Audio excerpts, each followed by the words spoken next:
Good morning. Can anyone hear me? Oh, okay. I guess you can. I can't hear anybody. And I still cannot turn on my video. Something on your side is preventing me from starting it. It says you cannot start your video because the host has stopped it.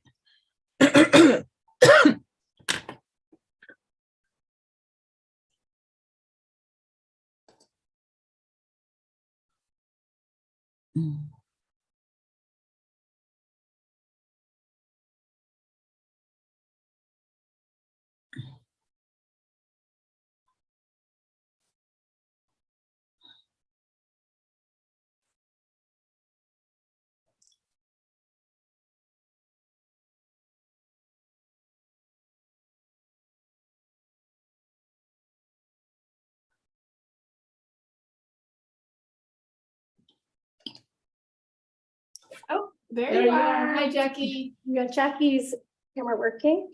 Do you hear us now? Finally, yes. Thank you. So unfortunately, because of that challenge and not knowing what's on the record, I'm going to restate everything I just said. So as well as pausing in case there's questions, since Dr. Clay, I was not able to hear us at the start. So the time is 9:14 a.m. and the meeting of the A to F Appeals Committee is called to order. We will note the attendance that Vice President Burton, Member Meyerson, and Dr. Clay are present, with Dr. Clay appearing virtually.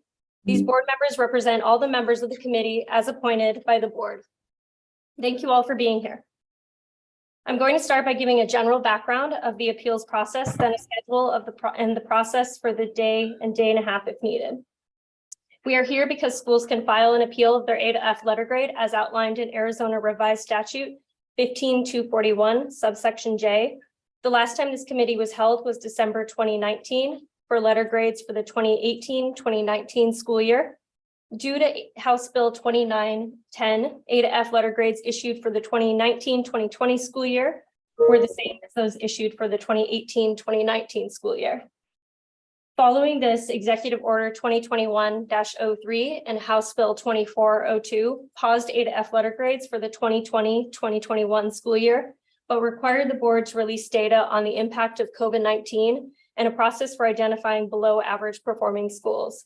The board approved this component reporting and a process for identifying these schools for below average performance for the 2020-2021 school year in October 2021. The committee will vote on recommendations for letter grade appeal applications received for the 2021-2022 school year today. Of note, this is the first year that approved online instruction schools have received letter grade. All accountability models were approved by the board on December 13th, 2021. The policies and procedures that govern this process were approved at the October 17th, 2022 board meeting. This year, we have received 62 appeals on the agenda for today and tomorrow if needed, or Wednesday if needed. There are 44 expedited appeals and 18 non-expedited appeals. 3 schools filing an expedited appeal for incorrect data have withdrawn their appeals. Staff has been available to address questions from schools about the appeals process, the appeal recommendations, and the meeting process, as well as for committee members.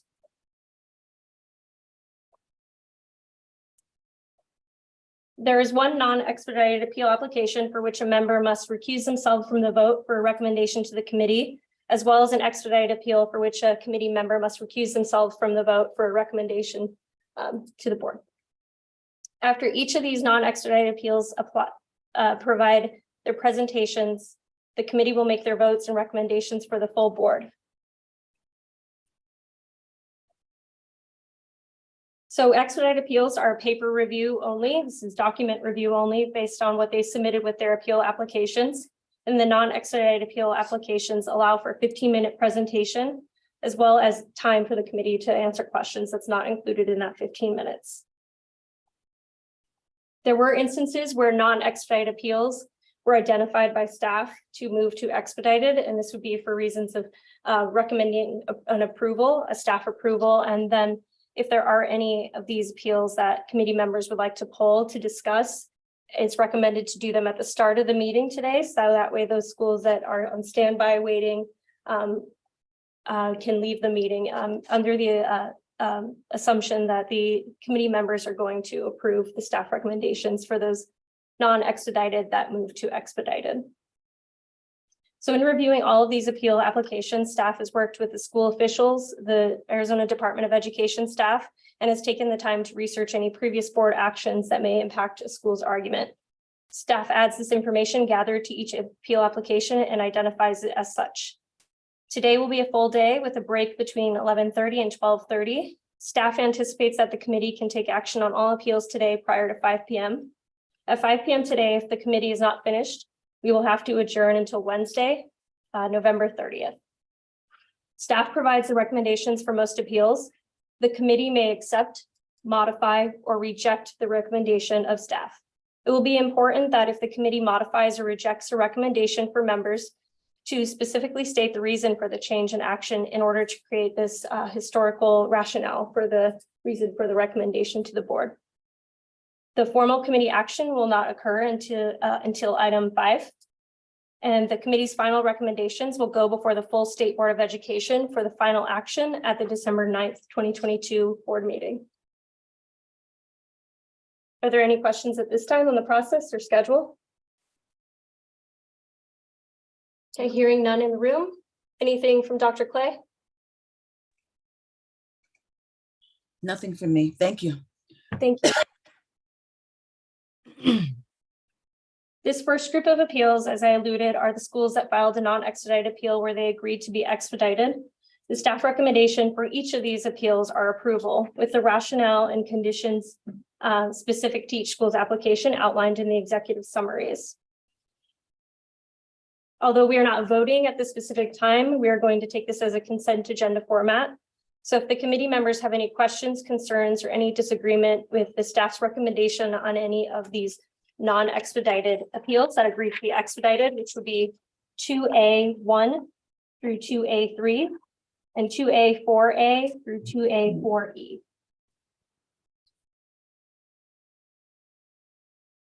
Are there any schools that the committee members would like to pull from this list?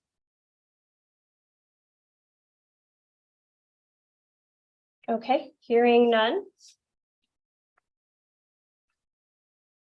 There are no requests from the committee members to discuss any of these schools, so then the presentation process for those non-expedited is now gone. We're going to move to the next agenda area, which would be the expedited appeals.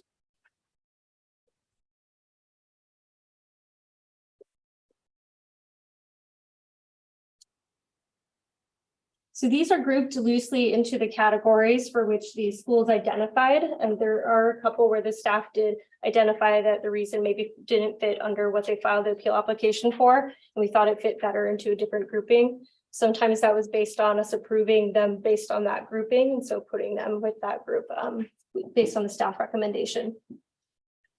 So the first grouping we have are the adverse testing conditions. This is 3A1 through 3A3. Are any of these schools that the committee members would like to pull from the agenda to discuss? And as a reminder, these are document review only, so no schools are presenting their appeal application.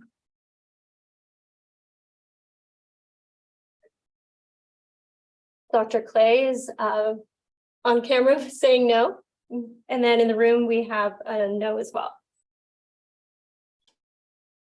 Are there any from the school or community emergency? This is 3B1 through 3B9 that the board would, that the committee members would like to pull apart from 3B6, which is Chinle High School, which has no staff recommendation, which will be pulled for discussion due to having no staff recommendation. Are there any other schools under school or community emergency that the committee members would like to discuss?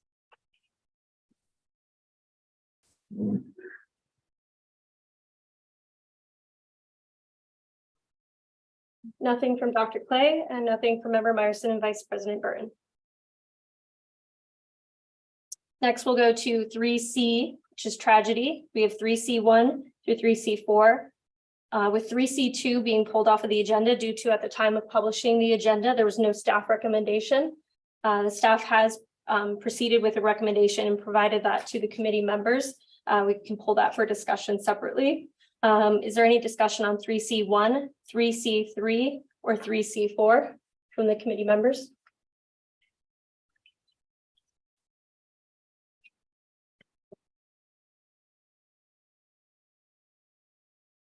Okay, hearing none.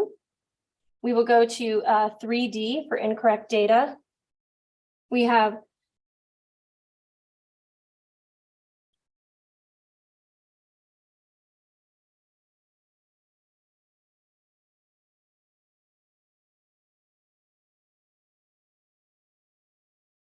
(3D1) through 3D12.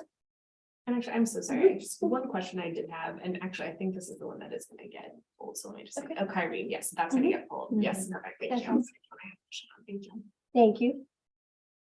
So for 3D incorrect data, we have 3D1 through 3D12 and 3D14A through 3D14E, 3D14H, and then 3D15A through 3D15C.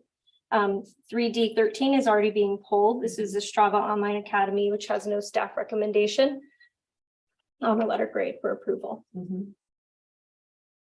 Are there any of these other schools filing for incorrect data that the committee would like to discuss?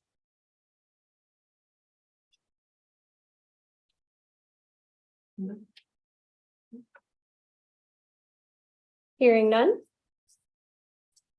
We will move to the last part of the expedited appeals on this consent agenda to determine if there are any other schools that the committee members would like to pull besides those already identified. This would be 3E. This is the other category. We have 3E1 through 3E4. And because 3E4 is one of those schools that has to have a recusal of one of the committee members' votes, that one's being pulled from the agenda. Do I have any schools from 3E1 through 3E3 that the committee members would like to pull to discuss? No, thank you. Okay.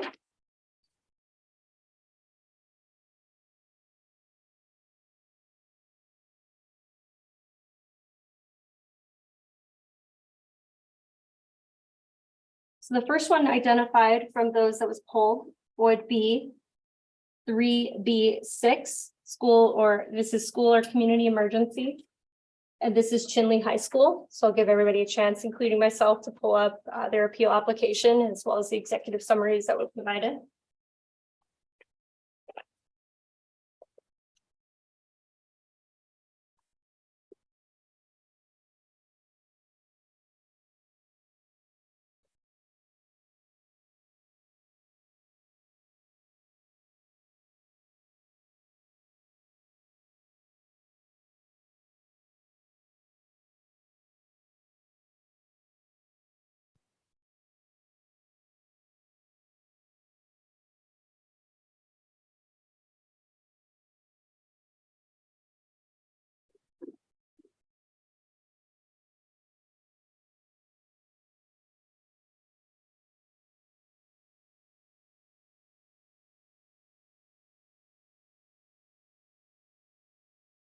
So now I'll give some more context as to why this school lacks a staff recommendation. These schools have unique situations. Staff does not typically recommend an NR letter grade, as NR letter grades are usually applied for schools that are too small to be eligible for the minimum N count of letter grade indicators, as well as first year in operation schools and some of those schools that serve a highly specialized population, such as deaf and hard of hearing schools. That these issues were not already addressed in the board's accountability models at the time of development. So some of these might be some difficult situations that present themselves that we did not anticipate. So does everybody have what they need for reviewing Chinle High School? Okay. So Chinle High School received a D letter grade for the 2021-2022 school year. Due to school closures based on tribal regulations through the 2019-2020, 2020-2021, and 2021-2022 school year, Chinle High School lacks historical data that impacts 50% of their letter grade. These components would be CCRI, growth, and EL proficiency and growth, due to the testing requirements in each of these indicators. Testing windows in 2021 for summative assessments were impacted, with 55 of the 238 11th graders able to take the ACT and 0 10th graders completing the AZ Merit 2 at the time. In 2022, Chinle was able to test 182 of their 8th graders on ACT. They have included benchmark assessments that reflect growth for the school in their appeal application. In 2020, 2021, and 2022, there were additional diminished opportunities to earn CCRI points due to Navajo Nation shelter-in-place orders.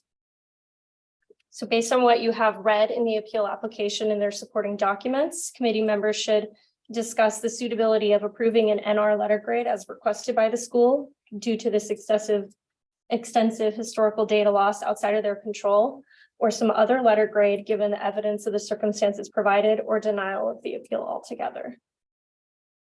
So that would, Is there any discussion? Just a few questions. Do we know, I saw obviously all of the orders that were issued by the Navajo Department of Education. Do we know how long total they were asked to be closed during the FY21 school year? Yeah, number of school days, it's not clear. The areas that we identify were the closures during the testing windows or right before the testing windows, and those issues of how they were not able to test due to their appeal identifying that data loss of component. Not so much that learning loss was the challenge, because they did have benchmarks from 2021 and 2022 that showed that there was learning happening, even though it was disrupted testing and disrupted. Okay, so really focusing on the fact that the testing window itself was disrupted and learning, and they were unable to take the test, therefore the growth percentage wasn't able to be calculated versus total learning loss. Yes. Or EL proficiency. Or EL proficiency. Yeah. And are there other schools aside from Chinle that would have fallen under the same orders that were able to get that growth information? Yeah, that is a great question. So Window Rock High School, which was approved, is a staff recommendation of approval due to their school or community emergency. They did not report the same issues with historical data loss that Chinle High School reported. So we went through what was in their appeal application and approved them for those reasons. But their situation did not present that they were closed for as much of the testing windows throughout 2021 and 2022.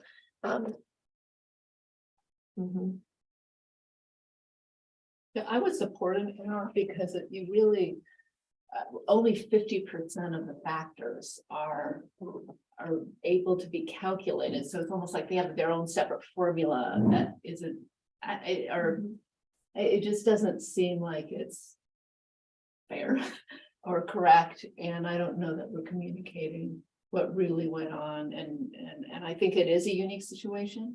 I mean, obviously COVID affected everybody, but the tribal nation had very specific health orders that affected them very specifically. And it seems to me, I mean, I would agree with that. It seems to me also that the majority of huge bumps for most schools were a result specifically of growth. And if their disruption was specific to growth, that also feels like a very unfair intention or like purpose of the letter grade then. Right. Yeah, to note for the committee and anybody watching, the remaining components that Chinle is reporting that were not affected by the historical data loss would be graduation rate and proficiency points. So those are the 2 of the 5 indicators that would remain that they say they're being graded on with this D. Right. Does the not rated have any, like, they're requesting obviously the not rated versus say, like moving from a D to a C or something like that. Does the not rated have any negative implications for them that maybe they're not even aware of, or versus like getting an actual letter grade that we should just consider? Yeah, when I spoke with the school, they said they were open to either, and they understand that the committee gets to decide based on what's in the application, what is most appropriate for them. It seems like they felt that honestly, what was presented was the NR letter grade based on such limited data that they had. But that if they were to be graded on anything, they feel that the D was not fair either. Representative. So there's no sort of negative implication for them that like maybe they don't even know about a not rated versus say if we were to give them a C or something like that. From what we're aware of. Yeah, I'm not as familiar with the not rated category.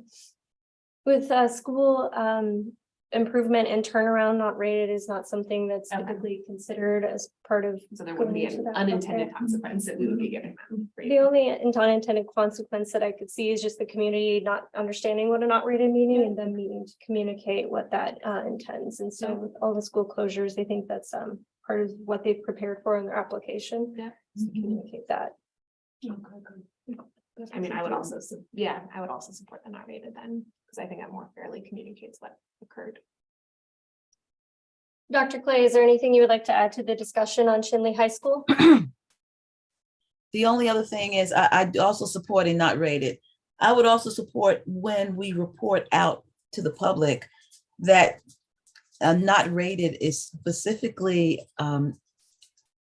explained, because we know the community's perceptions, they come in, and if we can nip that at the bud in the beginning, it's not rated due to or something like that, that would help, because a lot of these schools are from little towns, and it becomes difficult to explain why these things are happening one by one. So I think that if we can do this in the beginning, when we go ahead and present our findings, that the not rating is explained, the not rated is explained.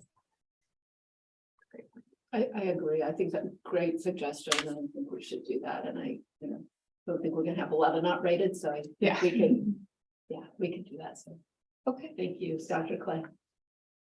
Yeah, thank you, committee members. So we will add that when we vote on it in the last agenda item, what sort of that rationale is, so that they can use that to communicate with the community, as well as in the board recommendations to the board to accept it December 9th. Right.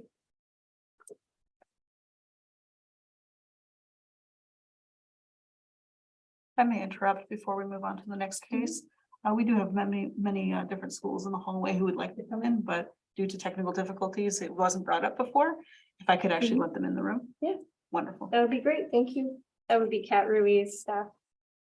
I'm sorry. That would be Kat Ruiz staff. Oh, gotcha. Just Ganado High School.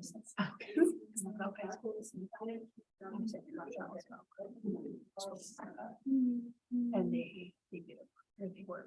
Yeah, yeah.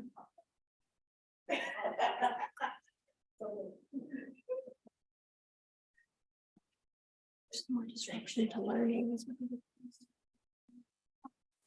Structural issues.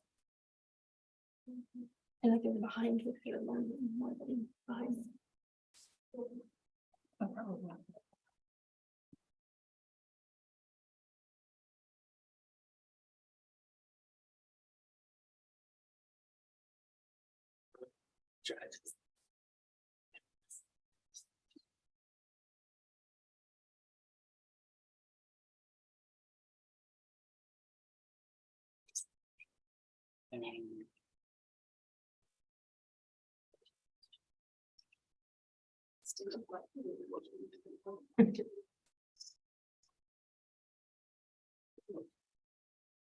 Whatever you feel.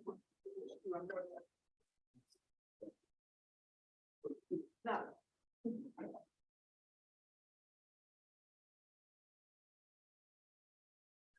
The bottom of their appeal factor 2 says therefore the school administration is reported to school the loss due to an unexpected challenge that was completely out of control. You're talking about loss of testing results from 21. Yeah, okay. Because they're just blurrier because we also talk about general infrastructure challenges. Weird, I don't see appeal factor 2. There's only one factor. There's Window Rock. Or no, Ganado. Oh, Ganado, okay. Window Rock talks about learning loss. Ganado talks about growth loss.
The executive summary description for this is incorrect. Yeah, we don't do that. Which one? Kyrene gave us this. The executive summary. That's my phone.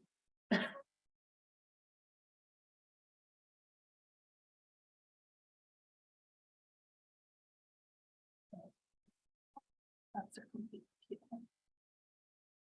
It's like a Okay. So Shannon Etz, Director of Constituent Services for the State Board of Education, has identified Ganado High School under 3B9 as possibly reporting historical data loss as well. Their request was for a specific letter grade for a C. That's why it went through the radar there. Would you like to return to Ganado High School to discuss their appeal as relevant to the Chinle High School? With the idea of moving it to not rated instead of C. If the committee chooses to go away from the requested letter grade that the school has, But Ganado requested a C, yes, and we approved, your recommendation was to approve that. correct. That is the staff recommendation. Right. And what was their letter grade previously? D. And they were, And 1819. 1819 was C, okay. and they were 1.66 points from that C this year. And how much was Chinle?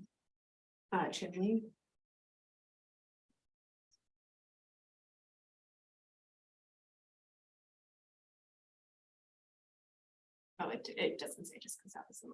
Yeah, I can pull it up though. Okay. They were 45.37 was their percentage earned. Well, Christy has this fabulous little chart here that I can actually look at, so we can tell you. They were 3.63 points from DC for Chinle High School.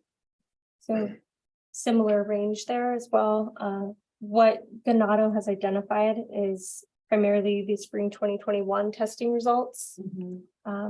Whereas Chinle identified Aziella as well as some of the CCRI tests that come up for some of those indicators.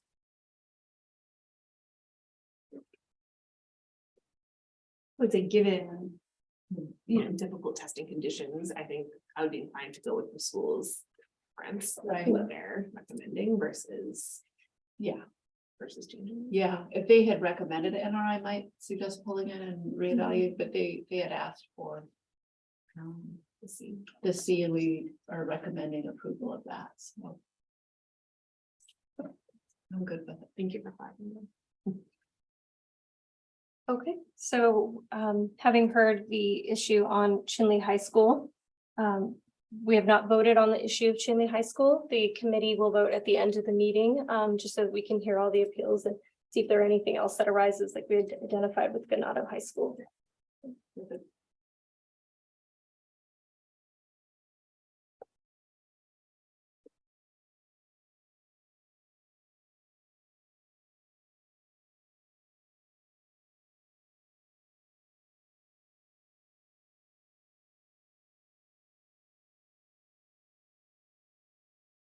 So the next appeal on the of expedited appeals consent agenda that was pulled would be 3D13, Astravo Online Academy.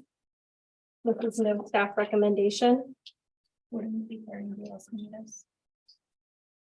Yeah, we do not have staff Oh, recommendation. mhm. We updated that one, yeah. So we'll do 3C2, Kyrene de las Manitas. At the time of filing the agenda, there was no staff recommendation. We were continuing to review the benchmark data they submitted, as well as some of their historical data.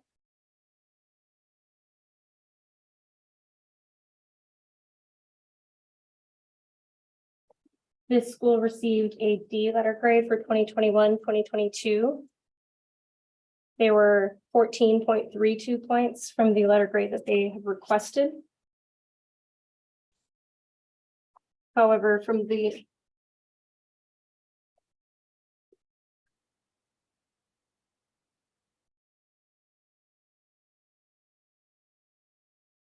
other letter grade, they were 2.4 points, 2.04 points from a C. So this one was difficult for staff to make a recommendation because it was a double letter grade jump, and we do not tend to approve double letter grade jumps, make a recommendation of approval for that without running it through the committee first.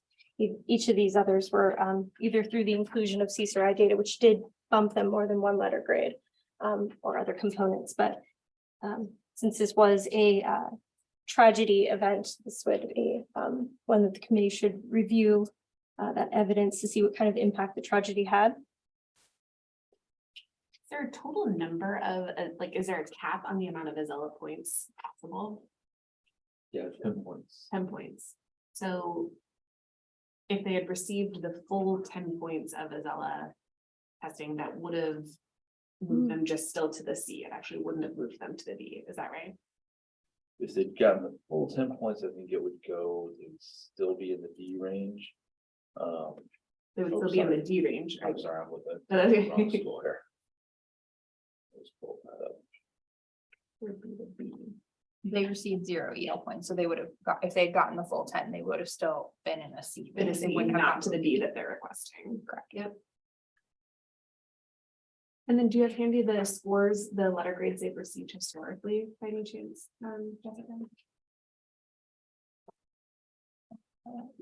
Yeah, I can get the 2018, 2019 letter grade, as well as we can look for the others. Oh, I'm sorry, B. Yes, yes.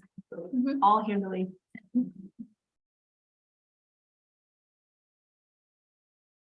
They were a B in 2018. And the 17-18 school year, they were also a B. Mhm.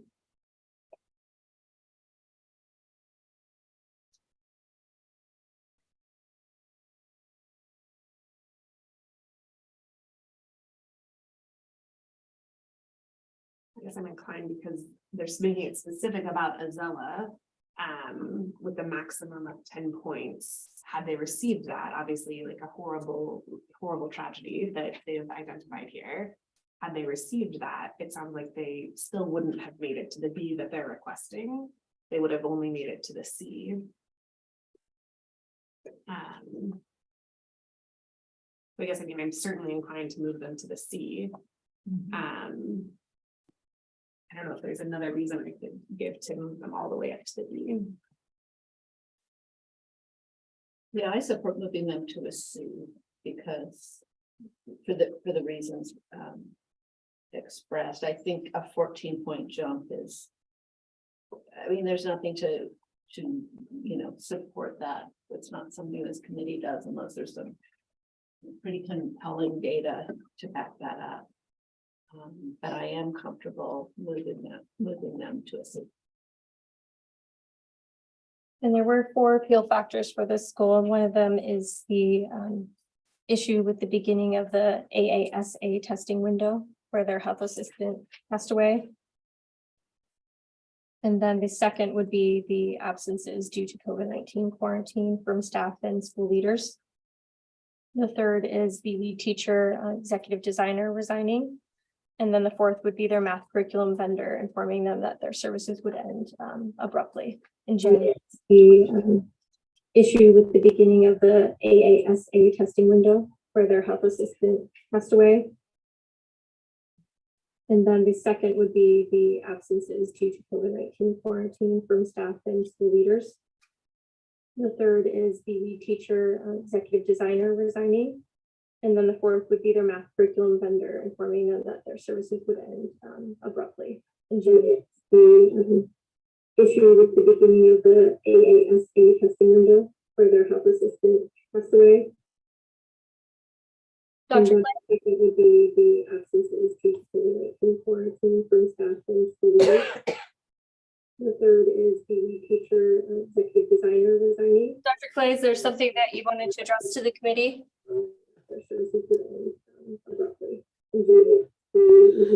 Okay, everybody's mic is hot. I can't, like somebody's talking right now. And anybody who's out here listening, they're listening to 2 or 3 people talking at one time. Somebody's talking right now, and I'm trying to talk over them. What is that? Can you hear me? We can hear you. Okay, what I'm trying to say is that there's somebody else talking. Everybody's mic is hot.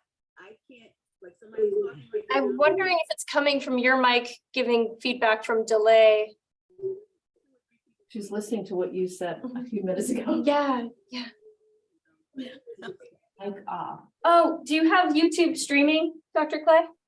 We can hear you. What I'm trying to say is that there's somebody else talking.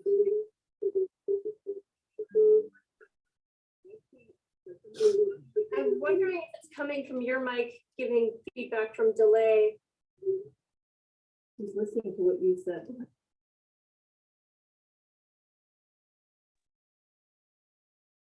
Are we all clear?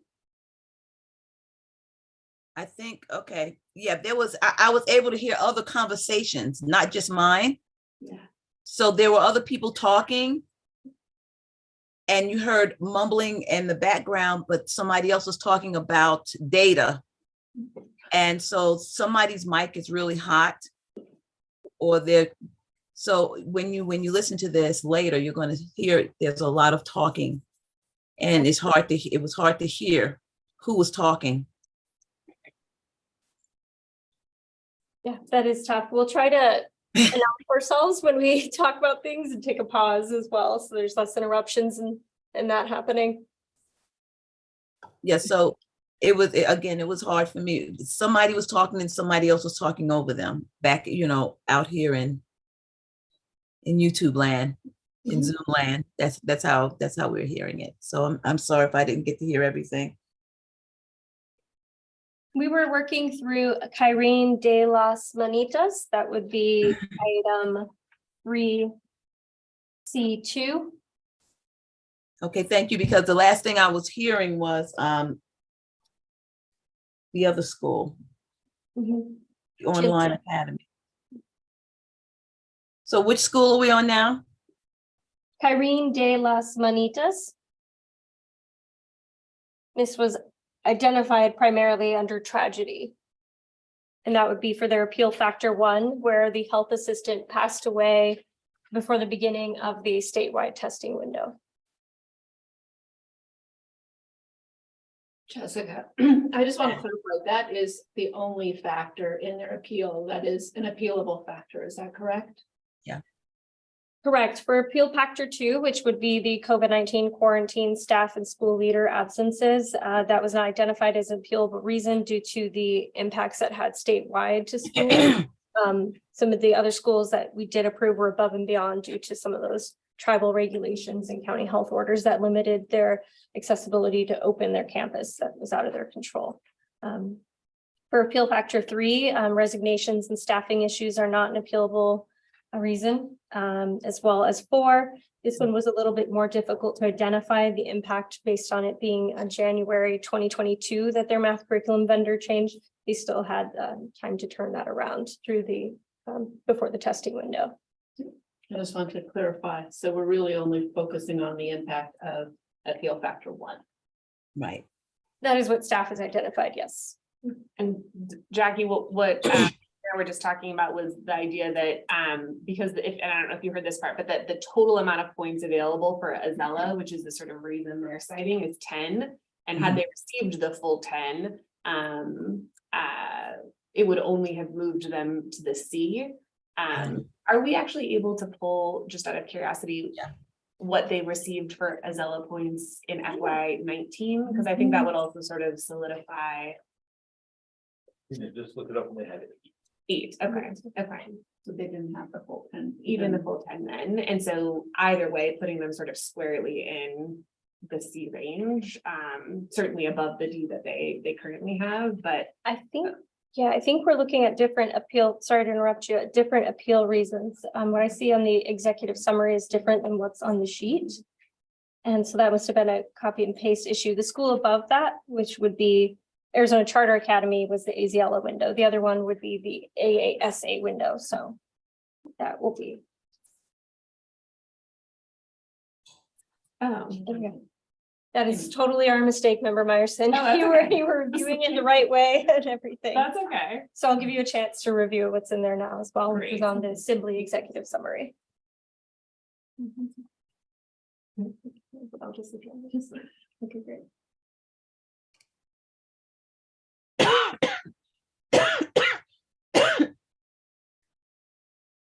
Well, I'm all up in there as Azella scores now, so I know everything about them.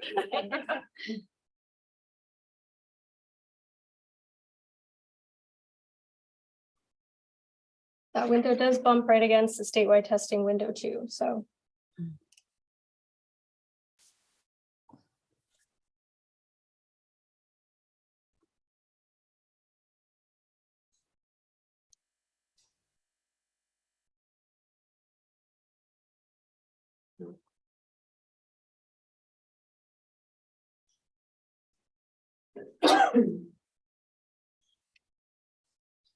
Well, even though I'm very aware of their Azella scores at the moment, I would still be in the category of the C. I mean, I'm all for making this like as equitable and fair as possible.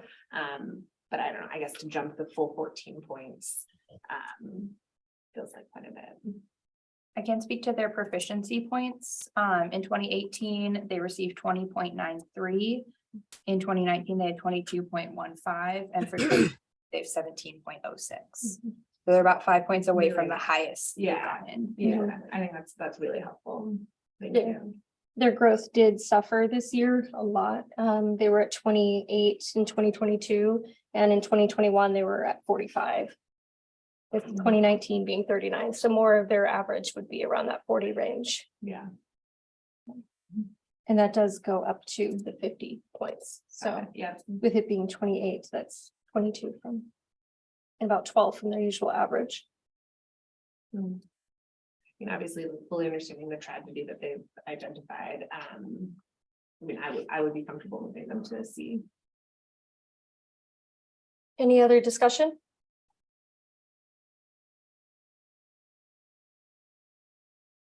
Dr. Clay does. Okay, my question, so they're requesting to jump to a B, or is that correct? Correct. Okay, and they have some appeal factors here. The first one is definitely the letter of the law appeal, and the other ones are like, they're not what we would consider for an appeal, but they would add to the social emotional state of a student. Is that true? I'm just It is. asking. Yeah, I can I'm look just at asking their appeal questions. application to see if that's something that they identified as the impact of, they definitely identified for the tragedy, the impact of that on the social emotional health of their students, as far as including trauma informed care for the students. But with the other factors, I'm not sure if they identified that. So we want to look through, especially on curriculum. Excuse me. I know that there's a spirit of the law and the letter of the law. Being a county superintendent of a couple of schools, especially one that has had a big tragedy. You're talking about when you have tragedies in your school, kids don't come to school. They don't want to learn. They don't want to take tests. They don't want to do anything. And then they're giving the teachers a hard time. The teachers are stressed. The community is stressed. The parents are stressed. So I'm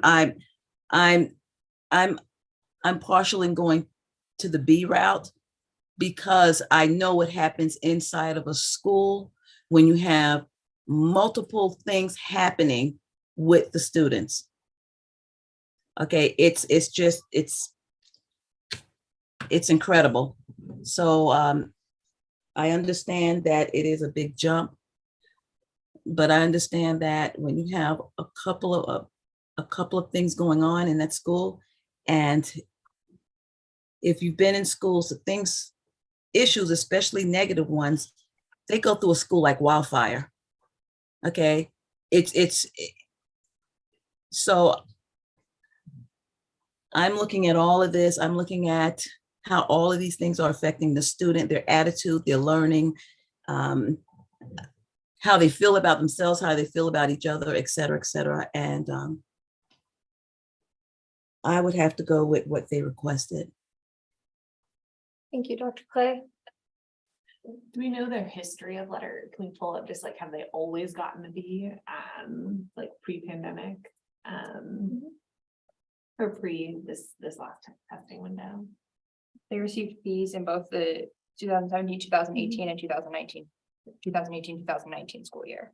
Okay, so prior to stopping letter grades, they received Bs both years. I would read from their narrative here as well.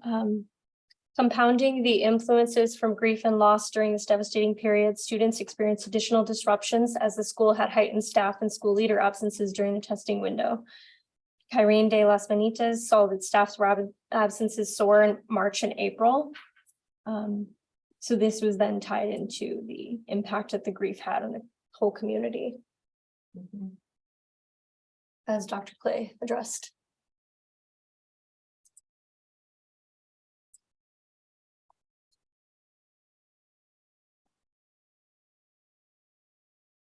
I don't know if it's possible to know this, but it says, on 4 days before the start of the AASA test window, obviously is when the death occurred.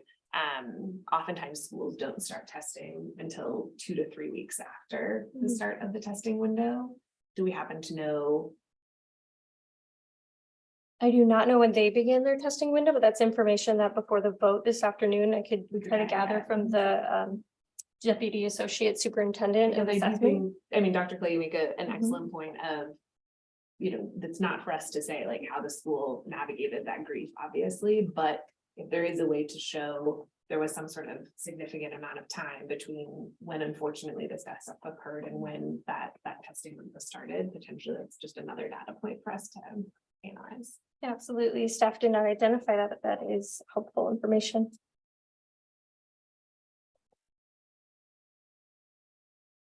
Is there anything else about the other appeal factors that committee would like to discuss?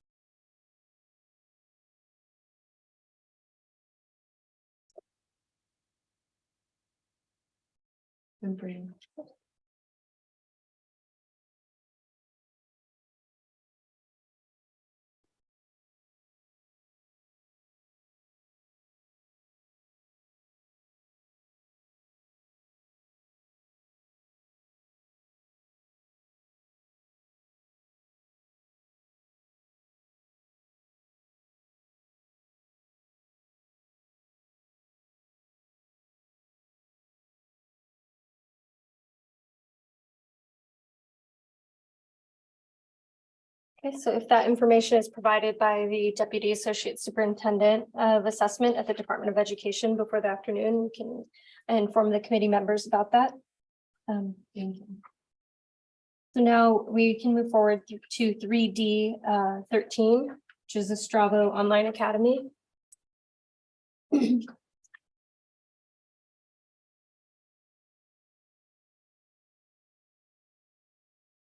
Astravo Online Academy received an F letter grade for the 2021-2022 school year. This appeal includes 6 different appeal factors. On the first appeal factor, the school states that they show EL proficiency and EL growth, but they did not receive any points in this component due to the transformed data from the department not available for validation. With the second appeal factor, the school states that there is uncertainty and inconsistency with how AOI fate is identified. There are limitations in the business rules. On appeal factor 3, the school states that students who are enrolled part-time in an AOI while attending a brick and mortar school may be inappropriately calculated in the AOI school's proficiency and growth measures. With appeal factor 4, the school was graded on the traditional K-8 model, but they believe they should receive a hybrid non-typical configuration letter grade because they serve students across the K-12 spectrum. Data validation from the department has shown that this is correct. With the 5th appeal factor, the school states that the vast majority of their increased enrollment was students whose parents did not want them to attend school in person. And these same parents refused to allow their students to take the state assessment. And with the final appeal factor, 6 schools state that they state that there were limited facilities available to conduct the statewide assessment due to need to rent the facilities for this testing. Staff has recommended approval on the appeal factors 1, 2, 3, and 4. And for appeal factor 5 and 6, staff is recommending denial due to the 95% tested requirement applying to all schools, as well as these factors being associated with student characteristics such as those that would enroll in an online school. There is no letter grade recommendation being made due to the difficulties with determining if what the combination of those 4 appeal factors would run out to be.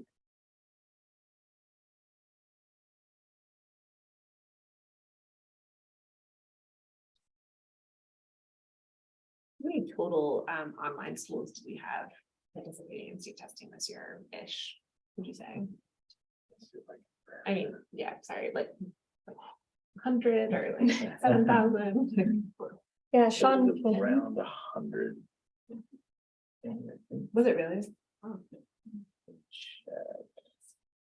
The school is requesting an NR letter grade for the 2021-2022 school year. Of the 100-ish or so, did any others have any of the same appeal characteristics? Other schools, online instruction schools did appeal in this process. The majority of their appeals, and Shannon and I will look through to determine if any of the other factors of these 6 are addressed, but the main factor that was addressed would be the appeal factor 5 and 6, where it would be the difficulty of bringing online students in for testing on site. And that's the majority of appeal of where the other online schools appealed. There is an online school that appealed the fluctuation in enrollment that they experienced and the difficulties that had on serving their students. due to the enrollment not staying up as high, and when schools went back to in person, it might have dropped as well, but they may have also they still continue to keep their students who were always full-time at their AOI before school closures. There's one that notes that as an AOI school, conducting in-person testing caused some students to feel anxious and others to feel excited as they were able to see people in person. Other students did not attend for state testing due to health concerns, which caused decreased participation rates and impacted testing For all those, we're results. recommending denial. That one is recommended Yeah, denial. but for 1, 2, 3, 4, those are verifiable. Appealable factors. Appealable factors. So, Sean, can you shed some light on this in uncertainty and inconsistency in how AOI Fay is identified? Is that something that's coming up you're dealing with in your data world? Probably at least a little bit, just because it's kind of new this year.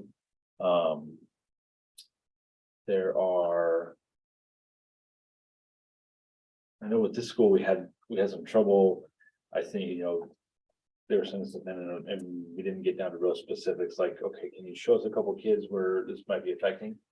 I would say with AOI, it gets a little bit interesting. So in particular, if you look at what they're kind of saying about kids going back and forth between a brick and mortar school, Yeah.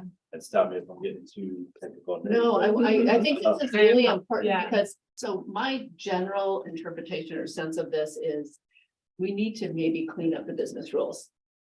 But I want to go on the record saying exactly what the problem is before I move to saying maybe NR, and then we'll clean up the business rules and come back. But go ahead and get all technical. on it. Technical, very good. So yeah, probably a good point. Looking at the business rules, where it gets a little bit weird is inherently pay calculations for attendance versus brick and mortar. In brick and mortar, we keep data for absences. When the kid's gone, then we subtract that from the total number of school days. In an AOI, we have to add up every minute that they were there because we're counting, Minutes time. versus days. Yep, so like we have a different requirement, those kids might be in that spot for a shorter time. And checking the seat time, especially when they're going back and forth between those two. If I've gone, back to a brick and mortar and now my attendance disappears from this one and I come back, I may have, my previous minutes aren't going to be there necessarily. And this is going to happen regardless of COVID moving forward. So this is something now that we're grading AOI schools that will need to be addressed. And yes, exactly. And the cohort of kids who's going to stay entirely at an AOI school the entire year, maybe a subset, or it is a subset of some of the kids that are coming in and out of there.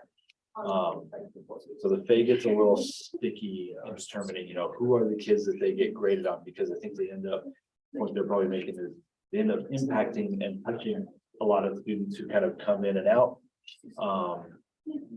And the cadre, the cohort that kind of stays FAE the full academic year is inherently smaller, and it may look a little bit different in terms of what their academic paths are too. So But is that who they're counting? So is that narrow 100%? Because in here, they're suggesting that brick and mortar and those 100% are sort of mixed up.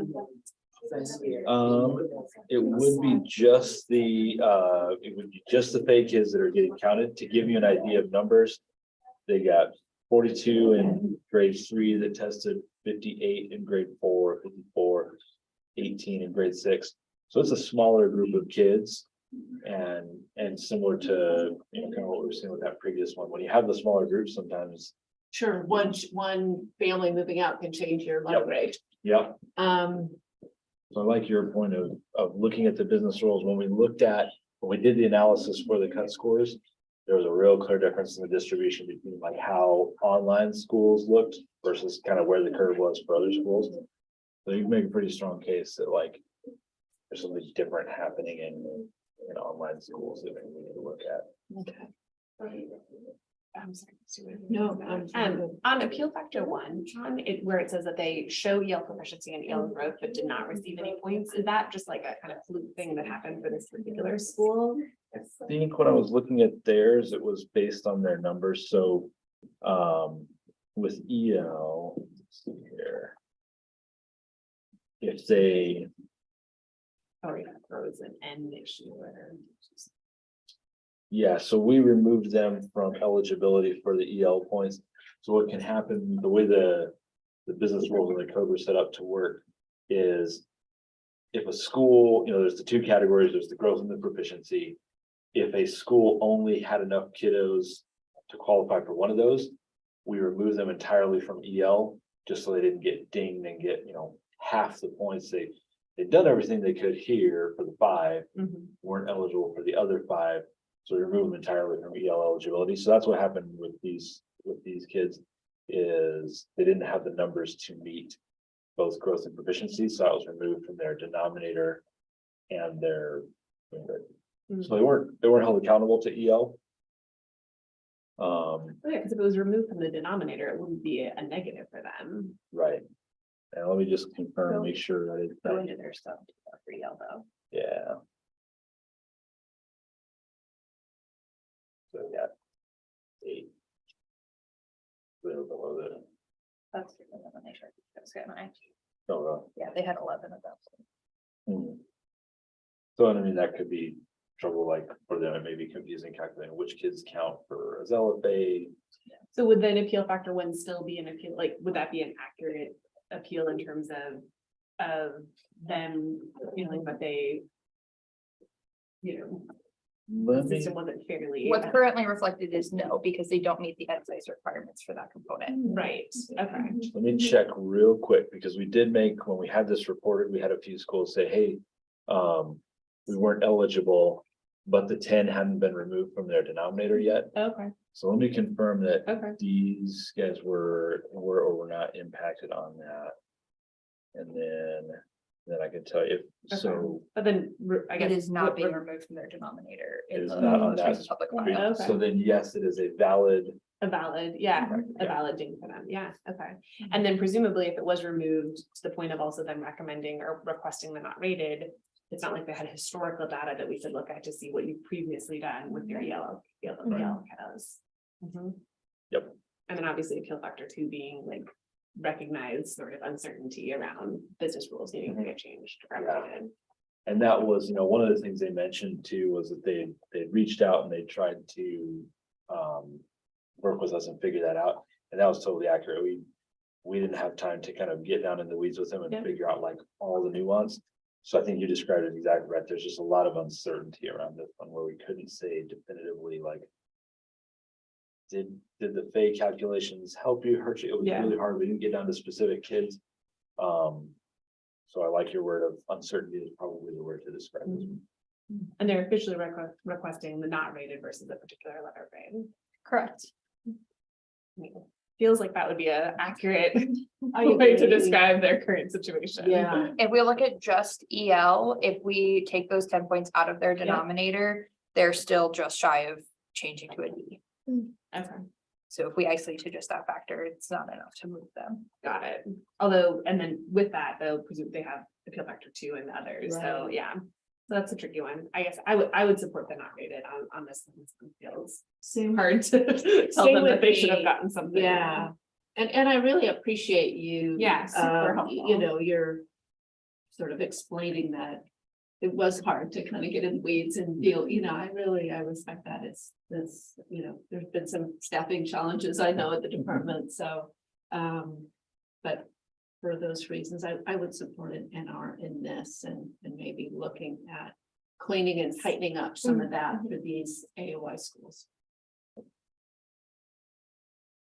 Jackie, how is the sound on this one? I would also support a not rated. Great. Thank you. Thank you, Dr. Clay. You're So- making notes of our suggestions. You sure? Yeah. Jessica, thank you. The committee has discussed Astravo Online Academy. They're not taking a vote on Astravo Online Academy until the end of the meeting.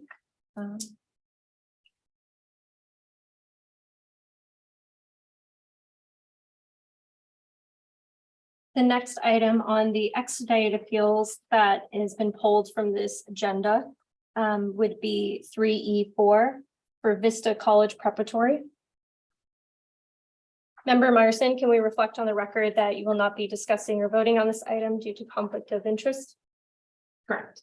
Thank you. Vista College Preparatory received a C letter grade for the 2021-2022 school year. Within the appeal narrative, the timeline for Vista College Preparatory grade level served is established. Opening in the 2013-2014 school year, the school served kindergarten and first graders. Over time, the school added grade levels. In the 2017-2018 school year, Vista College Preparatory served grades kindergarten through fifth. With the 2021-2022 school year, the fifth grade was moved to the LEA's middle school, and Vista College Preparatory retained grades kindergarten through fourth. The statewide science assessment, AIM Science, was scheduled for administration in grades 4, 8, and 11 through the 2019-2020 school year, when all testing was canceled by House Bill 2910. Scheduling for AIM Science continued for the 2020-2021 school year until the board approved the elimination of AIM's science testing after the department was provided with a waiver by the U.S. Department of Education at its August 21st, 2020 board meeting. In lieu of this testing in the 2020-2021 school year, the waiver included the field testing of a new statewide science assessment, AZ-Sci. AZ-Sci is administered in different grade levels, is administered in grades 5, 8, and 11. In the 2021-2022 school year, the accountability model for traditional K-8 schools includes bonus points for AZ-Sci. Schools that administer AZ-Sci test to 95% of their grade 5 and or grade 8 students can earn up to 3 bonus points on science achievement for phase students. Bonus points were awarded based on the distance from the school's percentage to the statewide average, varying between 0, 1.5, and 3. Vista College Preparatory no longer qualified for these points in the 2021-2022 school year due to not being able to administer AZ-Sci with the grade levels that they serve. Historically, Vista College Preparatory, listed as Hadley in the appeal documentation, has received at least 1.5 points, with 2 points earned in the most recent year of letter grades, 2018-2019.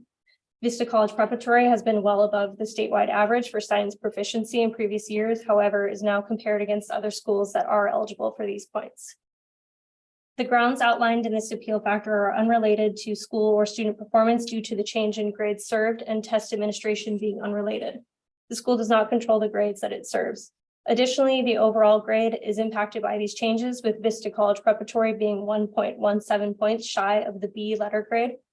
As the appeal narrative states, it is likely that if Hadley had been eligible this year, it would have earned a similar number of science bonus points, resulting in a total score that qualified for letter grade B.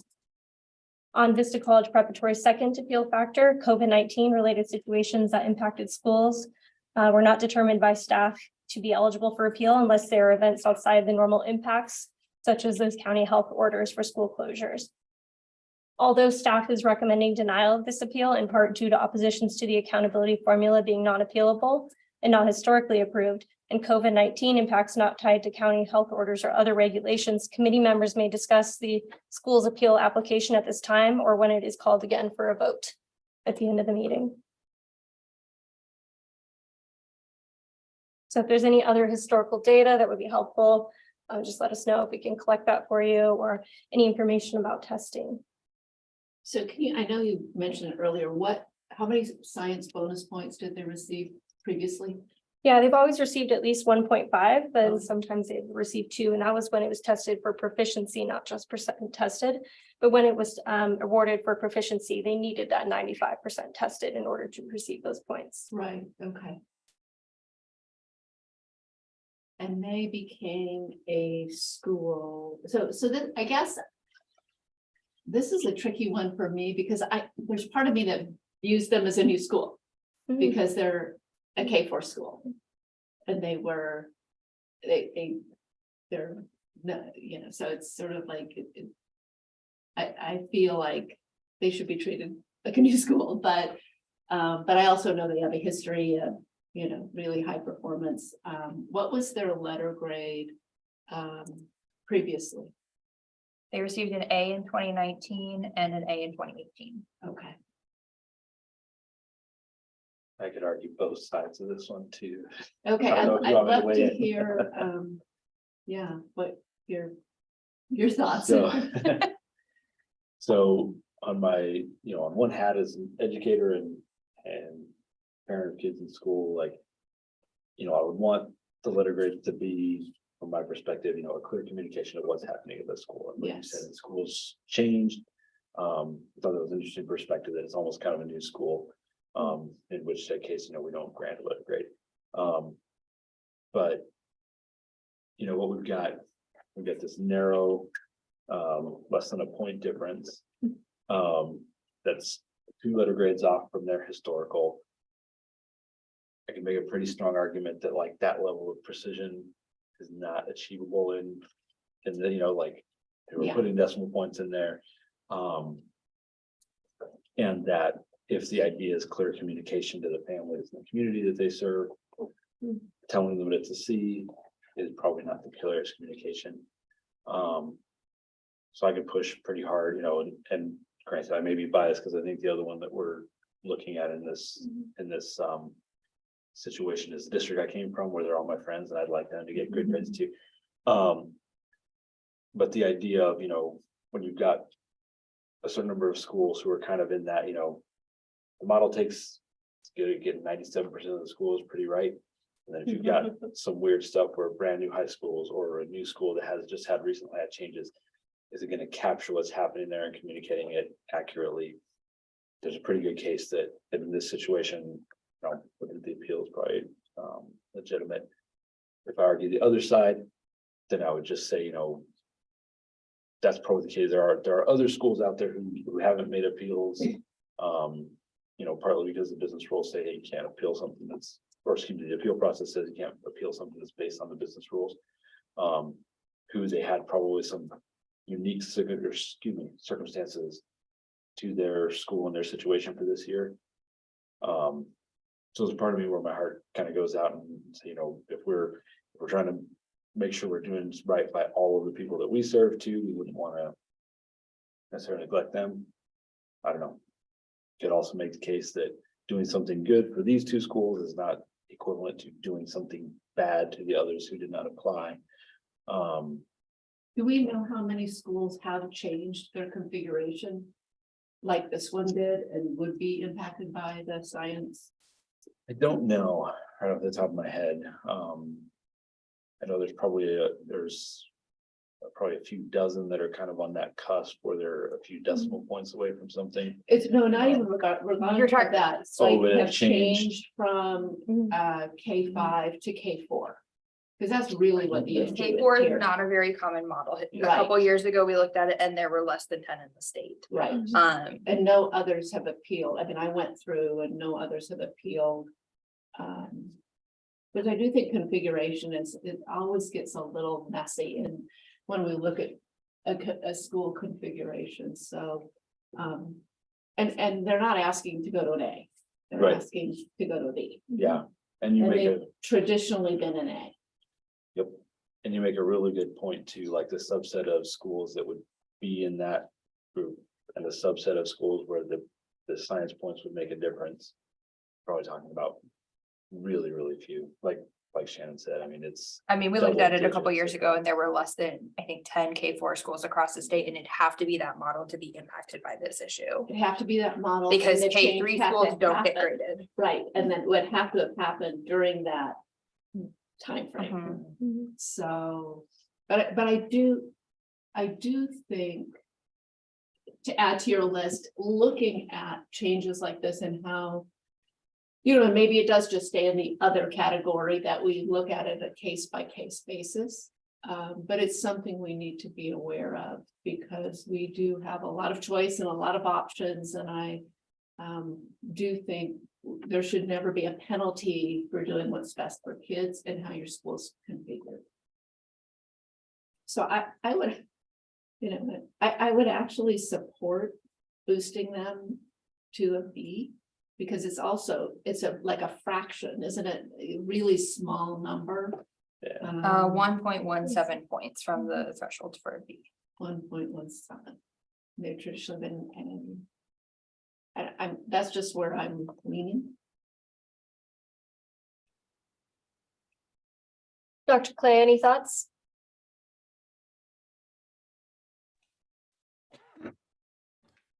Yes, I was taking down a lot of notes, but my thoughts are, what was the school doing prior to this? And it looks like they were doing great prior to all of these other factors that are going on. I always like to look at what was going on prior to the situation, because we not only have that situation, but here we go with the spirit of the law again. Look at all the other things that surrounded that, and they still pull through.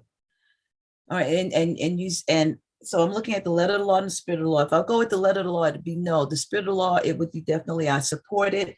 And as far as other schools, I also would like other schools, if they felt as strongly about their school letter grade, to say, you know what, our community knows this is what we do. They know our kids work hard. They know that the students work hard. That grade has to reflect what's really going on in the school.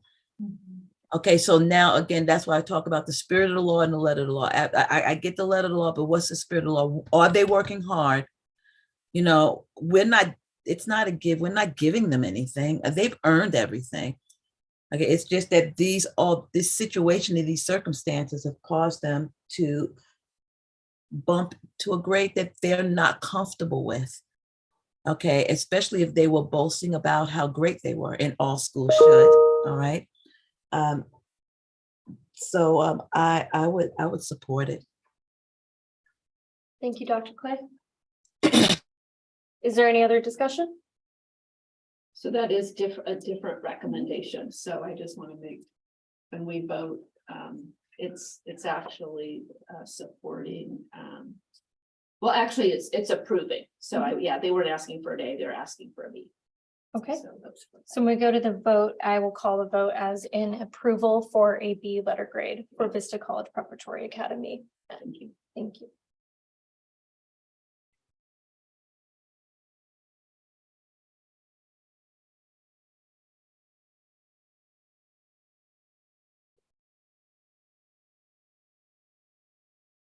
As a reminder, any of those schools on the expedited list that we want to review before voting, we can do so before that time. But now we'll move to the non-expedited appeals with staff recommendations. These appeals are taken one at a time, not with their groups, because a non-expedited appeals, schools have a 15-minute presentation to the committee with only the materials that they submitted in their initial appeal application. Committee members have reviewed the school's submitted documentation and any information provided by the Department of Education or state board staff. Committee members will be completing a rubric and will summarize their thoughts for committee discussion and action in the next item. The committee may ask questions to the schools after the presentation and have some back and forth, as well as with department and board staff. So we are going to be going out of order here a little bit because we are running ahead of schedule. I was able to get the school leader for Nautilus Elementary School, which is 4B1 School or Community Emergency, to appear for their presentation at 10:30 a.m. And that's right about the time we're running. So that worked out nicely. So I'm going to let Ms. Vista Daigle, I'm probably saying that incorrectly, into the meeting so that she can present everything to you.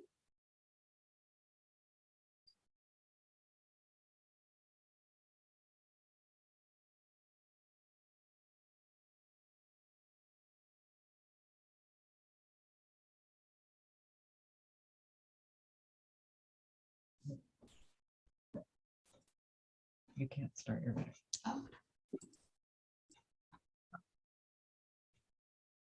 Hi, I'm here. It's not letting me start my own video. It says the host has to. I will speak that permission for you, Ms. Vista Daigle.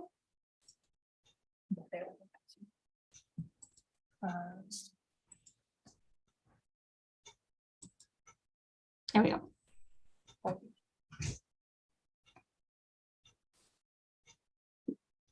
Hello, Morning. how are you?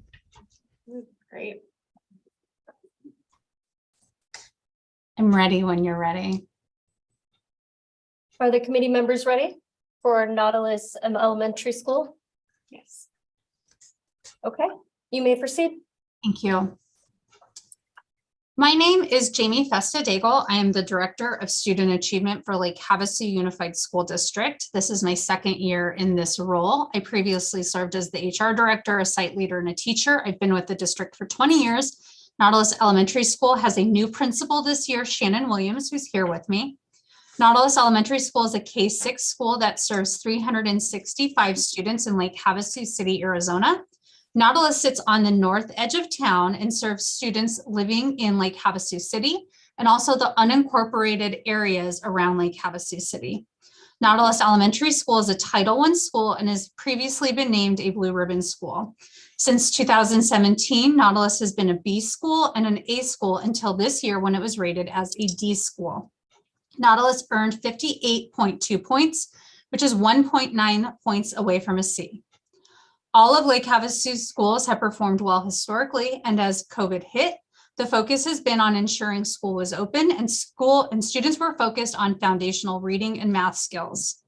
Although the AASA is one measure of student success, this did not provide real-time information, and Nautilus Elementary has focused its efforts on using DIBELS to assess literacy skills, and is also invested in using Amplify Core Knowledge as the basic curriculum, which is supported by the science of reading.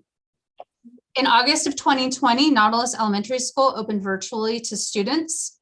By October of 2020, students were attending school in hybrid form to meet social distancing requirements. By January of 2021, school was fully opened. Some students chose to attend school virtually throughout the year. Nautilus used the instructional time model, which allowed flexibility for work to be completed in different settings. Because of the flexibility of the settings, Nautilus's chronic absentee rate was 7.23% for the FY21 school year. For the FY22 school year, Nautilus was fully opened for the entire year. Only students who had severe health issues participated in school in an online format. Although the school year started out with low COVID rates in Mojave County were especially high throughout the winter. COVID in Mojave County outpaced much of the rest of the state. LHUSD and Nautilus worked with the Mojave County Health Department liaison, who stated that since masks were not required to be worn in school, students who were COVID positive or lived with someone who was COVID positive should be quarantined for 10 days. As families realized this was the case, they began to not report COVID. They simply called their student out and didn't report COVID for the reason for the absence. All LHUSD schools worked with the county to follow county procedures and recommendations.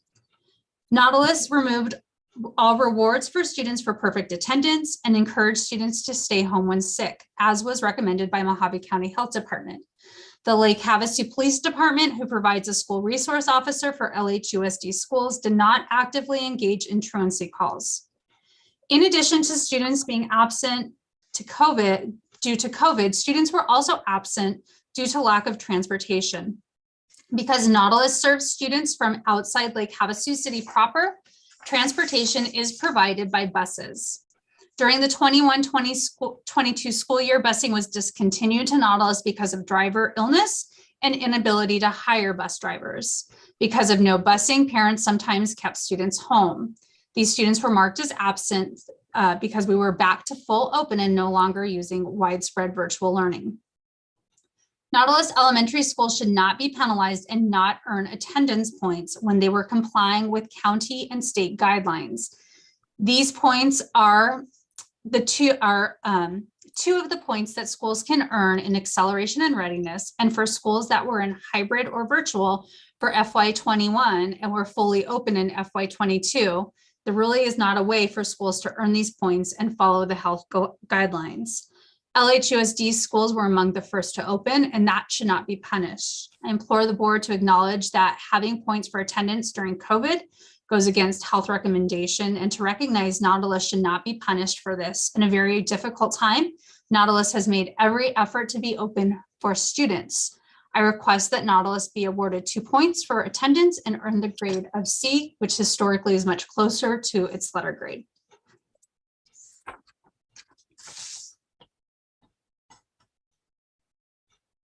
Are there any questions from the committee? Maybe just a point of clarification. So do we ask questions and then discuss, or just kind of remind me of the order when we have the presentation? It can happen through questions right after the presentation or through discussion. It can be back and forth with the committee members and the school due to filing that non-expedited. They just can't add additional information that wasn't really included in the appeal application. So Thank you for your presentation. I appreciate all of the commentary around attendance and everything along those lines. Could you just remind me, when you said that you guys opened in January of 2021, the governor's order for all schools to open in March of 2021, I believe it was March 2021.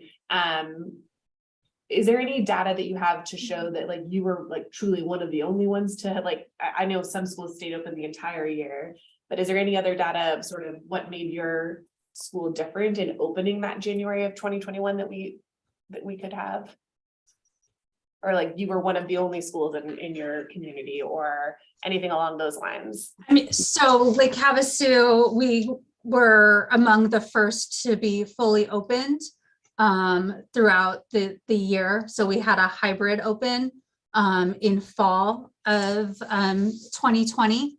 And so we did open prior to that, the governor requiring all schools to be open. Okay. So how long did you stay hybrid? A quarter. Okay, just one, okay.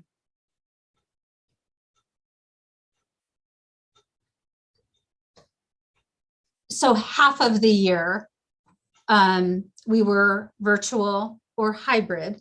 And then we did have students that used the instructional time model. So for the FY21 year, we had a much lower absence rate than we typically would have, because students were able to access school in different ways.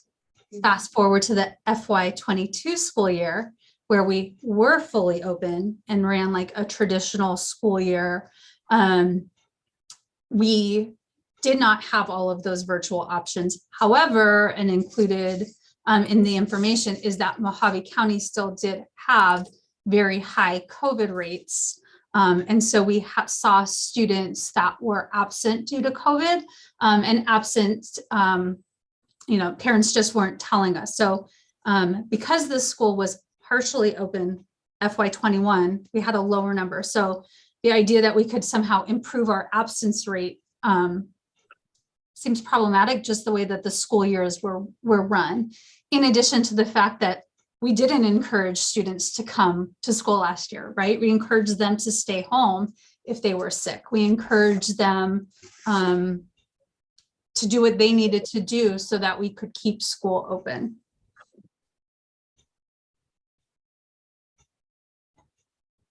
Jessica, would we have any other schools that are currently going through the appeals process? I know the answer to this, but would we have any other schools that are going through the appeals process that are appealing specific to chronic absenteeism and the fact that they were unable to get the full amount of points in the letter grade? Because again, I think to this kind of spirit of the, when I like look at even just collectively the letter grades, we have schools that moved from like a D to a B and were historically Ds because they just got the full growth points, right? Versus this school that obviously historically was an A or a B school, but is, so it's just, all the things. Yeah, that is a good question, Member Meyerson. So there is a school that's also filed a non-expedited appeal. They're under incorrect data. No, they're under environmental issues or events. And that would be for chronic absenteeism as well, related to that ITM model. They did not file their ITM paperwork with the department, however, whereas it sounds like Nautilus Elementary School did file that paperwork. Would that be correct, Ms. Festa-Daigle? Correct. We filed the ITM model and used it heavily in the FY21 year. For FY22, we used it only for students who were very ill. For the most part, our students all returned back face to face. and again, to the point, that is a reality that we saw. Our schools all were A's and B's across the board. And then we just didn't see the same rate of growth that it seems like at the statewide level they did, but they're still performing strong. And so these little areas, these pockets of points are very important. And to describe this school as a D is not what, if you went to this school this year or last year or 5 years ago, the school's not performing as a D. It's an excellent school. And that idea of that one letter is saying what a school is truly problematic, given the long history of success at the school. There is one other school that appealed. Oh, no, then I have a different one. Yeah. I found one that appealed stating that due to COVID-19, they didn't believe chronic absenteeism should be considered in the calculation of any school's letter grades. They were an expedited and they were recommended to deny. Yeah, I mean, it is such a slippery, like on that one, it is like, I mean, I think everybody was affected by chronic absenteeism. That's. Yeah, and this school represents a different situation being with Mojave County. If we look at Nautilus Elementary School, they are in a rural area as well, and believe that their trend data for chronic absenteeism was affected by some of the COVID-19 quarantine recommendations as well.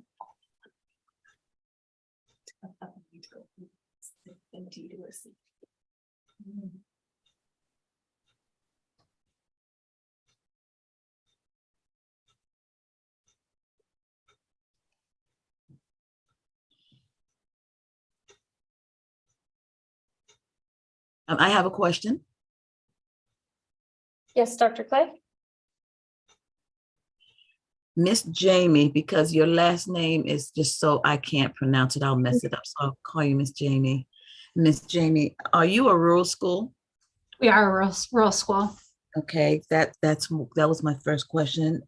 And in rural schools, you don't have as many students as other schools have. So I would say that attendance is a big thing.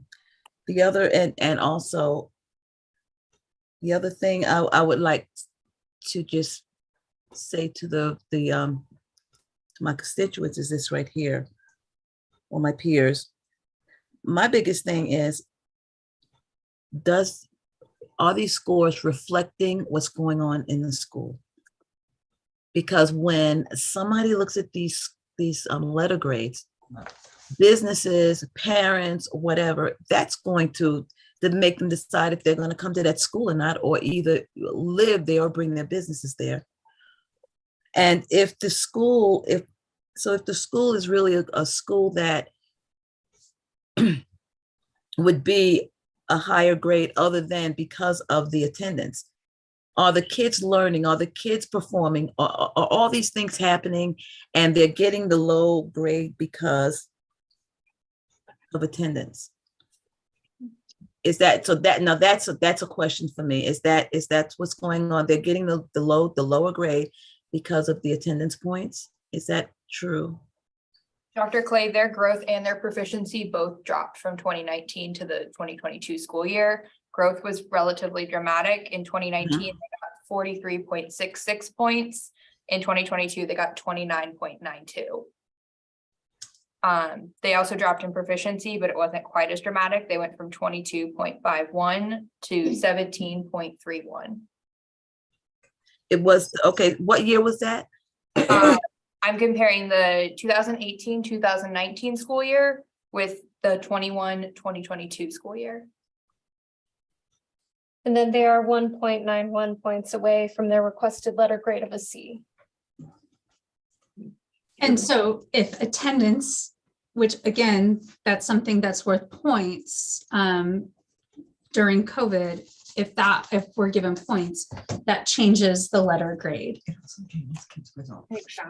And the reality is during COVID, that does impact You know, students being absent doesn't impact student success.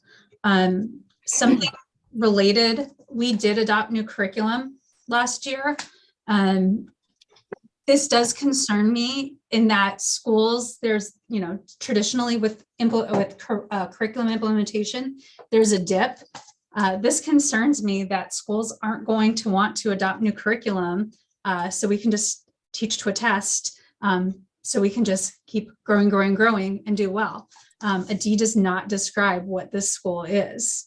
In my opinion, neither does a C, but a C is something that we can live with given the time that it is, to have things that, you know, and I am curious for the school that said that no school attendance shouldn't be a factor for any school. I am curious what schools did get the 2 points.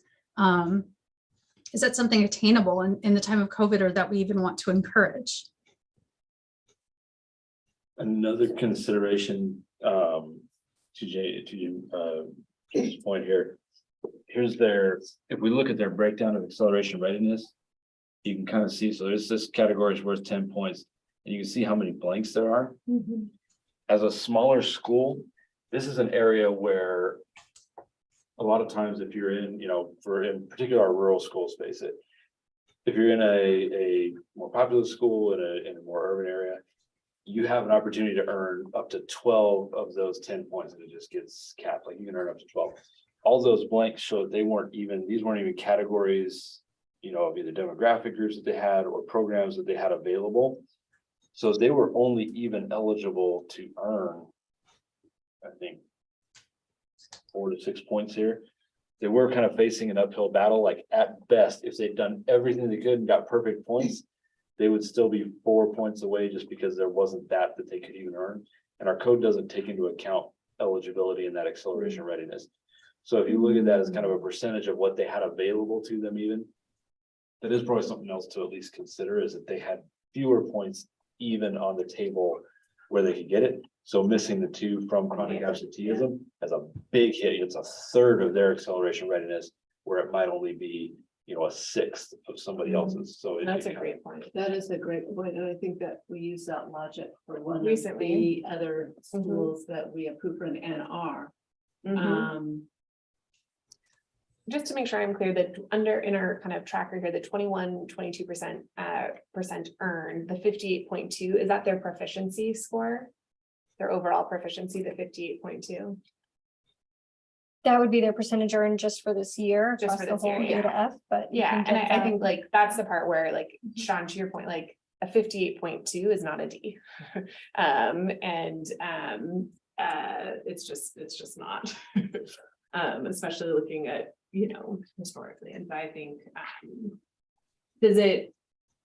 can we use the logic of, because again, to the point of, and I appreciate other points around, like, it's not necessarily about setting precedent, but like, can we use the logic of, not only were there not points available to be earned, but the miss in the 2 points potentially earned around attendance, like, definitely caused a gap here. And this falls into another sort of unique category of,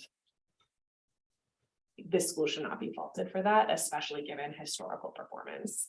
And I think it's, for me, it's the historical performance here that should be a factor, let alone their proficiency. Yeah, I was going to say, for me, it's a proficiency, just, you know, in spite of all of this, that is impressive. Right, so the Mojave County Health Orders is that, how does that differ from other counties? So with that, it wasn't indicating a school closure, to my understanding from reviewing the supporting documentation, but it was indicating the high amount of spread and transmission of COVID-19 in the community and how that would affect staff as well as students being sick and perhaps missing school and not attending. And so it was much higher than other parts of the state. Yes. Do And- we know how much higher? No, comparatively, I kind of remember. this spread was, their documentation was from January 2022 as well, so it's been continuing forward. Mhm. Let's see. They are in Mojave County. No other schools identified here for this reason are in Mojave County or submitting that same documentation. that doesn't mean that they weren't affected in the same way. They may have just met their letter grade that they expected to receive.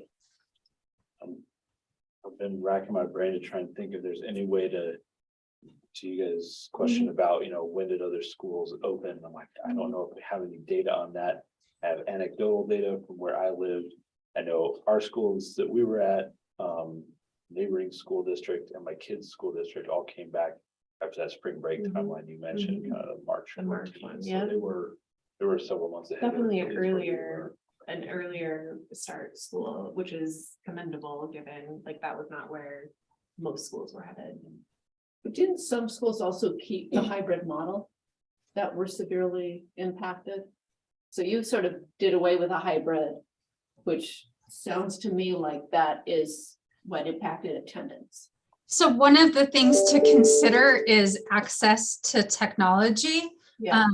Again, as a rural school, that just isn't a reality. And so it was very, very difficult for us to have staffing. In order for us to make school function, we needed to open school. Our students didn't have access to technology. Our students didn't have access to what was needed. That was not a reality. Okay, thanks. Good information. Yeah, and some of those things, not even just considering the historical data, the one that is outside of the school's control would be the Mojave County health orders. Yeah, that's similar to the tribal situation. I that's sort of how I'm interpreting that. Not exact, but yeah, it's another. Yeah, and I mean, again, she's not asking to go to an A here, No. right? So No. she was asking to get from a D to a C, and Yeah. and I would be in support of that. And it's 1 point One away. point something, yes. Yeah. 1.91 points. So the difficulty with the staff recommendation, why the staff recommendation was denial for that was the difficulty in asserting the timeline was appropriate, but when you just consider that the context now that they were hybrid and then went to in person, and how having more students out for COVID-19 exposures in that time frame did make it difficult for them to improve from the previous year. And is there documentation of the higher rate of COVID in Mojave County during that time? So it's not comparable, not compared to other counties, but she did Right. include a documentation of the calendar of the spread and where it peaked for Mojave. And it was January and February, as well as the end of 2021. Right, that's what I remember. And we can pull that just for our knowledge.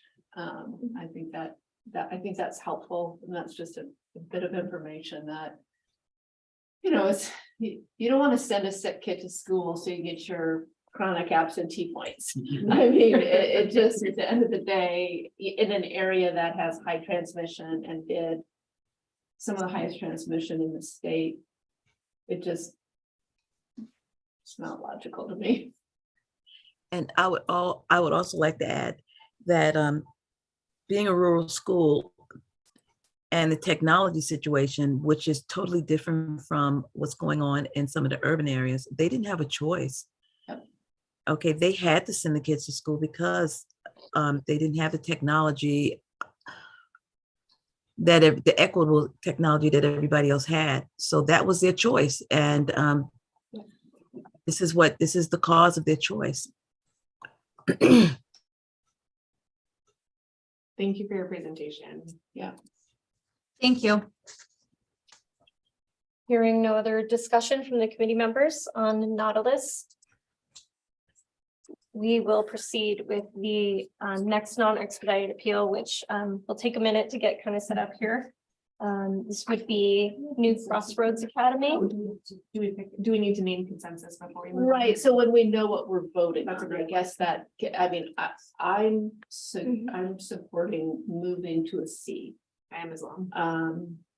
For all the factors and the uniqueness of the Mojave County spread, which impacted attendance.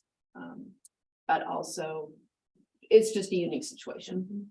And I think Dr. Clay brought up some good points as well. Okay, thank you for providing the recommendation and rationale when it comes to voting. And I agree. No, I just say it. I just think. Dr. Clay agrees too. Yeah, Dr. Clay, yeah, gave a thumbs up. I just think it's helpful for you when we. Yeah. do it at the Go end. forward. We're not- State Yeah. Well, and we're not voting on sole recommendations.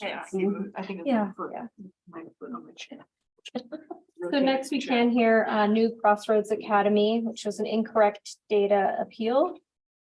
Staff recommendation on this appeal is an NR. An approval for an NR and removal from the public ADF file. The school is a first year in operation in 2021-2022 school year, so it should not have been included in the public ADF file. We did request them to move their appeal to expedited, but they were afforded the opportunity to give their presentation since they filed their appeal as non-expedited. So they are here and available. I'll let them get set up. They need to do any of Yeah, that. I'm comfortable with the recommendation, not that I need to do, Yeah. but. Mhm. Yeah, Everybody's. You. Mhm. Yeah. Oh, Jessica. Jessica, I just have I'm supporting the new recommendation, but it came up earlier.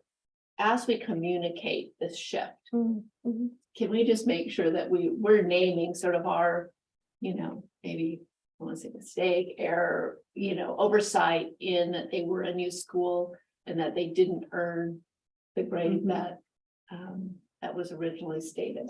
I'm looking forward to your presentation, but I think communication is really important, and especially in smaller. Yeah, that's why it happened. Yes, indeed. Yeah, and Sean can explain why they were identified as a not first year in operation school based on their coding. Yeah, it's mostly just a technicality in the code. I think they had some students that they brought in for some summer learning Yep. just a few days before fiscal year 2022 started, so they show up in like, in our code, it says, hey, what's the first year you had June. kids? They had a Oh, few kids at the Yeah. very tail end that they were bringing in to do stuff. So. understandable. The Good first years, job. they did any testing. for 2020. Before you started, I wanted to clarify that this school is in Cochise County, which is Dr. Clay's superintendency of that county and other schools. So she'll just be watching and hearing about the wonderful work that they do at New Crossroads Academy. Before I get started, I do have a presentation. Would you like me to, or how would I go about putting that on? I don't want to disrupt the. Maybe over there, Yeah. You could see that TV. I can. Is- There's no pillar blocking. Dr. Clay would not be able to see that. Is that an issue, Jessica? She said no worries. Okay. She's seen it. I'll just see it. Okay. We don't want to mess up our technology. There's a very beautiful big screen right over there.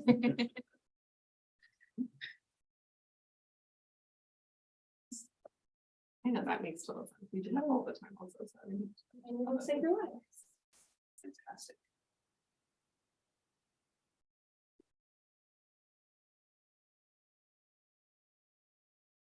And I do have paper copies. If anyone's having trouble seeing, I can bring you a paper copy of the presentation as well. So, my name is Benjamin Reyna. I'm the administrator for New Crossroads Academy. And this will be providing a little bit of information about what we do and the situation that arose. So a little bit of background about New Crossroads Academy is that the school district and the school itself were formed concurrently during the spring of 2021. And we did have a handful of students who were added as essentially as an upload test for our SIS and our communications between us and ADE during essentially the last month of 2021. So our first full school year was in fiscal year 2022. And we are a 9-12 dropout recovery program. We serve members of the community 16 to 21. Not only just in Cochise County, my apologies. She's letting the rest of the staff know. And we are currently assigned a grade of F. And the reason for that lies squarely with me. So, this is my first experience with administration, and we have encountered a number of situations where the expectations were not clear for me. So I lacked some of the experience necessary to navigate the process.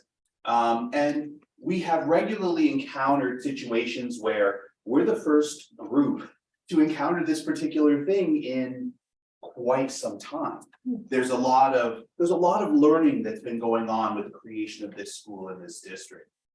So before I get to what we're hoping for, I would like to make sure that I let everyone know that we have met with and are receiving mentorship from other more established districts and leaders, both in the charter and in the public school space, since we, as an accommodations district, kind of straddle those two worlds. And a number of the other leaders in Cochise County have been very gracious in their assistance. We are joining the Alternative Education Consortium, so that way we can be up to date on what's expected of us and how we can be modeling and enacting best practices. We have created a common accountability calendar, and it's going to be shared with all of our administrators to create additional oversight and internal cross-checking. Particularly because it's easy when you're in the weeds of it to lose sight of the thing that's coming up down the line. And I am as fallible as they come. So anytime someone else can give me an extra set of eyes is always appreciated. So we are going to be creating that additional accountability. So the request that we placed in our appeal was that we be moved from an F to a B, and I recognize that that's quite a jump. So this would reflect the efforts of our students and our teachers. And the reason I mention this is because the data sets that were missed were our CCRI and on track to graduate points. So our initial score was 8.2 points out of 65.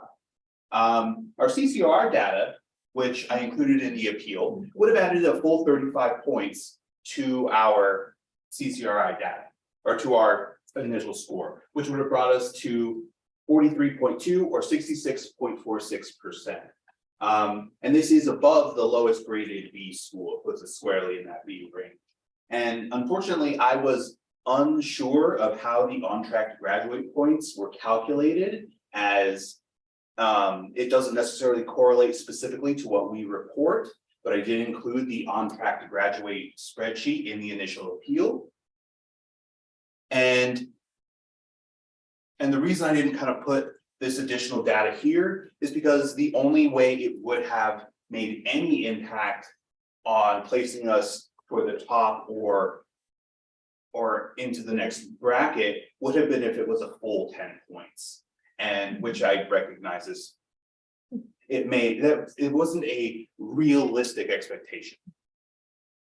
And just to provide that same context, and this is available in the presentation, and this was the just a portion of the file that was sent out, and I just provided a little bit of highlighting to kind of illustrate the point. So each of these was the top and bottom of each grade range. So we can see that the bottom of the B grade range was 65.35%. And like I mentioned, adding the CCRI data would place us at 66.46% squarely in the B.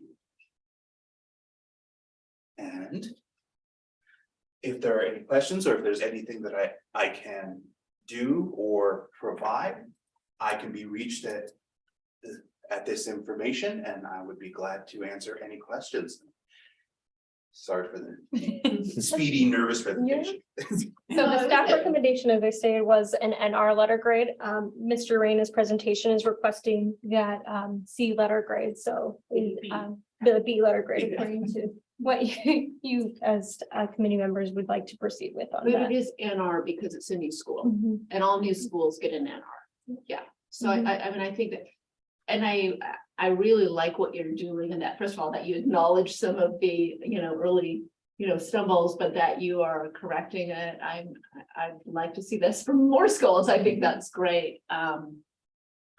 I think I'm more comfortable just because we have other schools that maybe are doing good things and it's sort of our the way we do things to give new schools an NR. It doesn't mean that, it's not an F, it just means new school.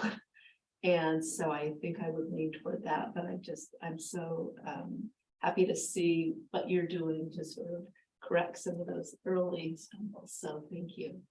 Thank you so much. Yes, well, also it's mind-boggling to me also in starting a new school, how also everything feels new, right? That like people have done this before. So I very much resonate with that. To follow to Christy's point, has there ever been a scenario where a school, because I definitely agree you should not be an F, like that makes no sense whatsoever. But in terms of your rationale for moving from an F to a B, has there ever been, because nobody would be able to calculate the growth points, right? And so has there ever been a school that has received a letter grade in their first year? Because I guess, would you be comfortable with the not rated, knowing that all schools just don't get rated in their first year? Like our school didn't get a rating in the first year, like.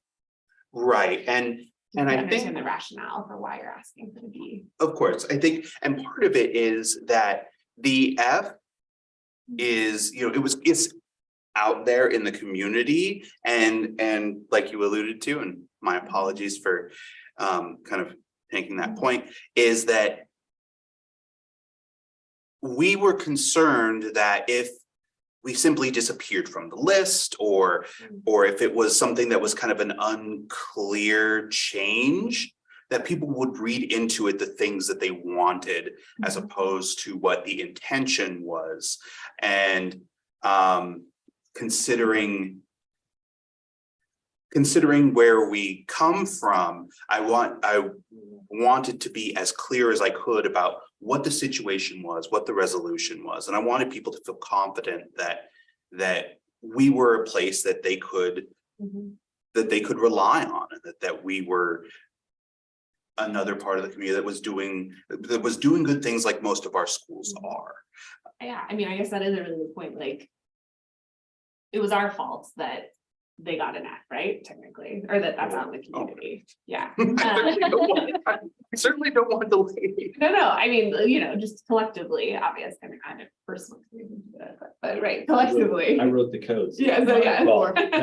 our collective fault. And I think, I don't know, I guess I wonder what opportunity there's, like, because that is a lot of communication to go out to families of this school is an F, if it was our mistake to put that out there. Well, I think that's a valid point. And I think in the communication, we can say, because it's a new school, it's not right. And however, if you take like you did, the points and everything earned, if that's the same next year, you will be a B school.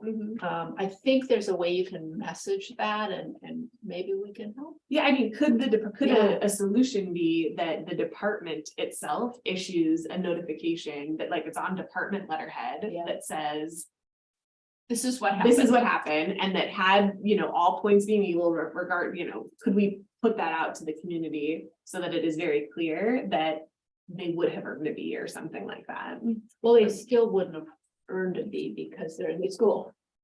Right. So if you stay exactly the same, you will get a B, sort of maybe something along, the path. We can talk about wording it, but based on their performance continuing, we look forward to seeing, Historically continue. speaking, there have been other new schools that have been put in the initial files and then later been pulled out because they shouldn't have received a grade, because I know that was a question you had a few minutes So that had happened before. Got it. Okay. Not necessarily specific where Never. they looked filed like an a appeal. not new school because they had a couple Right. kiddos doing summer school, but they have Yeah, appeared in the so file. like a and letter then grade they're has removed. been graded. Has it been like an F for those schools or something kind of? I don't think they were ever really great grades. Great grades, yeah. Which is part of why we don't grade new schools, is For because sure. it takes some time to kind of build things up and Yeah, scale. well, the things like that. alternative space is different as well. Mm. So I think that's something else that we need to pull up.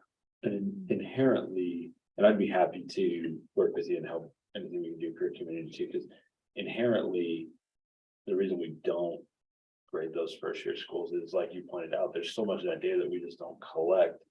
And there's historical stuff, there's growth stuff. That just doesn't happen in those first years. So, and that's the point of, if I'm understanding right from the board, is giving that grace to a first year school where they can do the reflection like you're doing. So I'm happy to be part of that. Like I said, I can speak to, I wrote the code. So I can say, hey, you know what, we just told a couple kids who never were even there to test, and normally this wouldn't even show up. So, and I'm making a note right now to change my code for next year. So, so just hopefully if I can help, and the board wants to let me know what we can do to partner, but if I can be part of the solution and help your community and families you're serving, then yeah, I'm happy to put them down. Thank you so much. Likewise. So with committee members, I think it might be helpful to still approve accepting the CCRI and on track to graduate data into that, as Yeah. we've done for some of these other CCRI and alternative Yeah. schools where we did approve that. Just so that the department has that historical data, data now yes. as well, and then you can also communicate, these are the points that we received in this Yeah. data to your community. That will be used for the letter grade, calculating, letter grade for next year as well. So growth and some deals. Does that make sense though, for you, of like no other, like it would be nearly impossible because they're just not even there Right. might be points available, but I'm very sensitive to the communication piece of it, of like to have as your first year, and I know how much energy and effort goes into the launch of a first year school. And so I'm just very sensitive, and I think to have something out in the community that says that you received an F when it was like very clearly not. Right. I guess I'm just wondering if there's anything else we can do collectively to support you in launching successfully going into this current year and next year. And I appreciate that very much. Like I mentioned, this has been a really, really important learning experience, because you look at all of that data and look at what we had missed, what I had missed, and how to improve that. And so the opportunity, sorry, it's the rest of the staff again. They're excited. I hope so. Yeah. Don't mess it up. Yeah. Uh, He's doing great. Good job. And so just the opportunity to come and speak and to observe the process has been very valuable. And I do appreciate the kind of sensitivity towards the messaging. And that will certainly help a lot to be able to say this, see, we promise, we promise we're doing good. Communication team, with, do good work at the department. Well, don't hesitate to reach out, and good luck. Yeah. Of course. Thank you so much. Thanks. Thank you. So from here, it might be helpful for us to build out what that recommendation to the board is going to be in a more official way. So when we vote on it later, it's Okay. easy to understand, just as we did for. Yeah. Um, Absolutely, yeah. So what I heard from the members there is that they do want to accept the NR for the recommendation that the staff put forward. Is that correct? That's correct, with sort of a qualifier that we maybe help with communicating to the public, to their community. What happened and how. Our mistake. Yeah, our mistake, correcting the mistake, and the great work they're doing. Would it be possible to also add in the accepting of that? Oh, yes, of CCRI and course. contractual Oh, data? yes. that's Okay. very So important. right now we would have, Yes. Yes, accepting that, yeah. That data that we can pull. Going forward.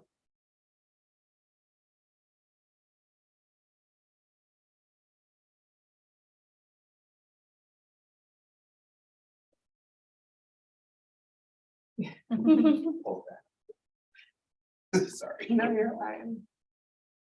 And would it be all right if I left these here? Or, Oh, yes. Thank you. Yeah, I actually. We'll just. Okay, I'll take one. Thank you. Thank you. thank you luck. so much. I appreciate it. The next item or condition that I would consider from the staff recommendation for this would be, how would the committee members want to proceed with having them in the public ADF file, to begin with? Since all of their data would be there with, the zeros and things like that, that gave them that F letter grade. What have you historically done? Usually remove them from the public ADF file. I guess, that could be a question of preference of like, would you prefer to be in the public data file with just no rating, or would you prefer to be removed?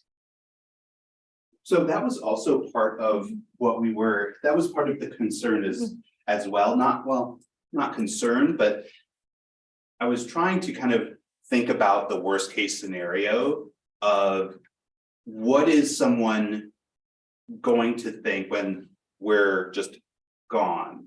Does that give them room to read things in that maybe that wasn't the intent? If they were to be listed in the file, would it just be like zeros or something, or just say not rated, or? Yes, typically with the A to F file, what happens with the committee is that the letter grade gets changed because that's what statute has provided for the committee to do. It does not change some of those component measures unless it was something like coding issue that was found before appeals even started. So it would go in as NR. Yes. What do you think? I think that would be great. I mean, it's still.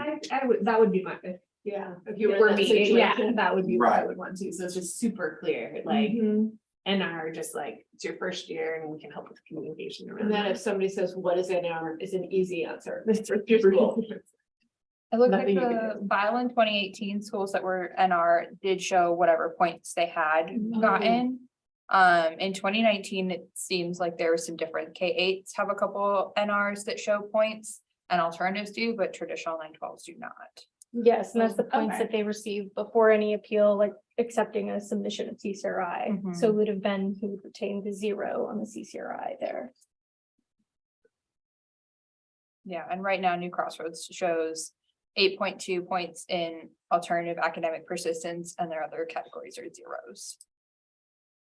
Which makes sense because there's no growth available to even measure it against, because obviously. Well, the alternative model doesn't have Just. like the traditional ones. They use proficiency, academic persistence, on track to graduate, EL, graduation rate, and then alternative CCRI. Yes. So some good news on that, because now this is jogging my memory. I think you'd reached out and you'd mentioned a concern on a graduation rate. So we listed you originally as you are under review, No, that gets changed when they That's ours, yeah. submit an appeal. Mhm. but I don't think anybody publicly would have ever seen that it was an F. It would have been enough Yeah. until they submitted an appeal and then Oh, we go in okay. and change them. Okay, I was confused. I'm like, wait, did we? Never mind. Makes more Nobody sense. looks at those files. It's by the way. They're too big. So it's in there as NR. Yes, ma'am. Perfect, we'll do it. Thank you so much. Thank you. Good luck. Thank you. Thank you all. Thank you. So let me know, committee members, if this wraps in everything that we can think of for this vote in the future. Recommend an NR letter grade for the 2021-2022 school year for New Crossroads Academy, with accepting the submission of CCRI and on track to graduate data for the department's records and for the Department of Education to work with communications of this NR for the school. Yep. Do we also want to add in Sean's point of adjusting code to reflect to ensure that this wouldn't happen again? As much as we can? Oh, yeah. Mhm.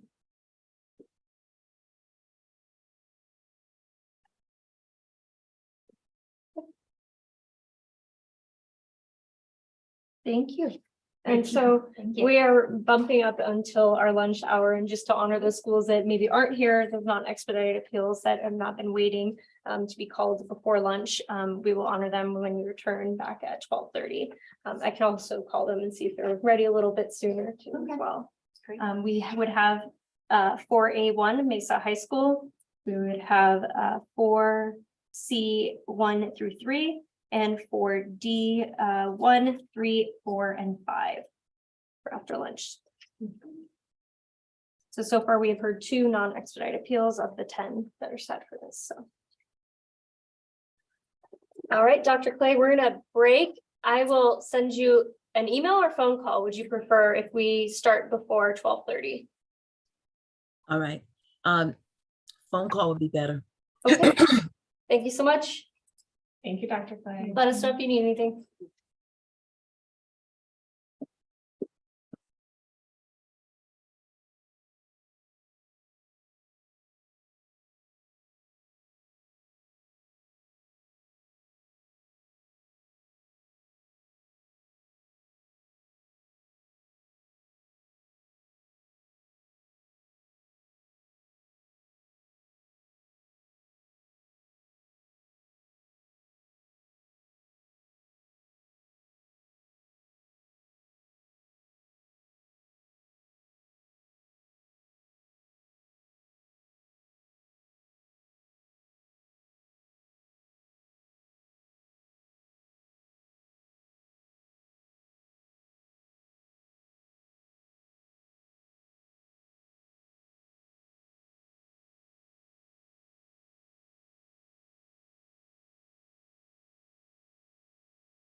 This is the State Board of Education. There's an attendee here that I'm not able to identify. Would you be That's able New to Crossroads. let me know? If you could unmute your mic, what school you're representing? I'm sorry. Is this, Sorry, Dr. Clay. I'll just go ahead and leave. I just went ahead and muted myself. You want me to just go ahead and leave 100%? No, you can just mute yourself. Okay. I think Jessica Benjamin Reyna was the was individual his that just was here. Yeah, it's reflecting the wrong name here on Zoom, so I'm trying to. Okay, so it could be somebody else. Yep. Wait just a minute. Ben, are you still on Zoom? Are you on Zoom? Me? You're not on Zoom, right? No, ma'am. I'm Okay. walking out to the car. Okay. No, that would be me, but it had my name on it before. That's really weird. Let me go ahead and. Oh, I don't know why that's there. Hey guys, I think it's me. I'm trying to leave, but it won't let me. This is Sheila Betts with Chinle Unified. Okay. I'm sorry about that. I'm clicking the leave button, but it won't Would let you like me me to move leave. the meeting? Yeah, I want to make sure, can I come back after lunch on the same link? I'll send you a new link. How about that? Okay, that'll work. Thank you. Okay, now we're going back on mute.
Hi, Dr. Clay. We're just getting things together here in the room.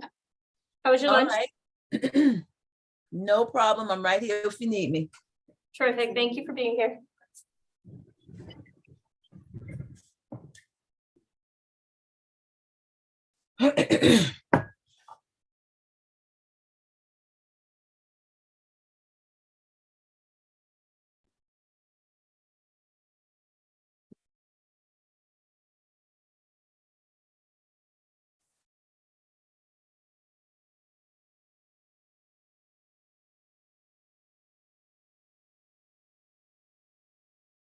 So we will reconvene the ADA-F Appeals Committee after our lunch break that ended at 12:30 p.m. And that is the current time, is Monday, November 28th. Committee has reviewed some of the appeals on the expedited consent agenda. And now the committee will continue to hear some of the non-expedited appeals with staff recommendations. These non-expedited appeals have a 15-minute presentation as well as opportunity for questions and discussion with the committee members and staff following their presentation. Our first school will be Mesa High School.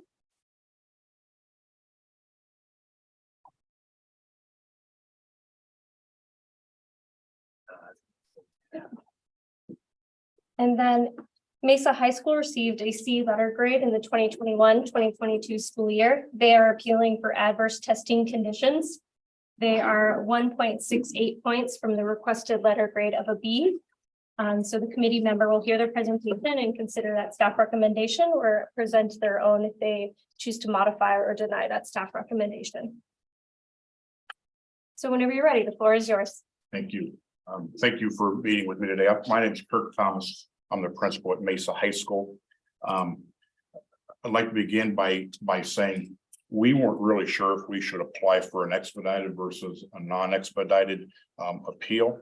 Our initial thought was expedited might mean that it was going to be considered sooner rather than later, and we didn't have a need for that, so there was no need to do that on our thought. But in addition to that, we wanted to be very thoughtful about this approach and also to give the committee a chance to ask any questions that they might have, because we really wanted to respect this process. Without going through the entire application, but hitting many of the big points, there's three main topics that I do want to share with the committee today to make sure that that those came through on the application, so to speak. So when it came to adverse test conditions, the first main topic that I want to share is at the start of the test date on April the 5th, the ACT servers were not up and running. They were not working right. They went down right away. It took roughly 30 minutes to get those servers back up and online and get kids to be able to log into that first test and get going. As a result of that, you can imagine as we were gearing up to take this assessment and getting kids in and getting kids ready to go and having that kind of tech issue right out the gate kind of was a negative beginning to it. It also became a distraction, I think, for some kids as we were trying to work through those issues of getting kids logged in and getting the servers to work. And we had some students as a result of that, and parents as a result of that, actually signed their kids out for the day because it was such a disruption. One of the things that we put in our application that we attempted to do to minimize that sort of an issue was all the prep work, obviously, that goes into the logistics of preparing for an assessment like this, to include test training of teachers and security training, assigning teachers or tasks, all logistics kinds of things, assigning testing locations, students to locations, ensuring that test nav was loaded on student devices so they would be ready to go. And all of those things that you would typically do for an assessment like this, but anticipating that a server wouldn't be up and running was not something that we had really prepared for. So in real time, we worked with our IS department at the district to try to work through those processes. And we did obviously were able to resolve that issue, but again, it was a good 30 minutes into it. And then we sent an email out to folks, and so it's kind of a staggered start time then for classrooms to begin that first test. I did bring sample pieces of evidence to that effect that was included in the application. I don't know if that's appropriate to pass out this time or not. Right, if that's Yes. appropriate, I could do that.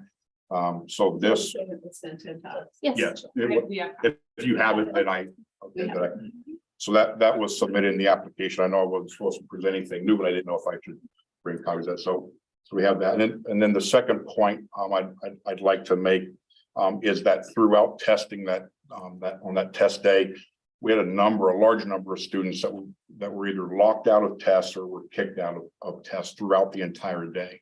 And so we went through a process of troubleshooting in the classrooms, little things. We went through a process of troubleshooting with our tech people on site in a location. But then in a number of cases, we just could not resolve those troubleshooting issues. We just couldn't get the students to get logged back into the test. And we provided a sheet that shows 91 students that were in that category. We just couldn't get back into the test for one reason or another. And they essentially were just locked out of the test at that point. Again, in terms of trying to minimize that, I feel like we did a good job in the classroom of troubleshooting and getting many students logged back in when that happened. I feel like our IS folks did a good job of that. But to the tune of 91 students, we just couldn't get all that done. And we believe that was a negative impact on performance as well. And then the third thing, or the third point that I want to really share this morning, probably to a lesser degree, but it bears mentioning as well. During this test, prior to testing and even into the day, to be honest with you, we've had a significant amount of construction going on our buildings. That construction that I'm referring to that had some negative impact on our students' performance on that test day had to do with the weatherization process that was being done to the main academic building and the 100 building. They were going through a weatherization process where they were taking off bricks and recapping and sealing and doing those kinds of things for the roof. And they were grossly behind schedule in their work. It's an outside company, not with the district.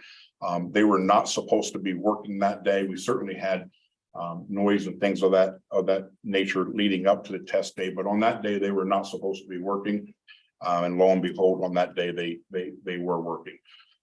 Again, our efforts to try to minimize that was to get in touch with our district folks to contact the crew to come out and cease work, which they did, but they did that well into the first test. Some of the issues with that was the noise that was involved during that process. There was some heating issues, cooling issues, I should say, hot classrooms as a result of that work being done that day. Not to mention the odor that we got some classrooms reported about, the tar or whatever that, I don't know what that process is, but the process that they were using. And so all of those things we feel like negatively impacted student performance on that test day. It is extremely difficult to really quantify how much that impacted scores. We did put in the application that with the exception of 2021 and of course we know what happened prior to 2021, but from 18 to 19 we saw our ELA score proficiency that was on an upward trend from 34.9% to 39.43%.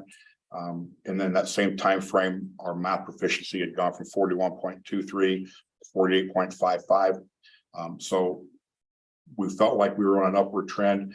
And then we implemented a lot of targeted strategic supports for kids along the way that we felt were going to have a very positive impact on student learning in general, but on proficiency in this case in particular.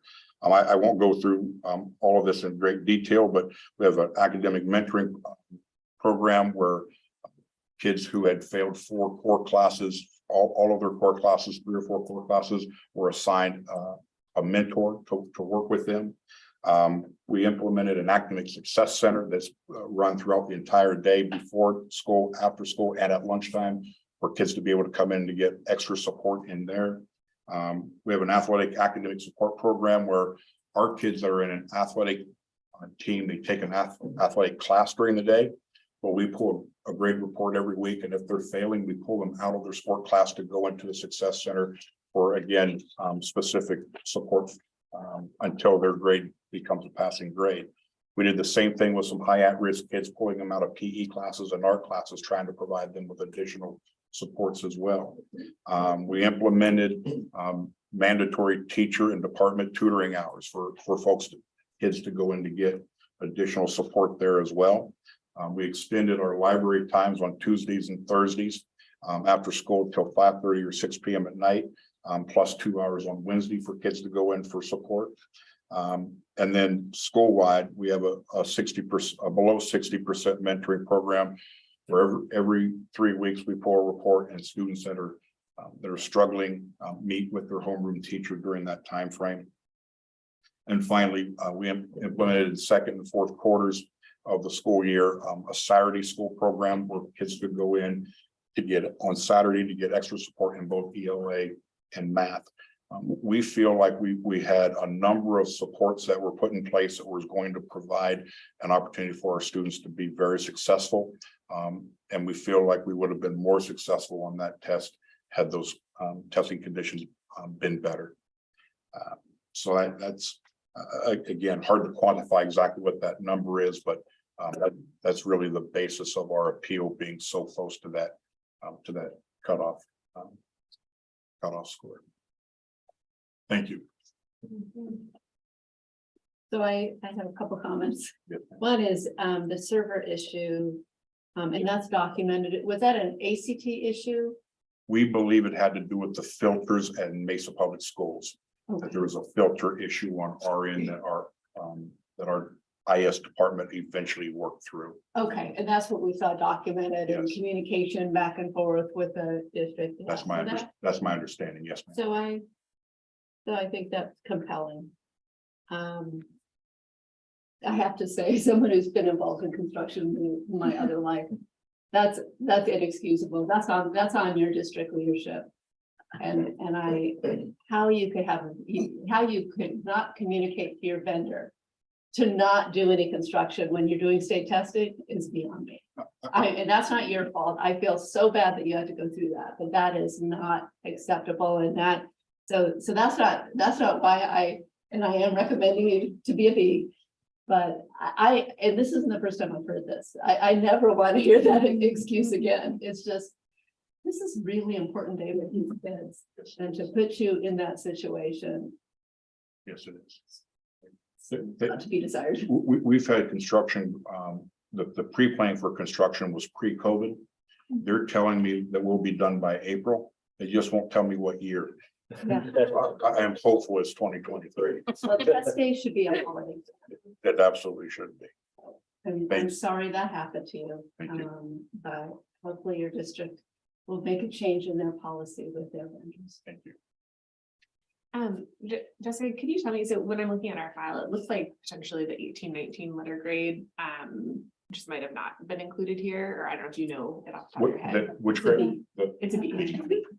Yes. It's really special. Oh, yeah, it was a duplicate. Okay, perfect. No worries. Thank you.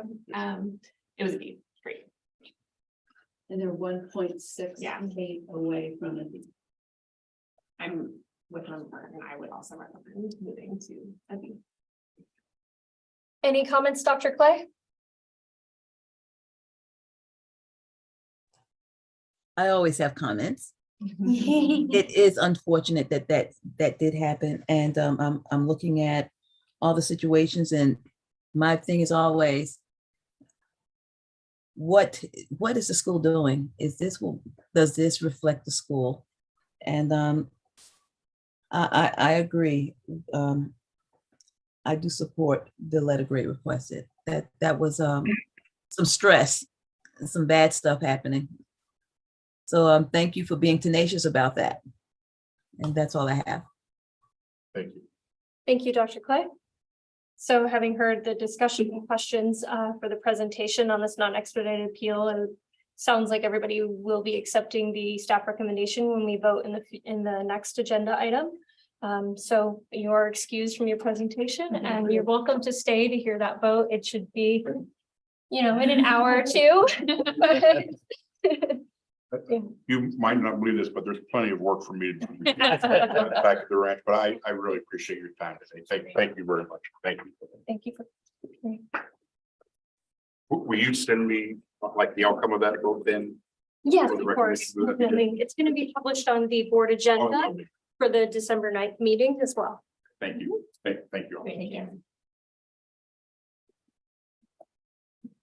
So next, we would call for their 15-minute presentation for C1 if they are present, having heard 4B1 before we started lunch at 11:30. Is Center for Educational Excellence here? Yes. Okay, thank you. I will give you a moment to set up and we'll pull your application as well. So my name is Cindy Nelson, and I am the assistant principal and the special education director at Center for Educational Excellence. We appreciate the opportunity to be able to submit for an appeal and for your time here. We thank you. I think, after reading the brief online, that we believe we didn't effectively convey our concerns over this year's letter grade. And so it's my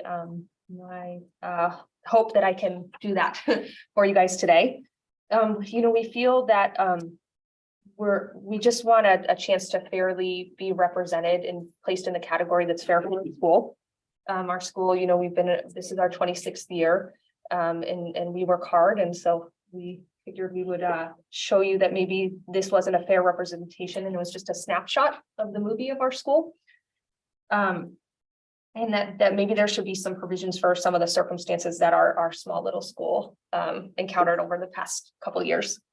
So I guess I'll start with we had two parts to it, and I'm sure you've got it in front of you, but I'll start with the chronic absenteeism and then we had the third grade, the minimally proficient part of it. And so in the briefing, it stated that, was it related to school performance outside of our control?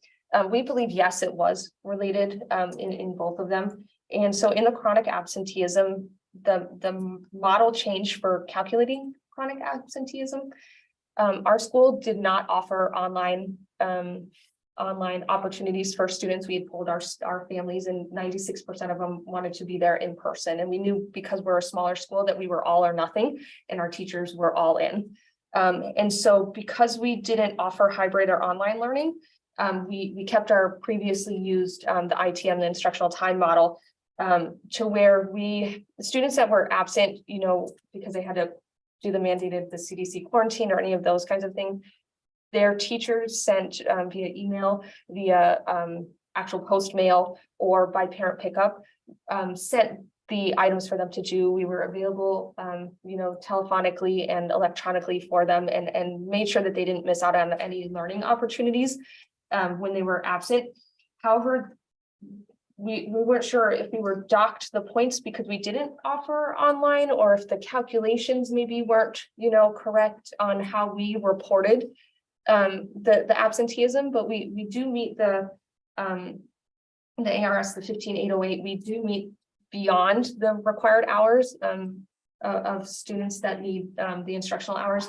And so we did recently learn that our paperwork wasn't on file for our ITM, but we do provide that, and we did check in, with the students, and we do feel that they did receive the instruction that they missed when they may have been home, if COVID was in the household or they had an extended illness or something like that.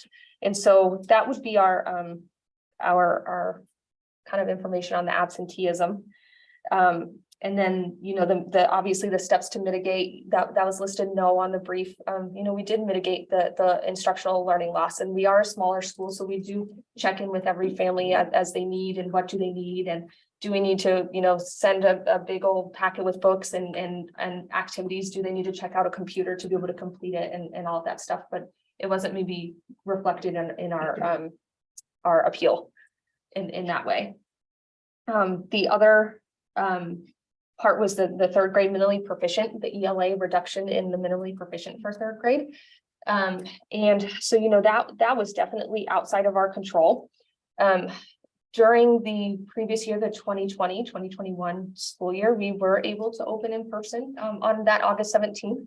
And we did have, openings because not all of our students were a charter school in Tempe. Not all of our families started working from home, or they didn't need to travel because we pull from students all over the valley. So we ended up having some openings for that next school year, and ended up being, in that third grade was 25% of our third grade students were new, 11 out of 44 of them. And so, we were fortunate in the sense that we have our parent buy-in, and they wanted to be in school, and we were able to mitigate, the risks of having students in school full-time. Whereas we understand maybe some other districts around us didn't. And so the students that we received from the areas around us, they were students who couldn't learn online. They were students who are special education students that need to be in school full-time. And students that maybe are coming back to school after being out for a year. Maybe were homeschooled for a year, or other, Prenda-like schools. And so when you account the third grade, it definitely affected our performance in all grade levels, 3rd through 8th grade, K through 8th grade, because we are K-8. But we decided to focus in on this smaller, narrow in on here, because we really feel, 25% of our third graders being new to the school, and the demographics of the students that we received, it did impact our previous trend of reduction of our third grade minimally proficient. We hired extra interventionists, we hired instructional assistants, we went with a new intervention program for our tier 2 and tier 3 students. And it's hard to make up a couple years of learning loss in 1 year. And when it's a small school like us, it affects us, I think, a little bit more than the smaller school or the larger schools. And so, if you remove the students, and you kind of just look at the data of the students that have been there and have been there throughout the whole time, we did reduce our minimally proficient students by 4.8%. And it does go with our trend downwards of reduction of that minimally proficient with the interventions and the extra staff that we put in place. And so we know that, there's maybe some provisions for the circumstances. Sometimes it's comparing apples to oranges, and it's hard for a K-8 model school like ours and to see what the effect is. But we really feel that we can quantify that effect on some of these points. We've been an A school. We work really hard at what we do. We have high expectations for our students. We don't turn away students. We have all types of students at our school, and we don't feel that this B is a true reflection of what our school really is. Awesome. Thank you. Now, if committee members have any questions or comments. Shauna, I'd like to understand a little bit more about the first point on attendance. I think I struggle with the second point, to be honest. Me too. Basically saying that, because you got special education students, like that is the reason for. Not necessarily special education students, no. But students who couldn't learn online, so potentially had other challenges. So I personally struggle with that point, but I would love to understand The minutes, the did they attendance qualify? yeah. So I was looking into that real quick, just to check, and this is on the absence, chronic absenteeism, right? Yeah. And with their first. Well, the minutes versus the, I mean, Or that they didn't submit. they didn't submit it, and then did they submit it later? And then, I mean, yeah. And how I that think- impacted attendance calculations. Gotcha. So they were, to make sure I'm understanding right, they moved to online, but then it wasn't recording their minutes. So They we did actually, go- we did not go online. We provided, because some of in the ITM, you're able to provide the instructional minutes to students based on a couple of different ways, right? Taking attendance in an online class, which we didn't have, parents signing off that yes, they did the work and all that stuff, or project-based learning. And so we have the latter two. We have the project-based learning and the parent, support at home. However, these students, that sometimes got stuck, having to quarantine for 5 or 11 days, that misses, that's their, if they're exposed or if they're out because there's COVID in the household, right? Then based on the CDC and the state requirement or not requirements, recommendations of, how to keep students home and stuff. If we didn't offer online, we're just questioning, were we docked because we didn't offer online or, It's a good question. And so I guess it would depend on how were they marked in the attendance system? Did that count as an absence? In the attendance? and that's, so we've tried to reach out and get some guidance and we're still working with that after, this came out and we saw that our chronic attendance went way up. I think from like 13 to over 20. And we still don't quite have a clear answer on if we're supposed to mark them because they're not physically present on our campus. But they're turning in the work and they're doing the work. So then does it count as an absence? We're still trying to receive a little bit of guidance on that. The code is built, if it gets marked as an absence, then it would impact your, if they were marked as, that's. the Yes, stuff so we did mark collected. them as absent, yes. Did mark them as Mhm. absent. So it would affect the numbers in that case. And then I'm not sure who's the best person to weigh in on how we should accept data if they were doing stuff there. So I can confirm, like in our system, if they were marked absent, then that would show up. Yes. But there shouldn't be any change to the underlying calculation of how chronic absenteeism worked. But yeah, to your point, I think what you're describing, the changes just in general of kids being out and tracking that. So if they were marked absent, that would impact the chronic absenteeism numbers. What was the issue with the not submitting the instructional time model and like, how does I'm not that? sure they qualify because that- you So have to that's meet- exactly- yep. Yeah, they don't qualify because they didn't offer hybrid or online. They did Got it. quickly try to get back in person, but those minutes, that's only for hybrid and online, correct? Correct, where Yeah. counting up the minutes is only. And so you're that- thinking because you couldn't submit the instructional time model as a result of offering a hybrid type program. Exactly, so then we have to That's mark them qualifying. absent because they're not on our campus, but does that skew our availability to get those points? It Yeah, does. and so is that, so we weren't sure, are we being penalized because we didn't offer online in that scenario? And those points are 2 points in acceleration readiness, correct? I believe so. So 2 points that you would have been eligible Mhm. for, Yeah. but you're 4 points away from or 4.6 points away from requesting of the A. Yes, and then I don't know if I have a second to, kind of clarify, we're not saying we got special education students or anything like that, we accept all students at our school in special education for rest for, yes, absolutely, of course. And I think our point is that after schools closed in 2020, our school had those 55 spots open, which is abnormal, right? We are full every year. We're full every year. And so because those 55 spots were open and we were an in-person school, we got, the students that needed, we got new students and 7 months are, absolutely. Oh, we're overjoyed. We love, absolutely. We're excited that we're full and all of that stuff, but it's hard to make up a year and a half of learning loss in 7.5 months. And so I think that's more of our kind of our point is that it's hard to make up that time of these students who have been home or not been in school consistently as the students that had continued with us were in school consistently. So it's hard to make up that time, even hiring extra staff and having an interventionist and doing everything that we've done for 25 years, that's a lot of time to make up for and being such a large percentage because we have about 314 students in our school. And so, when you put 55 new ones, that's a lot, a higher percentage than, a school with maybe 1,000 students where it kind of skews our results.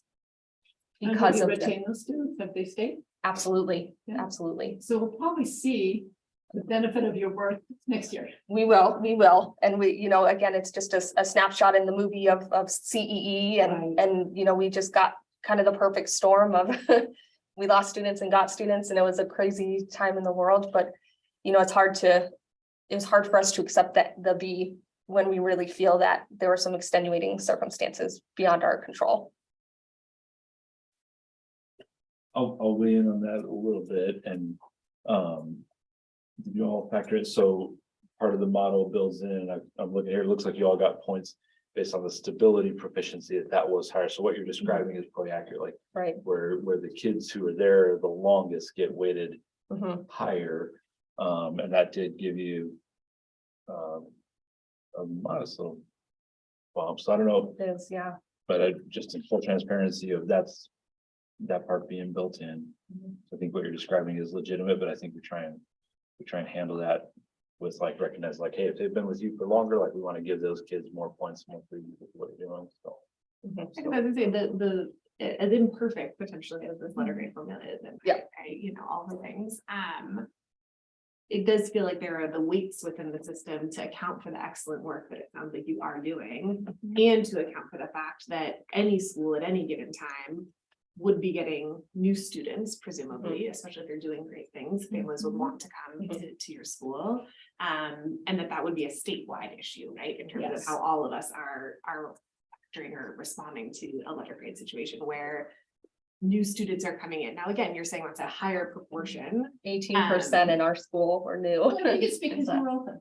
Mhm. You know, I- we're open. absolutely. A lot of schools didn't stay open but this happened to a number of schools. Absolutely. We know we're not Yeah, alone. we're Absolutely. Not alone, and I think it's just sort of, I'm guessing it's gonna be a blip in many systems. And then we will see you go back up into the B range and probably up. Yeah, I mean, I guess I would commend you on taking always all the new students, which Of again is course, yeah. required, but Absolutely also required, to celebrating the fact that so many families would want to choose you. Absolutely.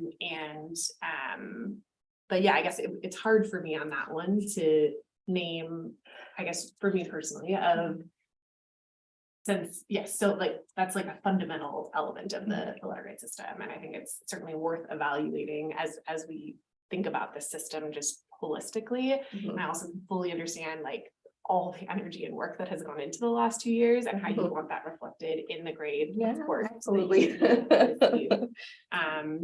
And also recognizing that the students, it sounds like, that did come and choose you were potentially further behind than the students that are currently with you, and how we need to recognize that in the system as well, but also name that, yes, it does take more work to get those children caught up, and Absolutely. certainly don't want anybody to be penalized for ensuring that occurs, but also needing to recognize that their proficiency matters too. right? Absolutely. And Absolutely. that should be factored in ultimately. Yeah, I think you make definitely some good points. A hard thing for us is, it's 5 points or no points. And so that's a hard thing for us to swallow, like, oh, man, we got no points for, the other 80% that did pass. It's a hard pill to swallow, but I understand what you're saying. There's, we're not alone in this, and it was a perfect storm. The last 2 years were crazy. Yes. So,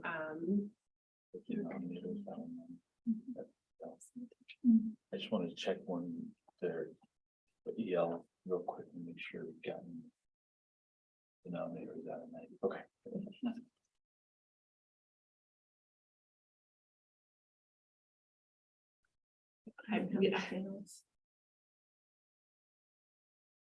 I think unless there's something else on the attendance, I guess I would move to keep it as is. Or I would not move. I don't know, but like I would personally, and I really like, I would support the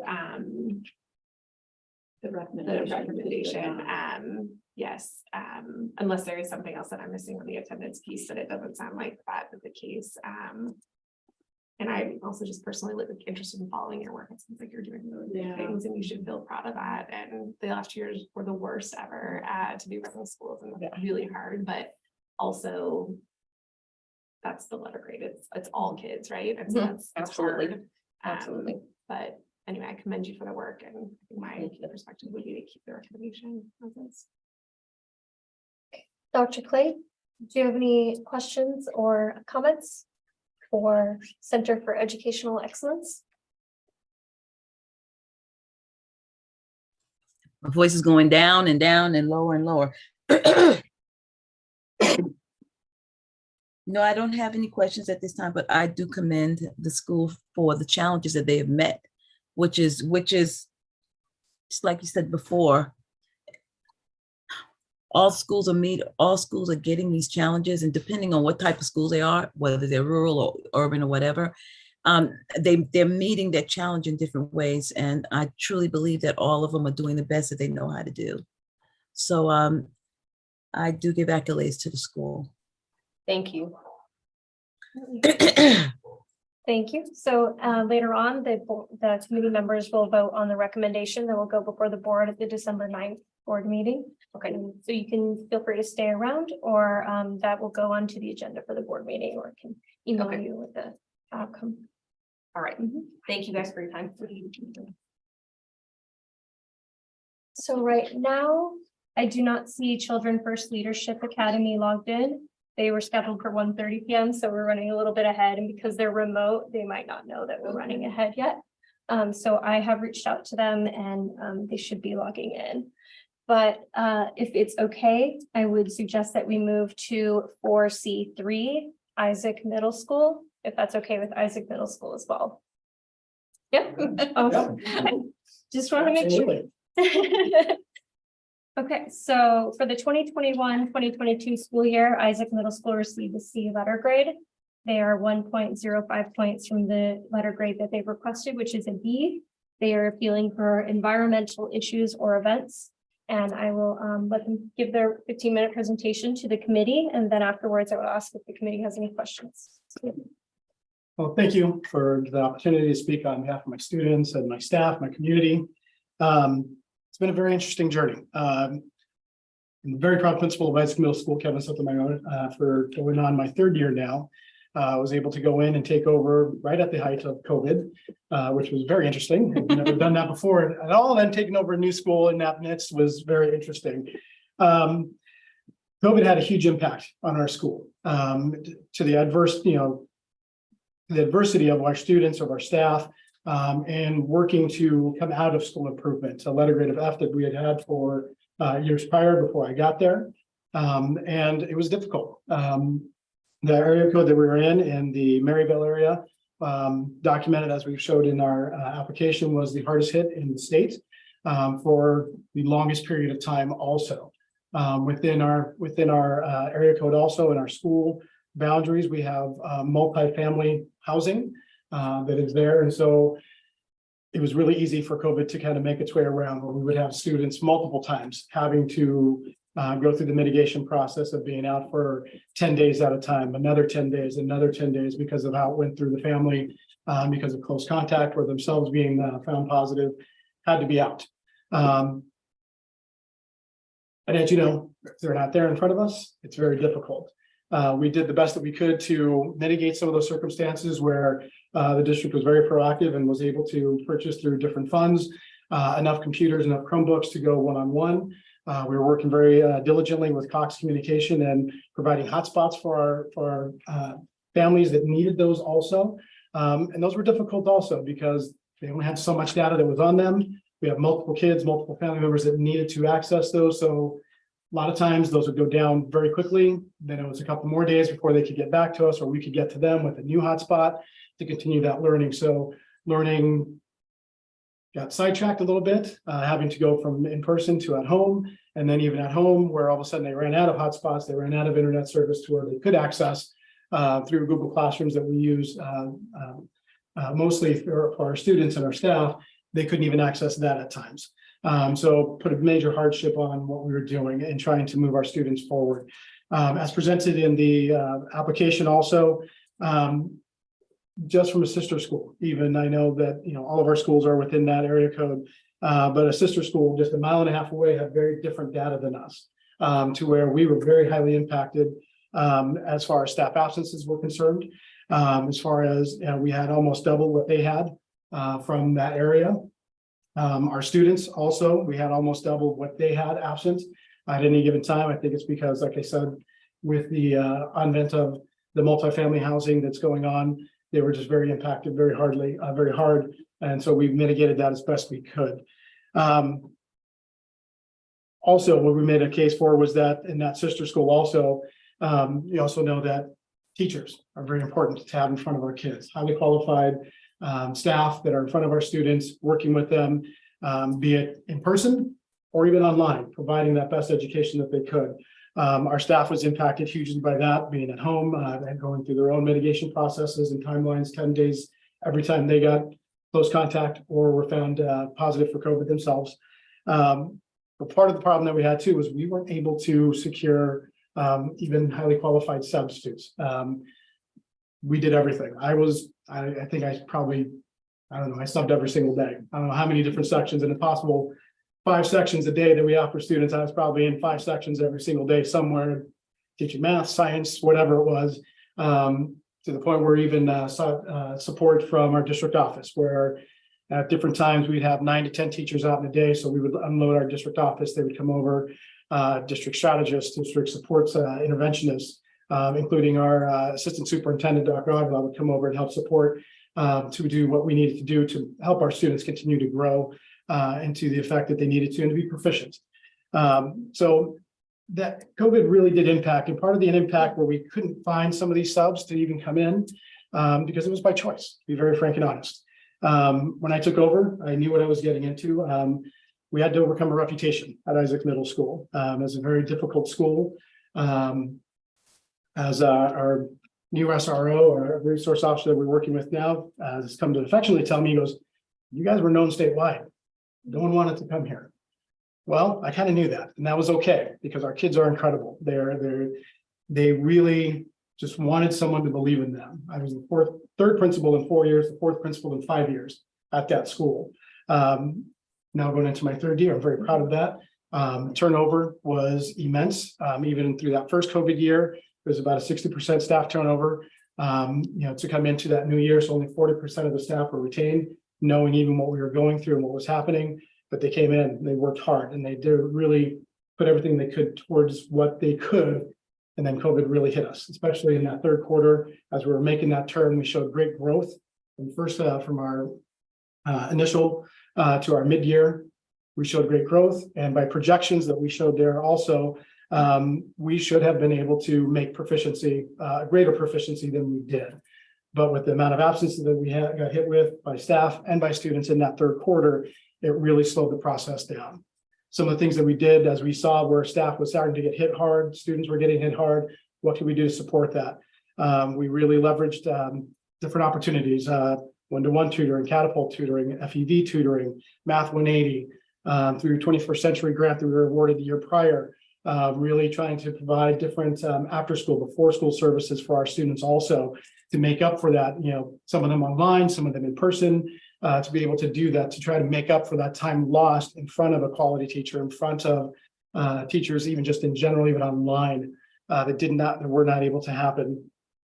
So really COVID, it was tough. And we were trying to not only improve the academics, we were in F school for 2 years prior before I got there, continued with the F through the stay put. But it was really a mindset that we had to kind of really work through. It was a belief that they weren't good. I was told right at the very beginning, so you'll be gone at the end of the year. Like, no, nobody tells me when to leave. I leave when I feel like I'm leaving. Well, no, mister, you don't know. This is a tough school. We get everybody out of here. And that was the attitude that the students had. Parents, very much the same attitude of, well, it's going to be a rotation, because years prior was usually about a 50 to 55% staff rotation, turnover every single year. So really just trying to provide that stability for our students was huge, and we were able to do that. And no matter the output, or the outcome here, just let me go on record because I can. I'm very proud of my students, because they're the ones that really decided, we're going to believe you, we're going to take a turn, we're going to put the effort in because you said that you're going to be here, you said our teachers will be here, they're going to work for us, they're going to fight for us, we're going to put the effort in. And they really did. As you can see from the information we provided in our appeal, our growth was enormous. Our second language learners, our special ed students, IEPs had incredible growth over the year. And it just got halted because of COVID and the absences that were there. And we really do feel that if it weren't for that, we would have continued on proficiency, not even close to where we want to be, where we're going to be in years to come. But we would have done a lot better, making up that 1.05, which haunts me at this moment, points that were on the table to be able to get there to receive that B that my students and my staff have worked hard, and they definitely deserve, in my humble opinion, because they did work hard. They came in a very difficult situation. They worked through COVID mitigation processes and everything that they needed to do to provide the best education they could. My students worked very hard. My parents worked really hard to try to make sure that their students were online when they could be. And if something was wrong, we did work with them, sending teams of tech out to homes to make sure that the computers were working correctly. Sometimes we had to trade them out. So that took another day away from education from our students. But truly, honestly, we believe that if it wasn't for COVID and the high impact that we had, especially in our area, in the Maryville area and at my school, and having to overcome, well, frankly, that terrible reputation, that culture and climate where substitutes literally would tell us, nope, we're not going to you. We know what happened before. We get it. You're new. It's changing, but we're not coming. Okay, well, then myself, assistant principals, any staff that we could possibly muster, anyone, we got into classrooms to at least be able to provide the best that we could for our students at that time. And so with that, that's why we feel that being that close to a B, that this did impact us and would have changed if we didn't have this impacting us at Isaac Middle School, that we would have made better proficiency gains than we did make because of our growth and the projections that we were made. Based off of that growth, we should have had higher proficiency. At sister school, about 1.5 miles away, with less absences by students and staff, were closer to their projected proficiencies than we were, even though we had similar projections. They made higher projection of growth proficiency than we were able to because of those absences. So is the sister school you're referring to in your district? It is, yes, ma'am. Is that the, NKU? yeah, Yes, yeah. And so you mentioned, and I'm sure you provided that, just don't have it with me, that your zip code was identified as having the highest number of COVID cases in the state. Yes, ma'am. Was that documented? Does he? Yes. Okay. And so how does that compare to like Navajo Nation? Mojave County? I can see if I can gather that same type of information. Of course, it would depend on the time frame as well. So I Right. will let Mr. Sotomayor speak to the time frame that was happening. Yeah, because we need to have some data to back up. I mean, I actually think you did amazingly well considering, and I certainly understand. But everybody was affected by COVID, but I do think some a little bit more than others. So it sounds like you made every attempt to get kids. You did hybrid, you got digital devices, you did everything you could to keep kids learning. Is that correct? Yes, ma'am. And we actually, the district even went into a partnership with Arizona State University and starting to work pretty decently this year during that time to provide Wi-Fi towers. And so we actually were able to, we were one of the schools where they put a Wi-Fi tower on to project out into the neighborhood. And so obviously that was an imperfect situation, but it helped. And so we were doing everything we could to make sure that our kids were getting the education because they weren't just at home and doing nothing. They could go to the playground and log on. Exactly, or at least park in a car close by the school. They couldn't go in, they had COVID, but at least they can maybe sit there for an hour and log in and access what they needed to get their homework done. Or their parents could drive them after, they were done with work and they Exactly. could, I heard about situations like this. That's why I'm asking. Yeah. I will say the only component that they did not increase from 2019 to 2022 was bonus points. Everything else they did increase. They remained consistent at 2 bonus points, but every other category increased, some very significantly. So like, are you saying they earned all of the eligible points they could earn basically? And Their because of growth in proficiency. 2019 was 25.51 points. Their growth this year is 46.02. So that was maybe 4 points or whatever, because you could earn up to 50, right? So there was a difference there. Okay. They're getting 7 out of 10 EL points. They're getting 10 out of 10 acceleration readiness. Their proficiency is low, but it is increased. It is up from 2019. All during COVID. All during COVID. Their total points increased 25.29 points from 2019 to 2022. Overall. Something you're doing is working. I mean, that's impressive. Simple belief that our kids can do it, make sure they know it. It works.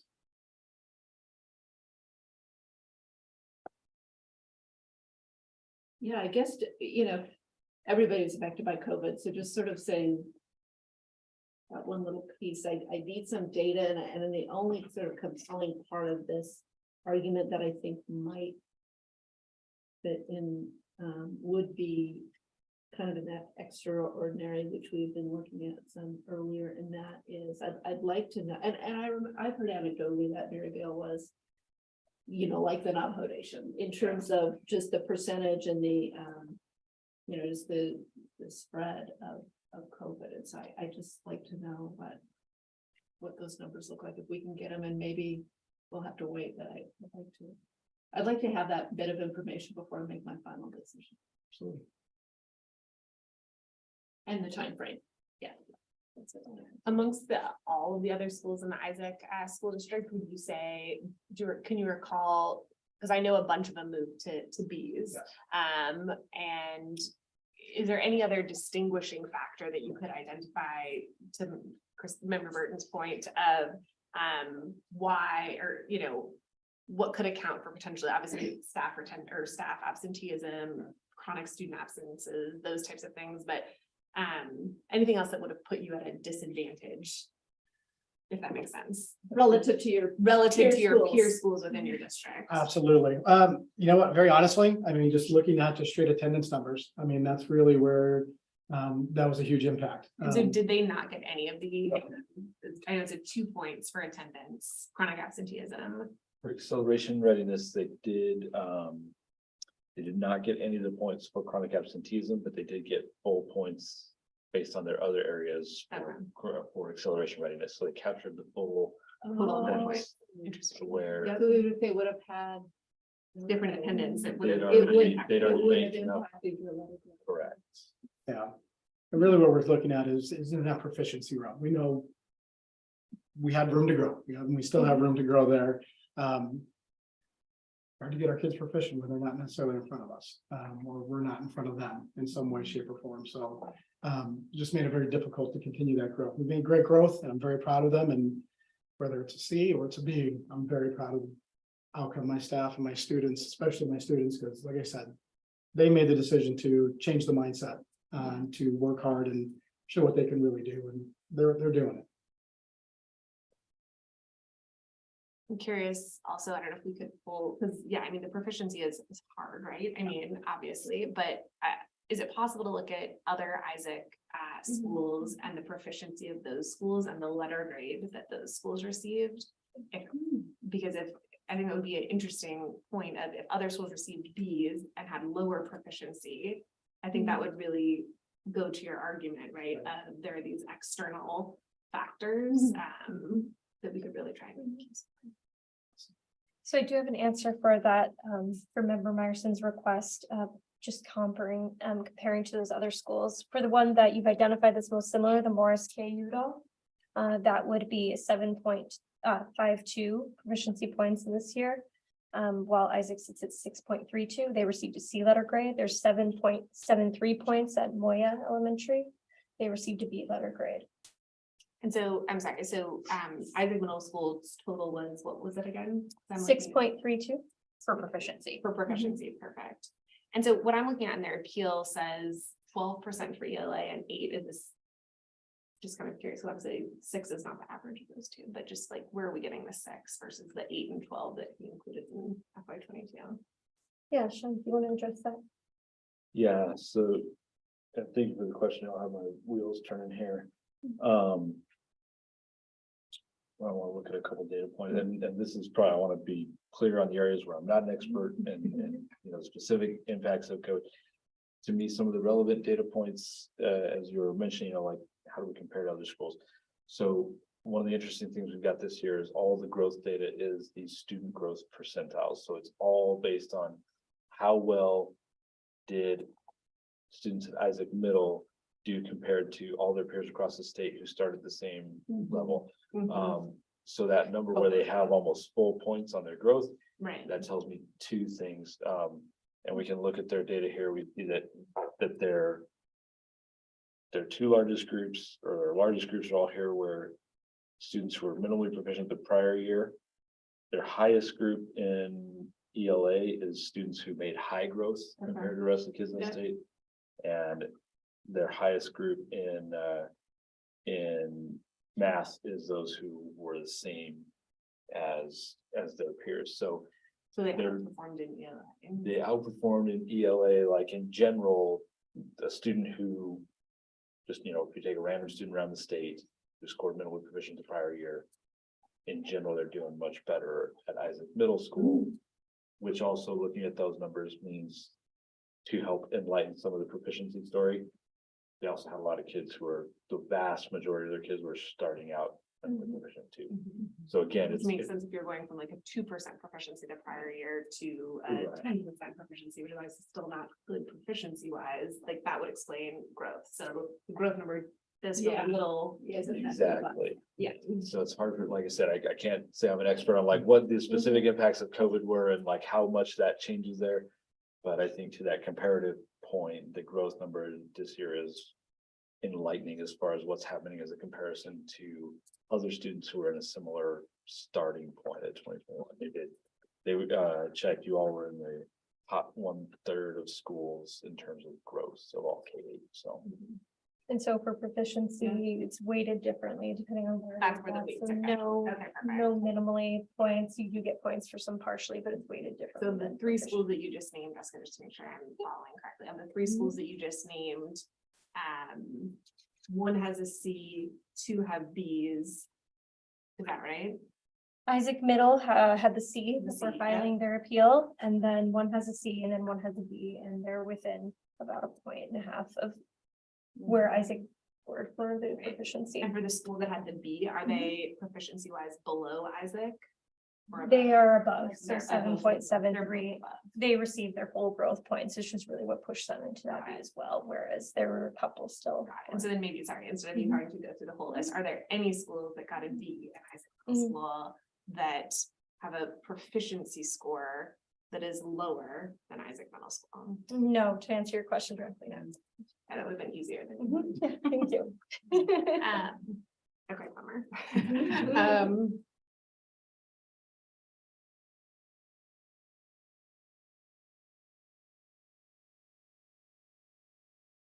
Dr. Clay, do you have any questions or comments?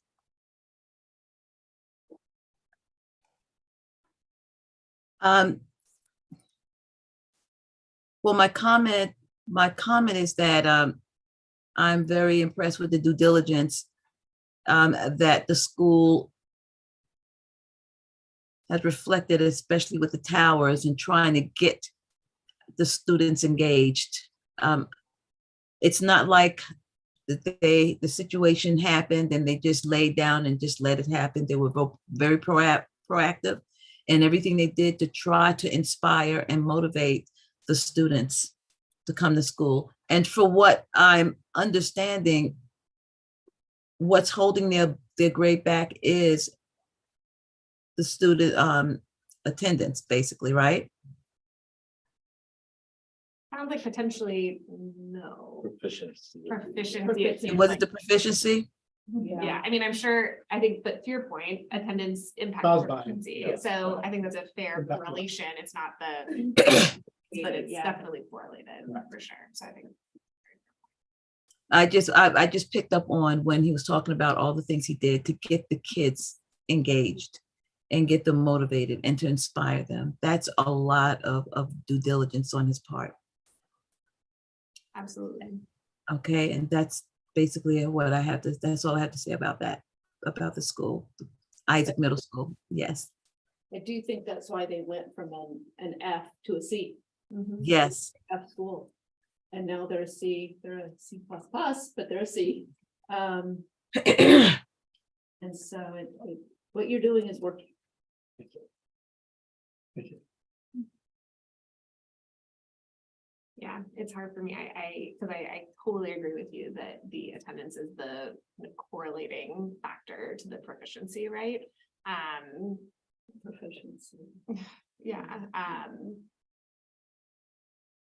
but it's hard when, if obviously, of course, COVID impacted everyone, but it's hard to, especially if the attendance points, like we can't make the case that the 2 points would have been what could have pushed you over, right? For me,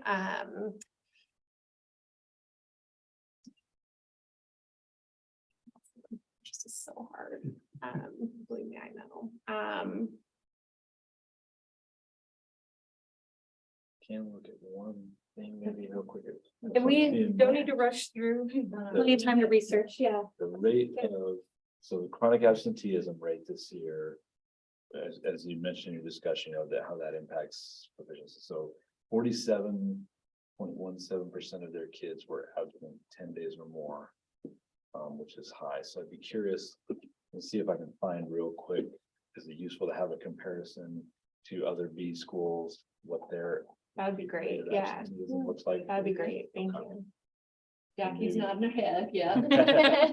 As the discussion is kind of pivoting to maybe the impacts of absenteeism on The proficiency. Let's see if I can find that real quick here. This is the boring section of the meeting where Yeah, no problem. Everyone's comfortable with you taking this session. Yeah, we are. And I'd like to clarify that those are the only points that they do not receive in acceleration readiness, chronic absenteeism. Okay. But they got the. But they got the 10 full points other ways. So I mean, I want to know this because I'm curious, but it really wouldn't impact their grade because they got the full points. Is that what we're saying? That is correct. If we're talking about impact to the chronic absenteeism component But specifically. it's right, but if what Sean pulls is like some kind of massive discrepancy that it's an outlier, we could show that that is the link clearly to the proficiency being, which is why they wouldn't have gotten the proficiency points. Okay, I see what you're saying. And then tying the absenteeism to that, which again was a statewide issue as well, but if there is like truly an outlier, obviously, there's always gray. Yeah, and so on that rubric that staff completes, there is the consideration for the committee to determine whether the school has taken reasonable steps to minimize the impact of the event on the outcomes. And so Dr. Clay spoke to that when she presented the information about the cell towers from. Absolutely.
Sorry, things was easier to find.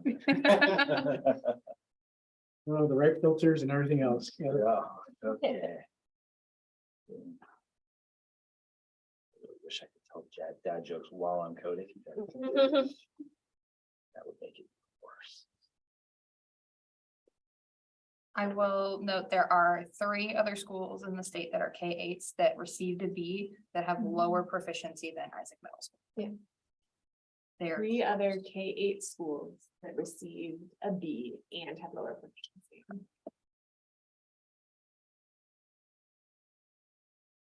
all 4 of them received 10 acceleration readiness points, EL 6, 7, 8, Isaac was 7. Growth is pretty similar for most of them. Is there any other appeal that we have that, I know a lot of people cited COVID and we're just kind of across the board saying, you know, that COVID happened, obviously, and we're not gonna necessarily, although it sounds like obviously very clearly in this case, the chronic absenteeism linked to the proficiency is the argument. Is there any other appeal that is linking chronic absenteeism to their proficiency score that we have subsequently denied? No, we do have staff and student absences presented in some of the appeals. There is.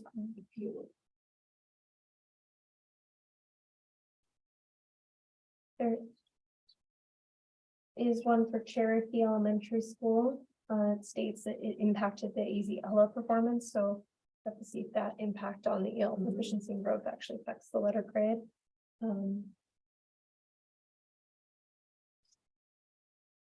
It's hard to make the case on COVID. I think it's a slippery slope. I feel bad because I think you've done it. I know. But if we prove this one, we will have many others coming to our December board meeting. Ask you for the same thing. So because we did set the framework for what's appealable and what's not, I guess, I'm kind of curious on that. Zip code comparison, if we could get that later, that might help. Like if we can say, like this zip code, and then if there are schools in that zip code that are right also naming that.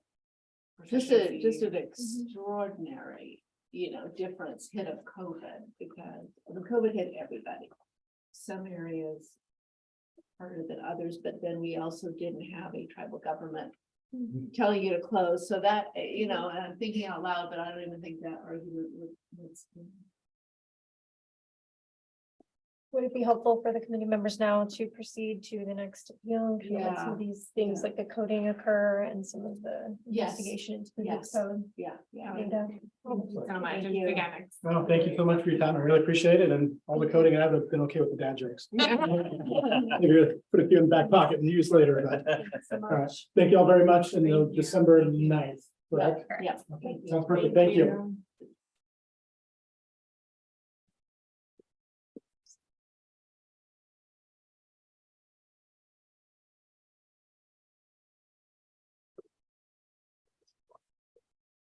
Oh, did you just get it? Found the right spot.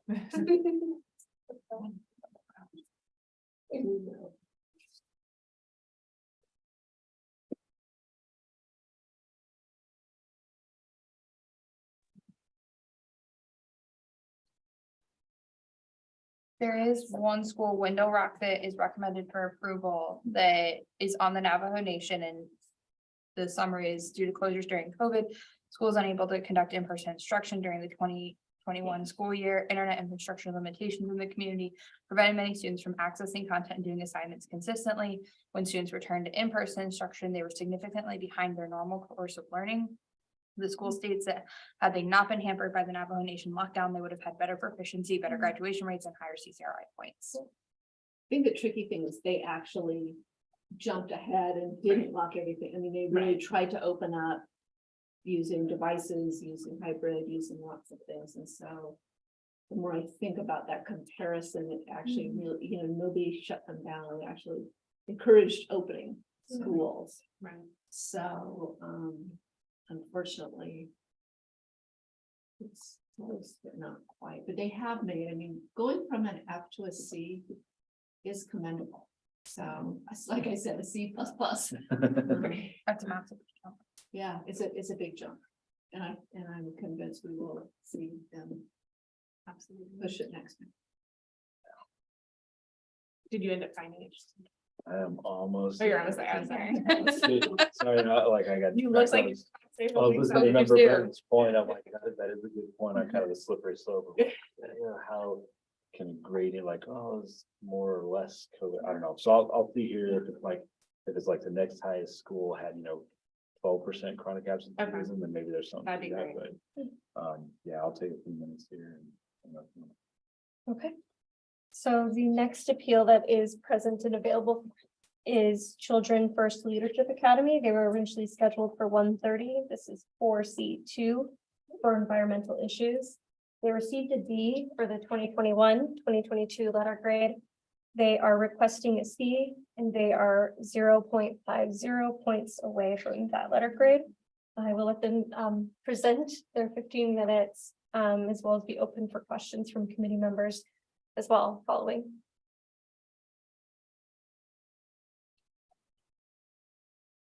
Can you hear me? Yes, we can. Hi, I'm Ricardo Cordovan, principal at Children's First Leadership Academy. I should say the proud principal of Children's First Leadership Academy. And the reason for our appeal is that we're 0.05 from a Z, and the kids have done an amazing job as well as the teachers. And our data shows that 50% of our students academically grow to this point, and that's why we've seen the growth. Children's First Leadership serves the population for homeless. We cater a lot to the shelters and Section 8. We don't have per se an area of attendance because 90% of our students get transported into our school. And so even though the students keep changing from one side to the other, we continue to pursue the students so they have something consistent within their education. And that's basically, even though their lives are changing, something that's being consistent is keeping the same number of students together, as well as the same number of staff serving the students.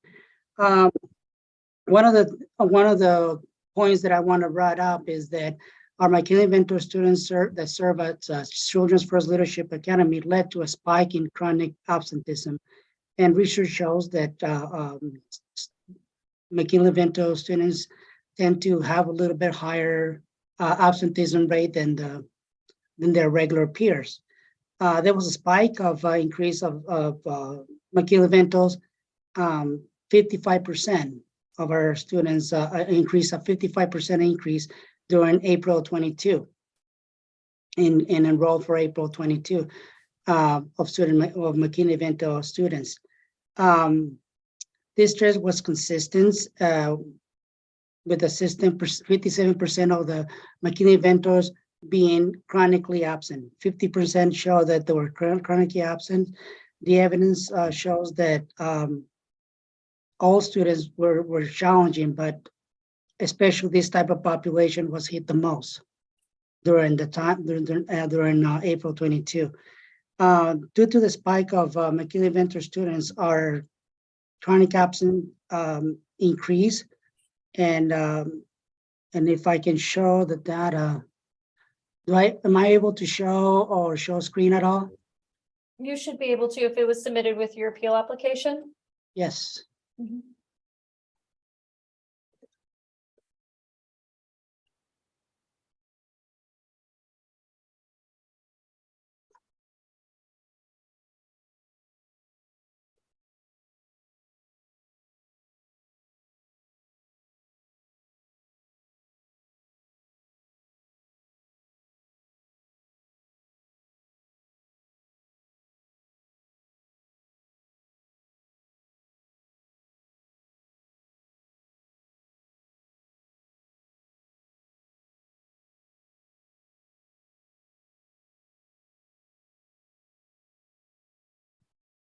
And I did just a small slice to do this presentation quickly.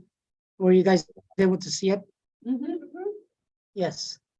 So, and again, thank you for allowing me to take this initial step. Children's First Leadership Leader Prio, the issues were environmental, the reduces transportation, increase of homeless populations, and smaller data. We had 4 routes in prior to 2022 at Children's First Leadership Academy.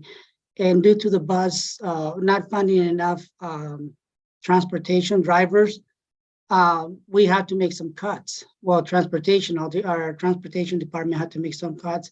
That's beyond my control. I don't control transportation department. So we have 4 routes. In 2019, the first route was removed, which because of no buses, no bus drivers, we end up going to 3 routes. That 4th route got dispersed among the 3 routes, making the stops longer and farther away from each other because we had to reduce. Not only that, we have to also start our earlier times than before. Then in 2020, another route we lost, and we haven't been able to hire a bus driver ever since. So now we're reduced to 2 routes. And again, we end up having to spread out those 4 routes originally to 2 routes. So basically 50%, making it again even longer stops and further away from each other, and increasing the time of attendance on our, increasing the time of arrival for our students in their bus stops. The first stop is at 5:30 in the morning, which means our students have to be 10 minutes before. That the parents have to have the kids at 5:20, which those students have to wake up even earlier, and parents have to wake up earlier to actually attend the students. So we tend to have because of that, we tend to have an increased amount of students being late or absent because they were not able to make it to the bus stop. And these are, again, keep in mind, 50% of our students are McKinley-Vento students. So they traditionally already, as it is, have a higher tendency to have chronic absenteeism. So now we're with 2 routes, and again, our first stop is at 5:30.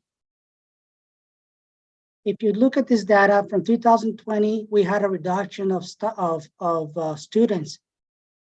Into 2022, we're actually our lowest. McKinney-Vento Act, even though we had less students, we had higher population of McKinney-Vento students. Our population stayed. We continue serving them. Even though our regular students population dropped, we can still continue to serve our kids because no matter where they come from, it is our responsibility to do so. In 2020, homeless or McKinney-Vento composed at 60% of the chronic absenteeism, and versus the 84.4% of non-homeless. But if you look at our data in 2022, 35% of chronic absenteeism was done because of the homeless population versus the 65%, which that created a bigger impact than any other year.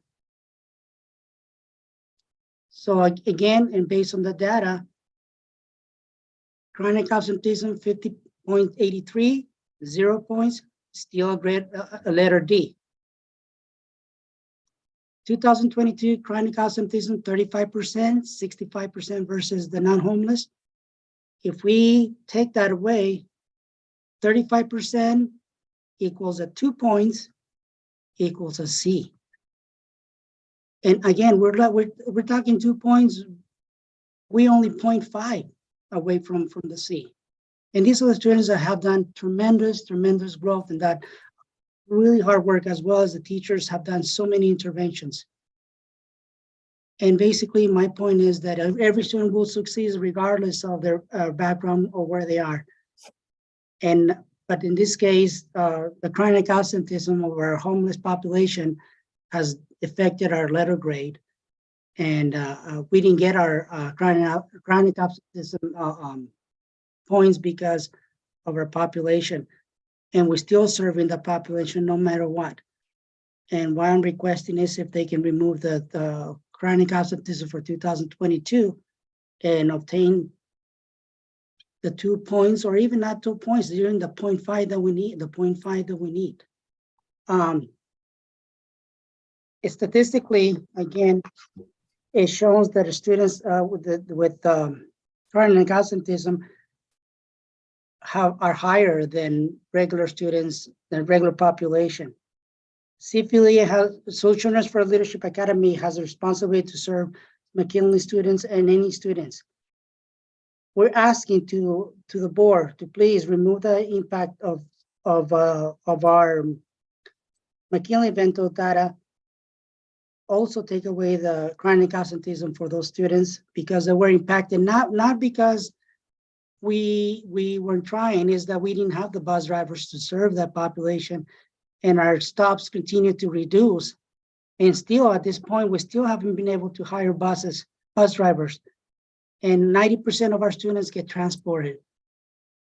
Some families tended to actually start picking up other families so they can continue making it to Children's First Leadership Academy.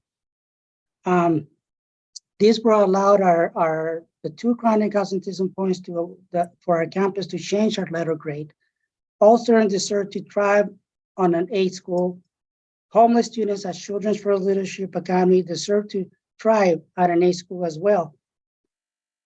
Earning a letter of a grade C is the first step of achieving that goal. If we're able to at least show that their work and their dedication is not in vain, at no conditions on theirs, they have no fault because we can't get enough bus drivers. And sadly, we went from four routes to 2 routes, and we're still currently with 2 routes at this point. I'm asking the board to please consider that 0.5 and utilize the data that I send out and in lieu of having the chronic absenteeism for our McKinley Vento Act students, because it was not their fault. Thank you, Principal Cordova. So the staff recommendation before the committee would be a denial due to not being appealable reasons. The committee is encouraged to have the question or questions. Okay.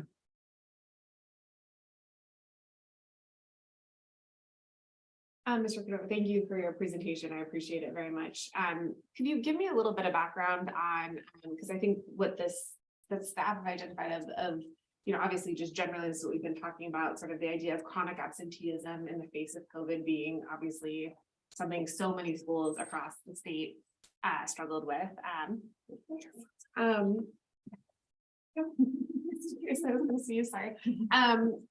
many schools across the state struggled with.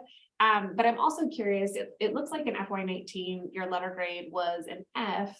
And so I guess just, as you think about the rationale for something that different that happened this year, causing you to move from the D to the C, that potentially isn't supported by the historical numbers, maybe could you give me a little insight into that?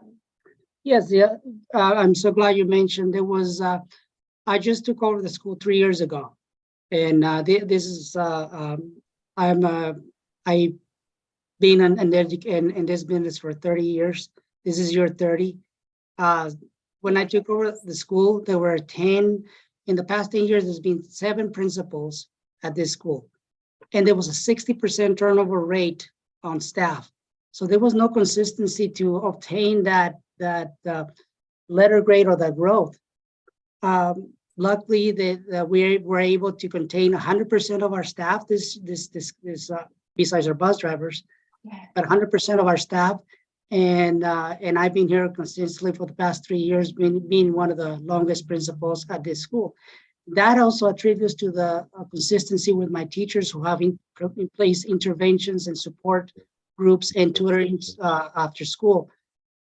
That's what we see in the growth. There's been a consistency in the instructional model that we have, as well as the consistency with the staff. And I believe that that's why we have not seen the growth prior, but we have seen it in the past 3 years, a consistent growth. Got it. And then, just when I am looking at the data that you shared, it looks like when you're talking about the growth, I'm seeing 0% proficiency for this last year. Can you maybe tell me a little bit more about kind of what specific growth you're talking about? Well, I saw we got 6 points for proficiency at a 30 weight. That's what I'm looking at. So in the Google Doc that they've shared, it says 0.00. So maybe was that like a formula error or something? Yeah, if they had difficulties entering the data, they should put in Oh. 0.00. I see. Okay. That is an improvement from FY19, they were 3.46. I see. And so I'm sorry, Mr. Farber, could you tell me the proficiency again then for this year? 6.81 points. That's on 0.6. Total. Okay, got it. Oh, okay. So the students are trying, so is the staff, and I feel within my heart that at no fault to them, there's a 0.5 that's missing that this students deserve, and as well as my staff, and again, that's because as a principal, I seen how challenging it's been for them, but in spite of everything else, they have overcome what they overcome every day, which is adversity and challenges. Yeah.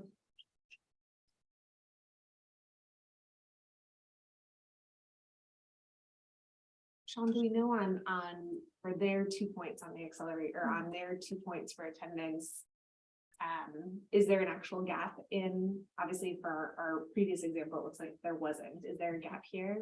Okay. Yeah.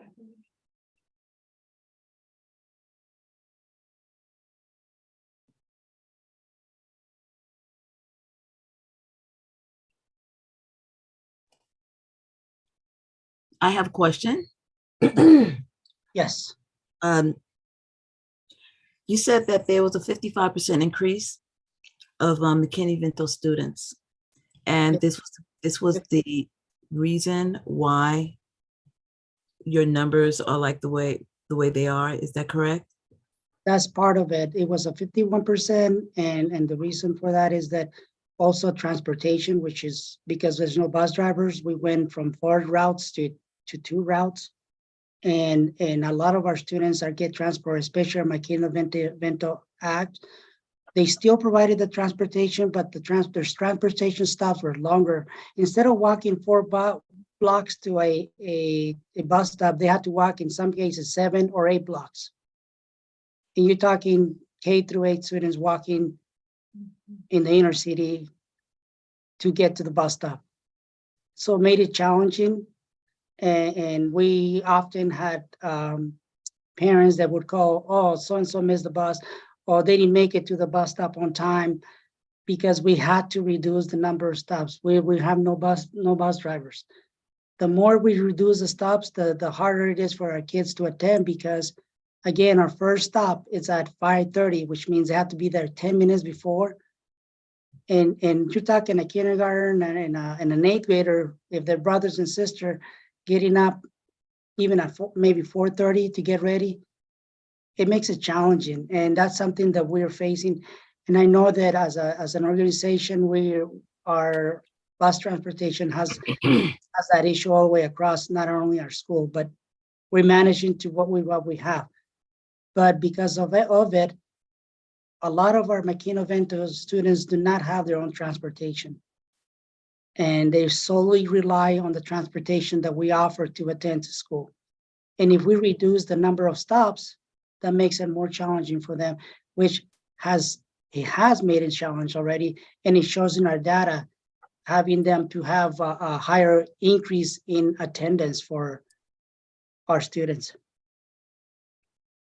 Okay, thank you. I was just trying to understand, because when I heard you, or I think I heard that one of the reasons was one of the reasons of your score is because you had a mass population of McKinney-Vento students. When was it? You had given in April 2022, right? That is correct.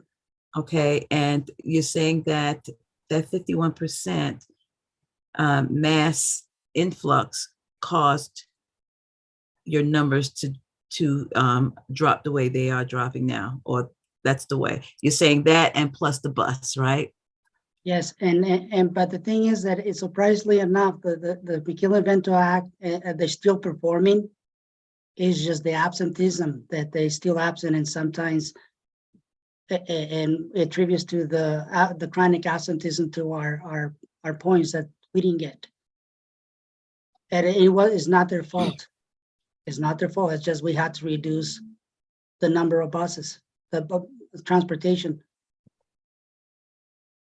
It makes it more challenging for McKinney-Vento students to get here. We are eliminating barriers, but I should say, because of lack of bus drivers, we don't have the number of bus drivers or routes adequate to provide a earlier time, closer stops. We don't have that. Okay, so it's not because of the 51% increase of the McKinney-Vento. It's basically because your buses, you went from four to two. Yes. Okay, and that caused.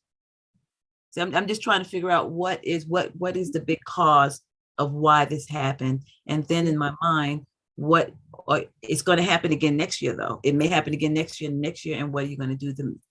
Is this a one-time thing, or is this,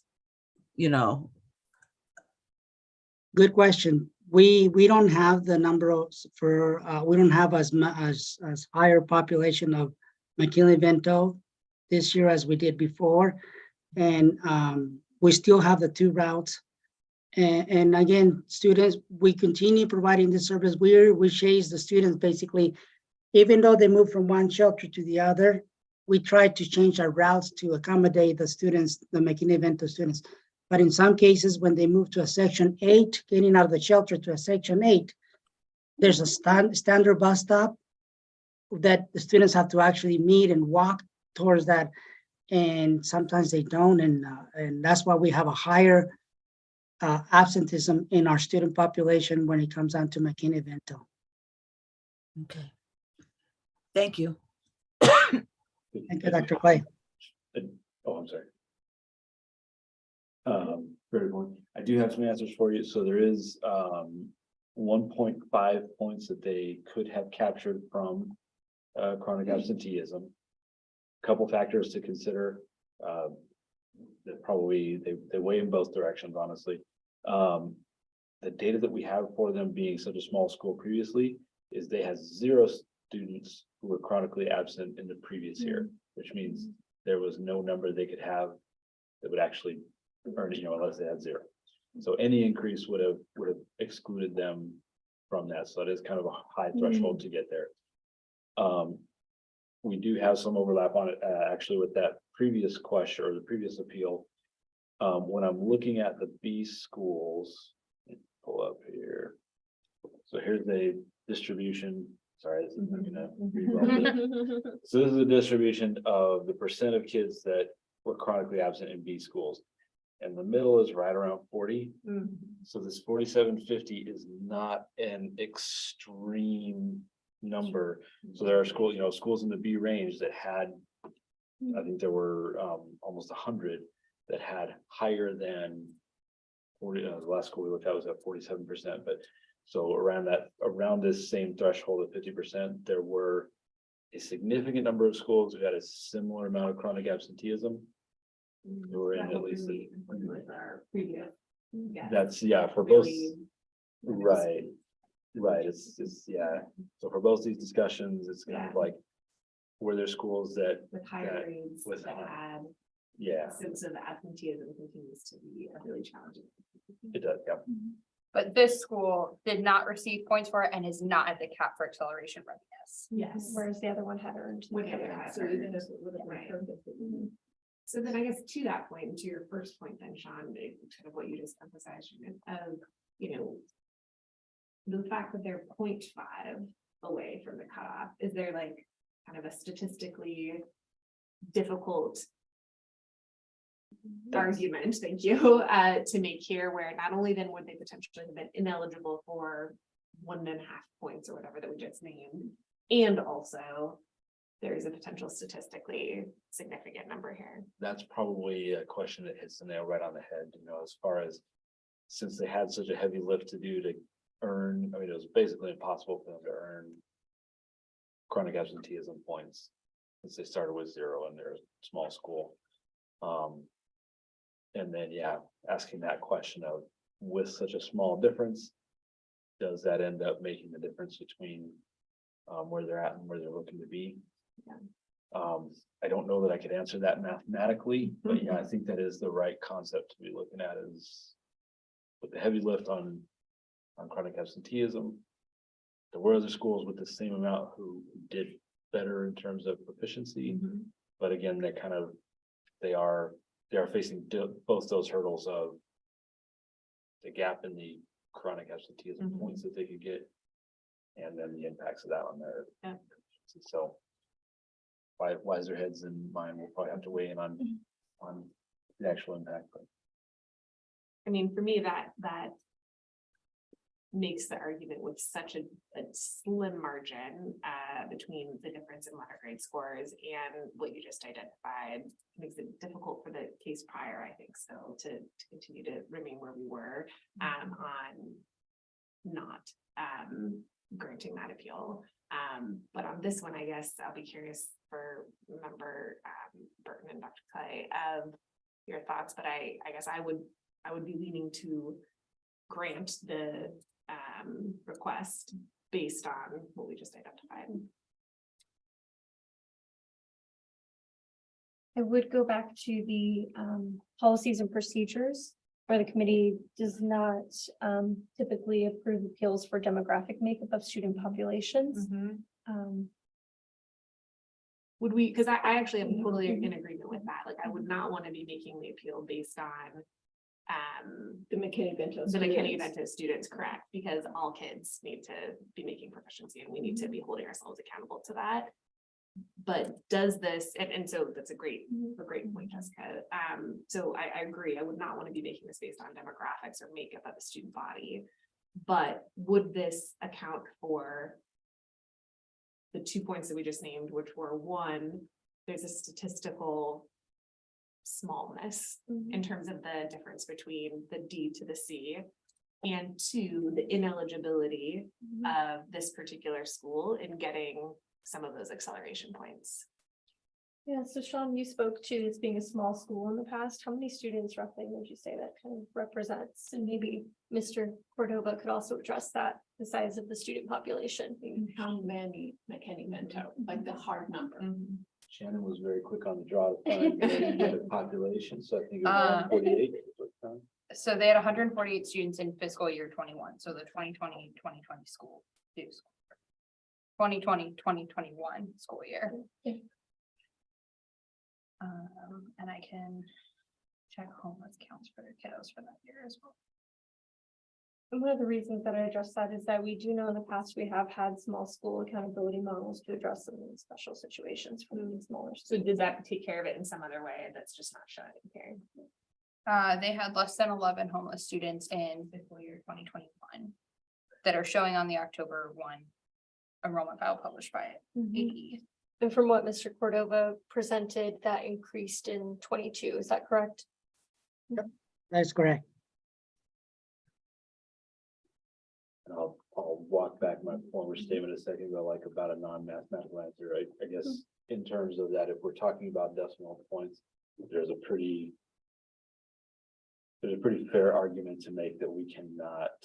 So in mathematics, we can only account for significant figures to the least precise number that we've got.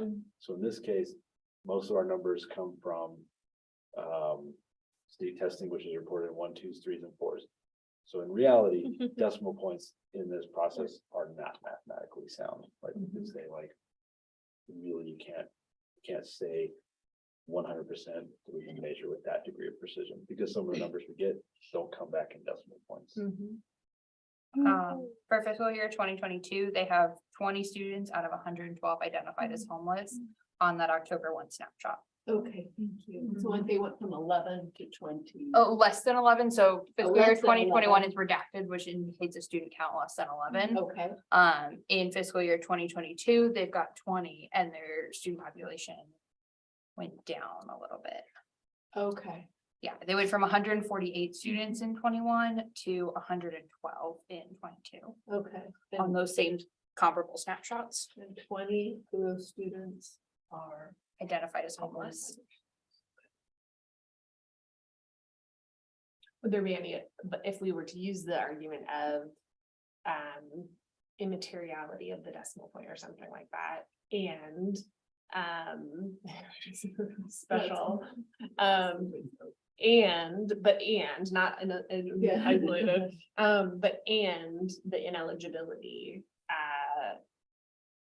for them to have received the points based on historical absenteeism.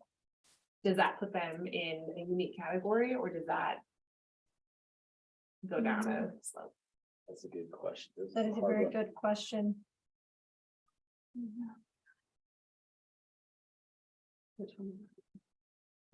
Mhm. Right.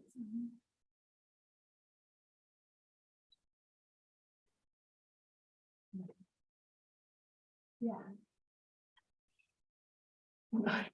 I will say on that, it is technically possible for them to have still gotten chronic absenteeism points, because you can either get points by decreasing that percentage or having a percentage less than 4%. So they show 0 for the 21 school year You get because less it was than such a small 0. school, but they could have gotten up to 4% and still gotten those points. So, Is there anyone that's on the cusp of a 0.5 difference between a letter grade? There are a lot. Are there a lot? Okay, okay. Great, no. I was gonna say, feel like we've seen most of them. yeah. Right. It's so hard. But I mean, 0.5, I feel like we've seen a lot of ones, but, I mean, because we've then- got some less than 0.5. There's one that appealed that has a 0.04 difference. I saw, oh, that's right. Yeah. 0.1, And I think when 0.24.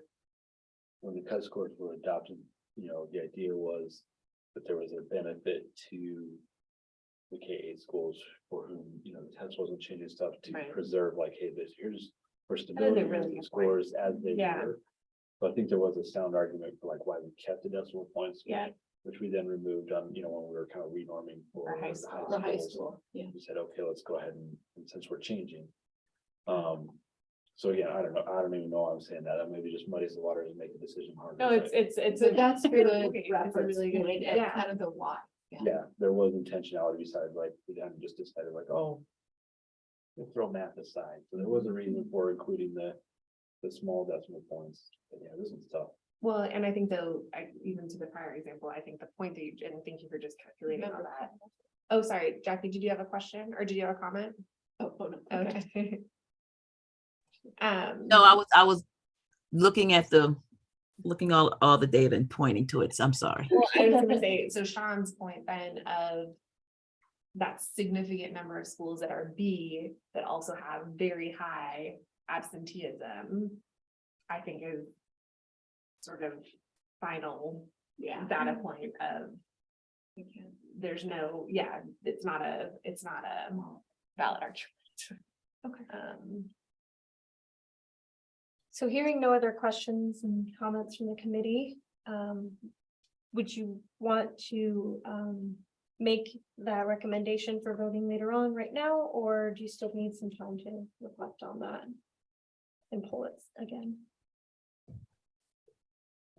No. I think it's really hard to use the absenteeism as the argument.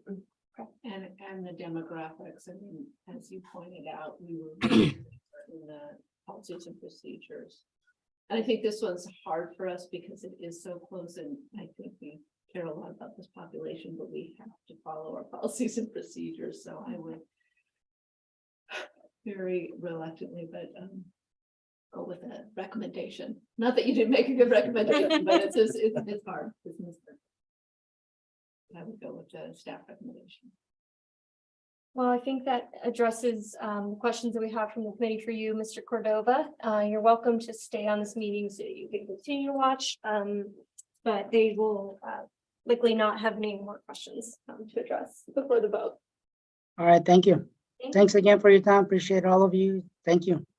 Thank you. Thank you, Jackie. Let's check.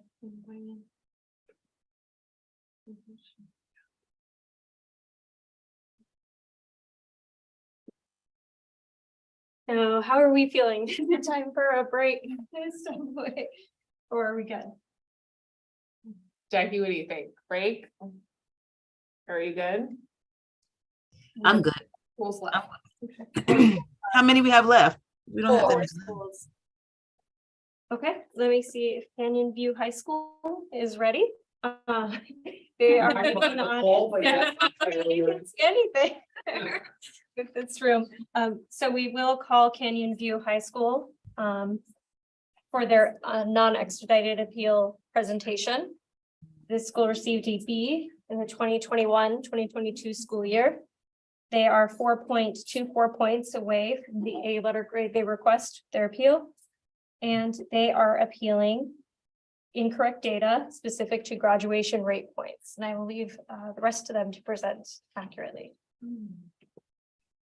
Well, thank you all. If I may start with that, my name is Todd Stevens. I serve as an administrator on assignment for the August 3 School District. My primary focus is on accountability and assessment right now. We came here today on an appeal that we filed that was, from our understanding, a non-appealable situation. As we went through and noted that our appeal was at least scheduled, albeit with a staff recommendation to deny the appeal, I do feel comfortable speaking on aspects of the accountability formula that we felt were inequitable or puts newer schools at a relative disadvantage to schools that were eligible for graduation points. It's my assumption that you have all of our appeal packets already. I brought printed versions should you want them. I bet you that you do not want any more paper. All right, so should I just go ahead and jump in, friends? Yep. Yeah. Okay. I am not projecting. I do understand. In the traditional 9-12 model, 100 points. Schools that are ineligible for any particular component have those removed from their denominator, of course. So in Canyon View's case, the 100 points becomes 80 points as they are not yet eligible for the graduation points. We just had our first graduating cohort this past year. And as we know, the graduation's a fiscal year behind on the accountability model. So despite Canyon View's 93% graduation rate for the 22 cohort, that doesn't factor in whatsoever. So we're looking at a denominator of 80 points. As we started looking at the other components compared to the graduation rates, it was kind of our belief that the graduation rate points were almost essential. I don't want to say prerequisite, that'd definitely be a superlative, but they're about almost necessary for a school to become an A in the traditional 9-12 model. In fact, at least upon the initial public release, 78% of the traditional 9-12 schools that earned an A had earned the maximum of 20 points to graduation rates. As we looked at some of the other components, 0% of the A schools in that same model had 100% of the proficiency points. Only a third of the schools had 100% of the growth or the ELL points, and about 1 in 5 or 22% of the traditional 9-12 model schools for CCRI. So I do not want to say that graduation points are easier earned, because that really does not speak to the truth. But compared to the other components, highly performing schools, graduation points with more relative ease than they do so in the other components. I also think it's worth pointing out that no school in the traditional 9-12 model earned an A label that was not yet eligible for graduation points, but that was eligible for all of their remaining other 80 points. So in the model that we have right now, no school that could not earn graduation points earned an A label. As we look at this kind of in our mind, what we felt was a disadvantage in the graduation rate component. We've looked at a number of similar schools in our case. I don't want to speak to the needs of Micah Mountain or West Point high schools, but they were in a similar rate with graduation eligibility points for us. But then we also wanted to know how our other points added up compared to schools that earned an A but had the 20 points. So we went through and we found 3 good case studies, we thought, of schools that we could compare our proficiency, our growth, our ELL, and our CCRI, and bonus points as well, to other high schools that received an A, and 3 that stood out for us, the first one being Flagstaff High School. If you were to eliminate Flagstaff High School's graduation points and just scored on the same other components that Canyon View High School is eligible for, Canyon View High School out-earned them in those other components. I believe there's about a 1 point difference, if I'm not wrong. We kept digging, we found another kind of similar school, Mountain View High School earned an A. If we were to discard or not accumulate their graduation points and just look at our other components, Canyon View accumulated more points than them as well by about 1.5 points, I believe. And then we found a third case study, Sabino High School, where they almost scored the same number. I think Sabino had maybe 0.5 point more or so than Canyon View when their graduation points were excluded. And we just felt that these 3 case studies just speaks to the relative disadvantage newer schools that are not yet eligible for the graduation points face in trying to earn the A label. I started by saying, I understand that this is not an appealable situation, yet you're kind enough to hear our concerns anyhow. So I think, an ideal resolution for us would be kind of moving forward, looking at the model for the next batch of schools that are new. Perhaps they have different cut scores. I know in the past there's been small score models and things like that. Maybe a new school model might be something we would want to think about at the high school level. It would also kind of be, our hope beyond inspiring you to pursue those changes that you would consider. In Canyon View's case, considering the points required to make it an A school based off the disadvantage that it has. So that's what I have. Yeah, I thank you for your presentation, and it is unfortunately not appealable, but I would like to go on record asking, and Jessica stepped up, and you can tell her, I would like this to be put on our list of changes. I mean, I do think maybe a new school model, because you gave some really compelling evidence and examples of, and this is an iterative process. We are always tinkering, and the schools don't like it, but we want to get this formula so it serves Absolutely. us. And so thank you for bringing these points. It is helpful, and I think this board does take your comments to heart, and I think we can maybe add that to our list, like I said, of further tinkering with this accountability model. That's all we would ask for. We wanted to appeal it to have an audience. We didn't think it'd be approved. I certainly didn't believe I'd be sitting here today. I'm thrilled for the opportunity. But to know that it's not fallen on, deaf ears, that it's evidence, it's real, and maybe this is something we'll consider. I know Wamutria plans on having another high school in the near future, but there's also quite a few other districts across the state that this could benefit. And we'd feel good about that if that's the way that it goes. Yeah, I think that's a very good point. I think there are certain parts of the valley that are growing, and that could really benefit into a second look at how we're looking at new schools, especially new high schools. Would any other schools be in the same category for this year of newer schools, newer high schools? Yeah, it's not fair to me, right? To put them in it because I don't have access to their full data. I know West Point High School, Empire High School, Micah Mountain. I believe those 3 would be in a similar situation to where Canyon View was in. Yeah, there's about a dozen around the state that are. About a dozen. Okay. There are a dozen. Whoa, I just look like a robot now. And any of those dozen that the graduation, or do we know that the graduation rate point impacted their letter grade score? So it's removed from the calculation, this is another one where it's tough for me. I could probably argue on both sides, and full disclosure, I came from Auburn and I like Todd, so I But he pushed me none, I'll tell you that, this guy.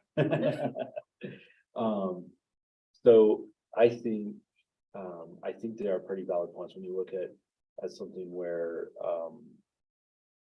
you've got schools that are earning fewer points and getting an A. I think what it highlights for me,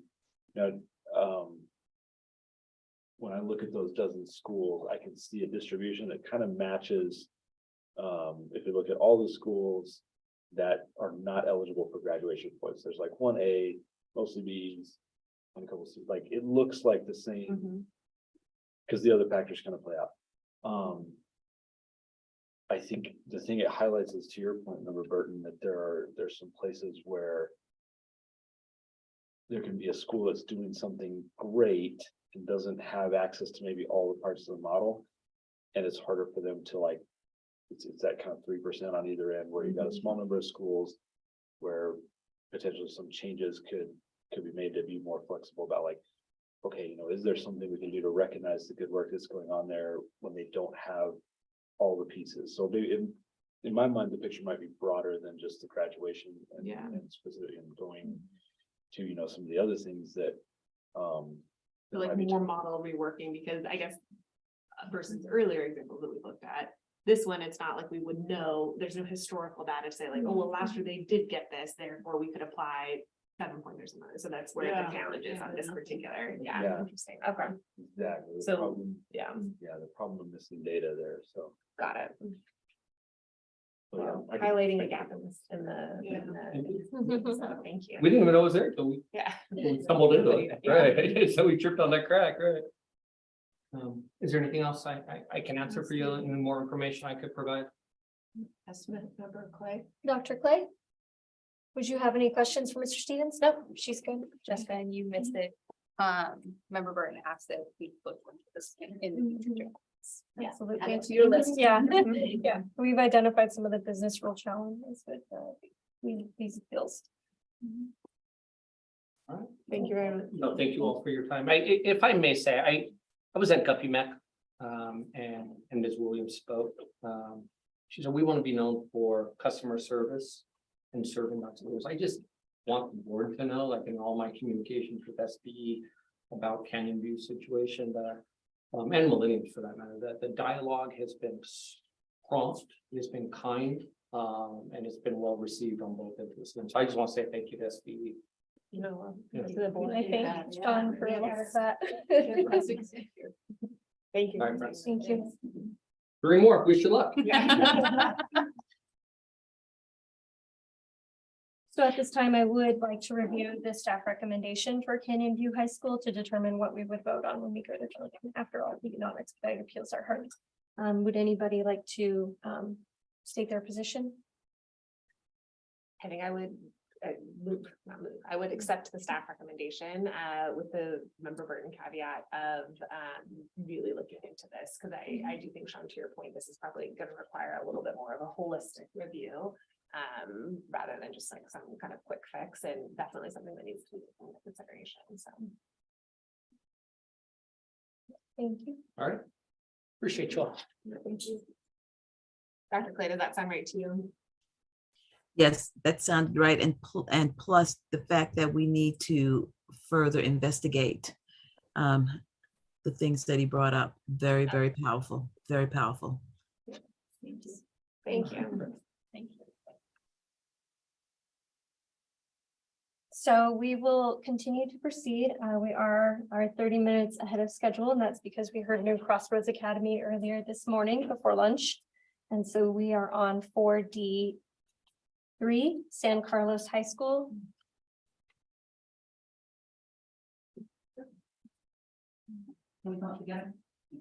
Yes. And San Carlos High School is a traditional 912 that received a D letter grade in 21-22. They are requesting a B letter grade. Their 18-19 letter grade issued was a C, and I will let them speak to some of the issues with their data. Good afternoon. I'm Deborah Dennison. I'm Dr. Dennison. I'm the superintendent at San Carlos Unified School District. I've been there since 2016. And my background is systemic reform for schools on Indian reservations. That's what I did my doctoral dissertation in. And so when I went to San Carlos, it was that intent of seeing the lowest performing school, one of the lowest performing in the state, and bringing it up. Conditions on Indian reservations are far different than what we have in other school systems across the state, across the nation, in fact. So that's been something that we've been working really hard at. Changing the system, reforming the system, and restructuring is what we had to do from day one. And Donna Manuelito is the assistant superintendent who I brought on.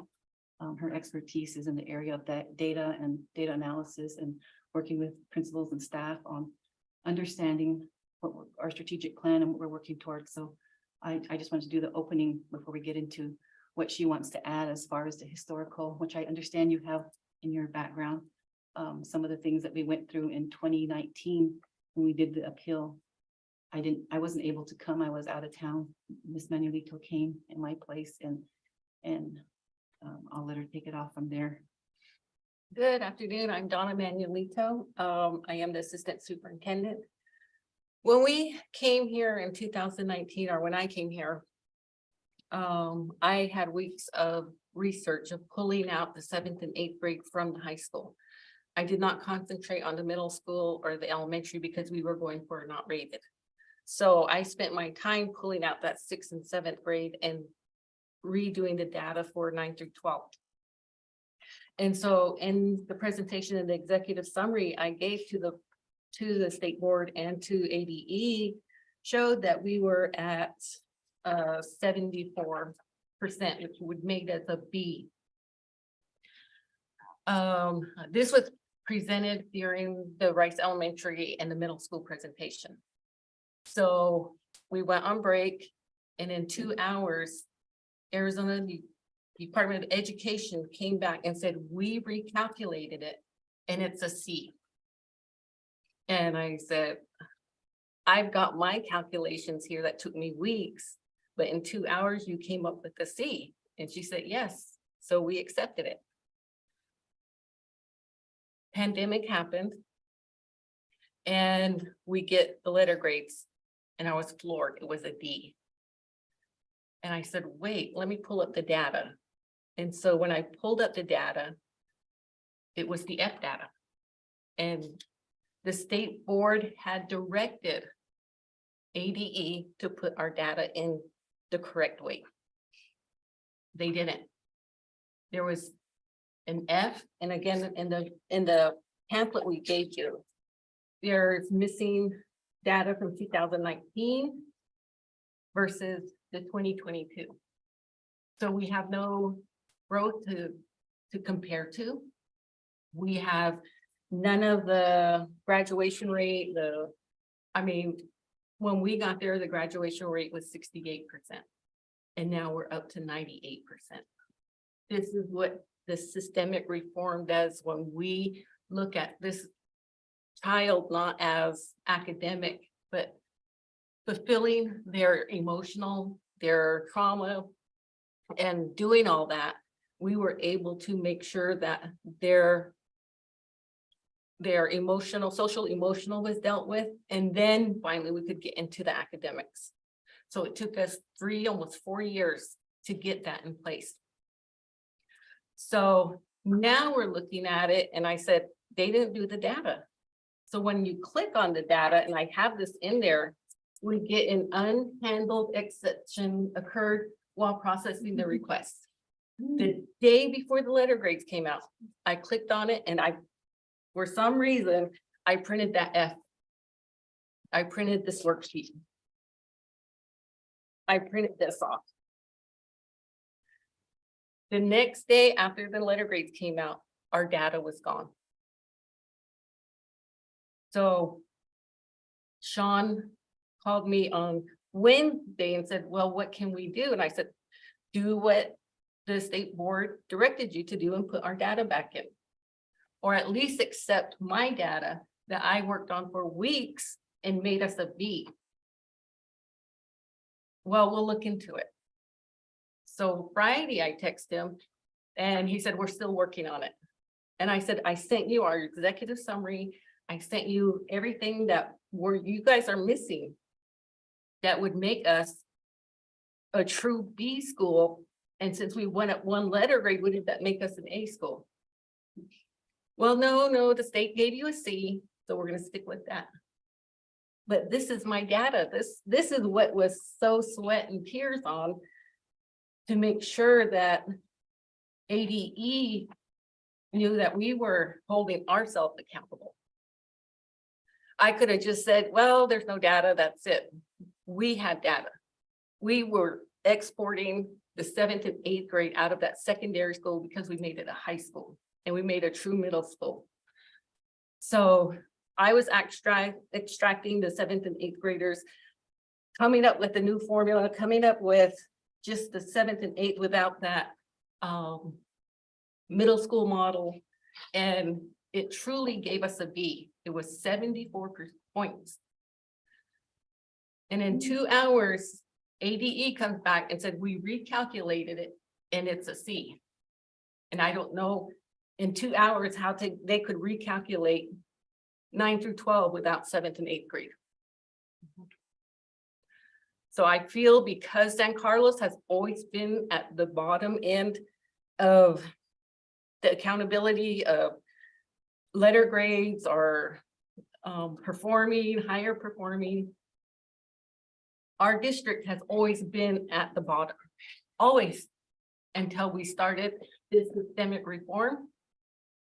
Our kids are graduating. We have AVID in our schools now where they know what college career means, what just going straight into the workforce. We are taking in our district, we have cultural success coaches. And these are in each school where they take the kids to forestry, where they take kids to fish and wildlife, hot shots. Then they tell them, you know, if you want to be a hot shot, you got to be in shape. You can't be drinking, you can't be smoking. So now the kids are like, oh, I gotta get fit. Or if they want to work at forestry, you know, you could go to NAU for 2 years and come back. And now we're giving our kids hope that you're not just here. This is your community and that's it. When you read Eric Jensen's book, it says, or Ruby Payne, it says for when you talk to poverty, when you talk to them about their location, it's about here. When you talk to middle class, it's about the US. When you talk to upper class, it's about international. So we could tell our kids, oh, you know, you can go to Washington, DC and see the Statue of Liberty. Well, no, this is mine. Why would I want to do that? This is what I know. So we are exposing our kids to more things and we are making a difference in their education. And the one thing I would add to that is that this whole systemic reform movement takes the community. It's about educating the community. We're doing a community like San Carlos, who has been very traumatized historically. And it's about giving them hope, giving the community hope, not just our students, but their parents and their families, their grandparents, who most of our students are being raised by these days, and single households, homes without no running water or electricity. Bringing them into the school, making the school the hub of the community. That's what we work so hard on, breaking down that wall, that barrier of the education system being a foreign system to the way they were educated and the way their grandparents were educated, and that historical piece, and really making it so that they own it. We've even come up with our whole emphasis on Shishko, which means I am happy. Our whole systemic reform is based off of Shishko. How do you reach that point of Maslow's hierarchy of needs so that you can be self-sufficient, you know, all of that is what we take into account when we develop our systemic reform. And I noticed that Donna did a good job in putting the pamphlet together, and I hope that you get a chance to read it, because it's really based off of bridging that connection to a community that has never been connected, and is why you have low performing schools on Indian reservations, we're the lowest performing. I'm Native American. We're both Navajo. We're both on the San Carlos Apache. But that's, you know, that's because when you do this work, it's so hard. I'd rather do it where people will recognize and respect the work that we do. And it's much easier to do it on another Indian reservation than our own. I found out. I'll be honest. It's like when you're It's like the lobster. the crabs in a bucket. Yeah. So it's hard work. I know that we've gone through so much trauma in San Carlos over COVID. I myself have gone through it in my family, losing my husband to it. So it's real. It's really real.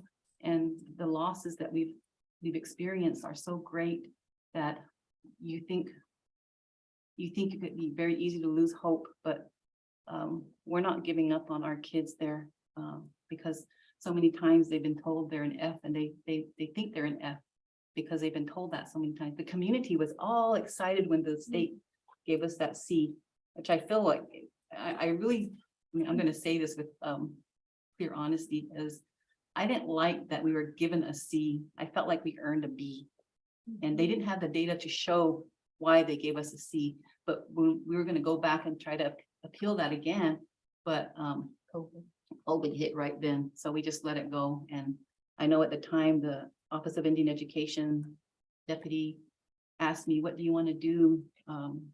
It just seemed like one office wasn't talking to the other. One department wasn't connected to the school finance department. We submitted all of our forms and everything accurate, but nobody was communicating, and we got the raw end of the stick by being given a C, not what we earned, which was a B.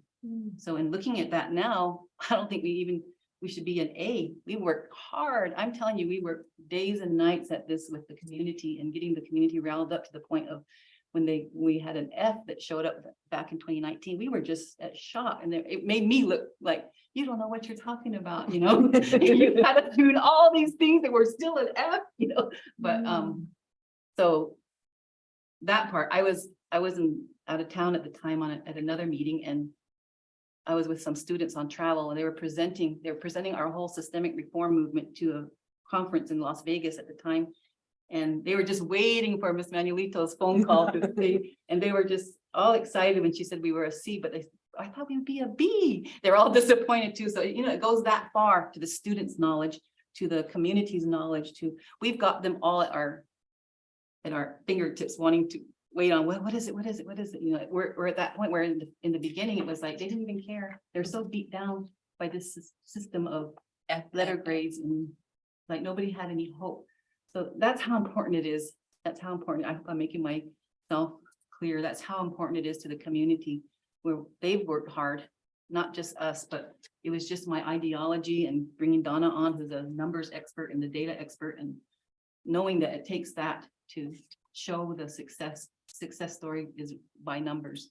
And I appreciate your time, and I appreciate all that you do and what you have to do, because I know that your jobs are hard too. Well, I'd like to ask you a question. What happened to their data? That is a great question, and thank you for bringing it up. And I will totally own anything that's missing there. And again, thanks for reaching out. I hope in the communications we've had with you, you would know that, or you're seeing that we're not just giving you a snap pat answer. I've put my team already on your high school. We're going to dig down to the very root of it and find, so that we can make sure that our data, I take it real seriously. If a school says like, hey, this doesn't look right to me, I trust you a lot as like, yeah, like, you know best, you're right next to the kids. So here's what we've discovered. We put several hours into it. We need to, for your school in particular, we would like to continue digging.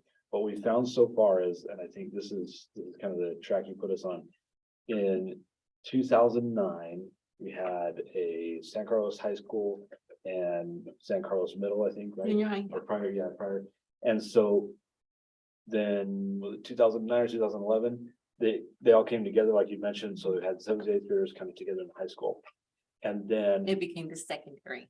yes, exactly. So it became secondary. So the problem was, we had an entity ID over here that was associated with the high school. While they came together for a few years, they shared the high school's entity ID number.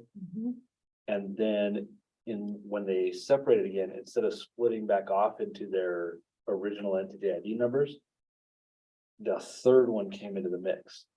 So what we think may be happening is that there's data that's getting lost because the numbers aren't connecting right. And so. And did each school have its own entity ID at this point, but it didn't at that point? Well, they While they're did, together. but we had an elementary and we had a secondary. The elementary, we split to a K-5 school. And then we added the middle school, which was a new entity number for the middle school. And that was a 6-8 school. And then in our entity thing, it said San Carlos High School, keep San Carlos High School's code. In the like entity profile you submit to the state. Yep, it's all in here. And so what we had requested was middle school get a new entity and the high school keep the secondary number. But somehow potentially they just got. It merged. got, yeah. Okay. And I don't think that was on, I don't think that was through any fault of you guys. So what's the data that you have? I don't know that I have that. That I'm sure you sent it to me, but I don't have it in front of me. It was their appeal. You can find quite a Right, bit of right. the, Yeah, no, I knew it was lengthy. it might be easier to review in there, but if, a lot of this is emphasized in the 2018-19 appeal of how, what was supposed to be given to the high school and the middle school did not happen as, they submitted their documents, they did it according to instruction. That's not what happened on the department side when they filed for that new entity. And Sean, knowing that, like, of course, you guys are still digging into it, and it sounds like this is actually just complicated, at least on that end. What is your sort of, and maybe you don't even want to say it, this your gut reaction? I mean, is the gut reaction that we will likely find their data and we'll be able to accurately provide them the number? Yeah, oh, I'm sorry. Well, let me answer that. Okay. So we went from an F to a D, which they said we were C, so it should go to a B. We're saying we're a B and we're going to an A. What the data is going to show is we're wasting our time trying to get that data back. This would be our baseline. Because next year we'll have something to compare it to. So what if they went to rate it, not rate it? I just like making a decision on data that's not accurate concerns me, but what would that help or hurt this district, the school? It would hurt us. It would hurt us. it would hurt you to go not rated. Yes. Okay. It would hurt not only the staff and students that worked so hard for it, but the community that we were a C and now we're a D. Right. But it's not right because if we were a C, we would have been a B. I wonder though, if then the point is like, you can't even have a conversation until you guys have done this digging, right? I mean. Yeah, and I think so. So this is something, because we started looking at it beginning of last week, I think. And hopefully I'll do everybody the courtesy of not inventing. So I'll say honestly, I don't know what the impacts of it will be right now. What my gut feeling is that everything they've presented to us so far makes a lot of sense. Like if I look at it through the lens of like, hey, we've got those scores that aren't matching up. We've got middle school data that's getting mixed with things. And so these numbers start to look like this. Everything they've presented so far, my gut reaction is this seems like it makes sense. It's worth investigating. It's a plausible argument. Yes, yeah, it's not something, and you know, to our credit, like there's some stuff where it would come in with that, this just doesn't look like it has any legs. I think everything that they presented, it at least merits further looking, and it would probably take a while, like as Manita as said, getting down in and doing it by hand does take a few weeks. That may just be, I don't want to cast any doubt on what was done previously. It may just be my personal unfamiliarity with some of the code that we've inherited. But we would like to look down, you know, I guess if I can summarize it, the problem seems to be our code, you know, relies on like, hey, the numbers need to match between these schools. And when they don't, you know, this number meant middle school this year and it means high school this year. And now you're trying to say what growth is. And that's why when I extracted the 7th and 8th grade, I didn't use their data. Yeah. I used the 9, 10, 11, and 12, or 9, 10, and 11 with the case in point of pulling that data and coming up with the 74%. That's what took me the longest, was taking out that 7th and 8th grade and putting that in with the 6th grade. Yep. But we decided we're not going to worry about middle school and high school, or middle school and elementary, because we could go unrated with them. Okay. But the high school is what I concentrated on, because our chairman, our council says, when are we going to see improvement? And so if I say, oh, we're a D school, well, you are a C school. Yeah. Well, are you really, you know, that it just, Is it possible for them, I'm sorry for interrupting, to stay under review for a few more weeks and do you, I mean, how much time would you need to sort of sort through these issues? I want to fix them. I do. And especially if they're willing on the lower grade to go on not rated, just for, you know, to focus on the high school. Is that something you think you can do? Yeah, I'll lean on y'all's guidance as far as, you know, I think we would shoot for before the December 9th, we can get it. Yeah, exactly. And then maybe, is it possible for us to come back together before the 9th so that it's a recommendation to the board? Because I mean, I completely agree with Member Burton, like, I think we need to understand what's going on. And it sounds like that's where Sean is as well, definitely wanting to dig into that. And I would hate to, I think we could, you know, like best guess it right now. We love the time to like solve the problem so it doesn't continue going forward if we can, so that you're not in this situation where. And again, it won't be because Oh, yeah, these are. the 19th data, now we've got the 22nd data. Oh, yeah.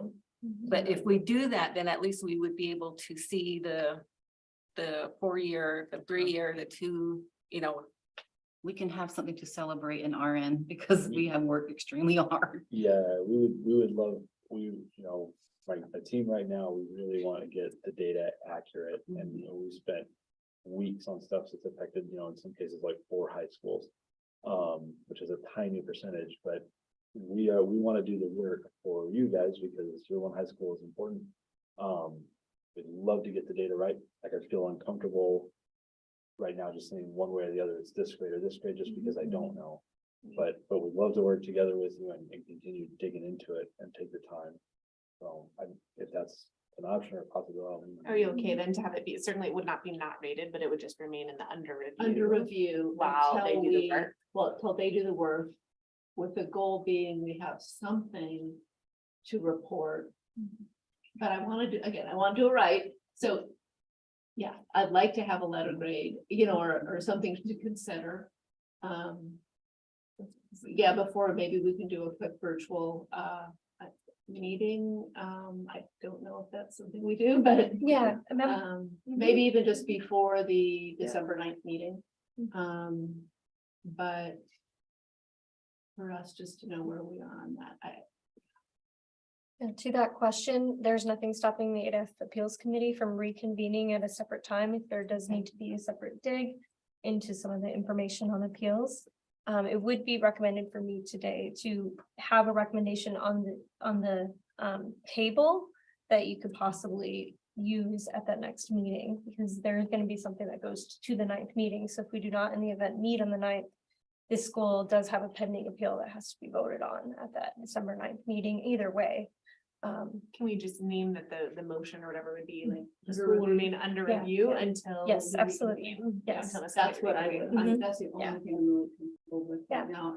Yeah, member Dr. Clay, do you have anything to add? I definitely agree. We need to, whatever I always say, what's the school doing? That's what we want to reflect. We want those grades to reflect what's truly happening. And that is definitely the spirit of the law here. We have some number crunching we have to do, then we should wait. But if I understand the part about devastating a community. I mean, I live in Cochise County and things like that, it just spreads and it can get demotivating. And then it's up to the administration to pump everybody up again. And it's really a challenge. So we don't want to give them, we don't want to make their job harder, because it's already hard being an educator. It's already hard being a coach and a mentor and inspiring people to do the best that they can. We don't want to make it worse. So anything we can do that's for the school, that will help the school and help that community, I think we should do. And maybe in the interim, you know how you're writing a letter for New Crossroads? Why not write a quick letter so they can take back to their community, so that they can read it to the board and say, this is what happened at the appeals, and this is how we're going to move forward. That will definitely make their board feel good and the community feel good. And it will make them feel that they're heard, and it will validate them also. Thank you. So what I'm hearing is stay unrated until the department is able to address the incorrect data. This may occur before the December 9th, 2022 meeting, at which time the ADF Appeals Committee would reconvene. And you would be included in that reconvening as well, San Carlos High School, to address the additional information on data to determine if there's an impact to the letter grade for recommendation before the board. If they're not able to meet that meeting, the recommendation would go forward for the stay unrated until they're able to address the concern as well. And there is the Department of Education will work on the communications of this unrated for the school. Okay. You feel good about that, Sean? Yeah, You and your team can get that going? I really like that idea. I Okay. mean, I like what Dr. Clay said several times, you know, that idea.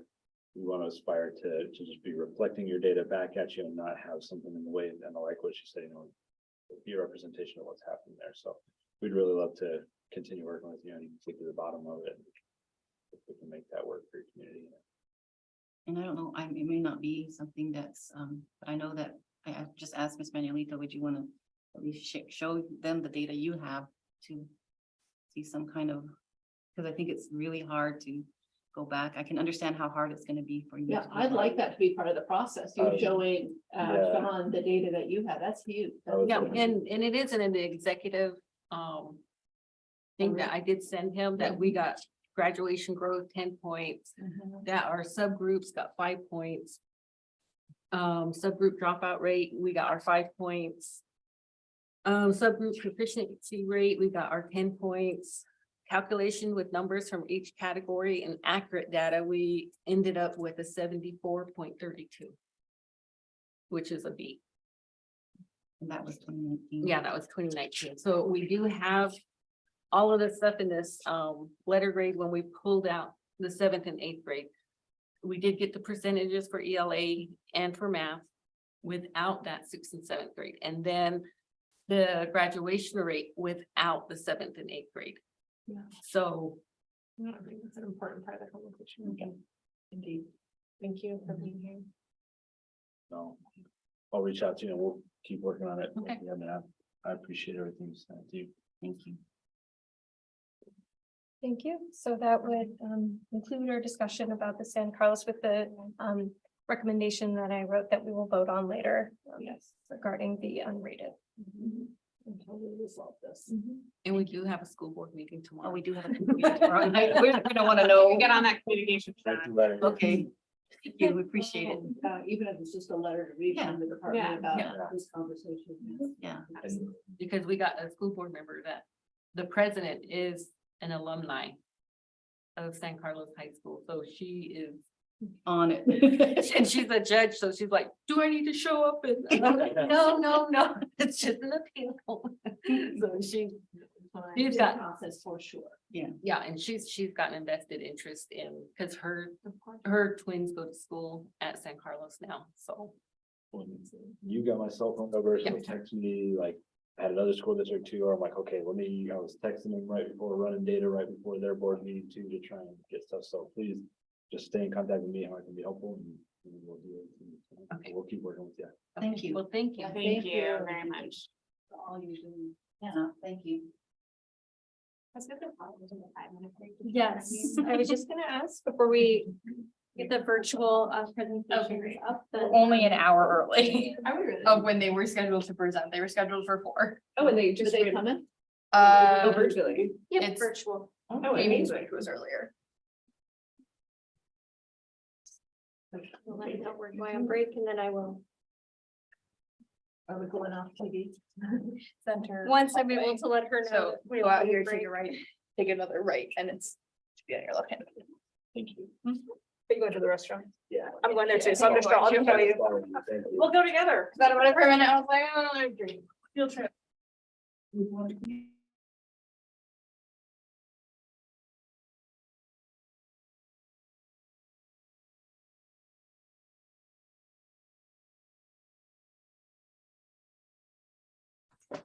I'm unmuted. Yes.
see if our webcam, there it is.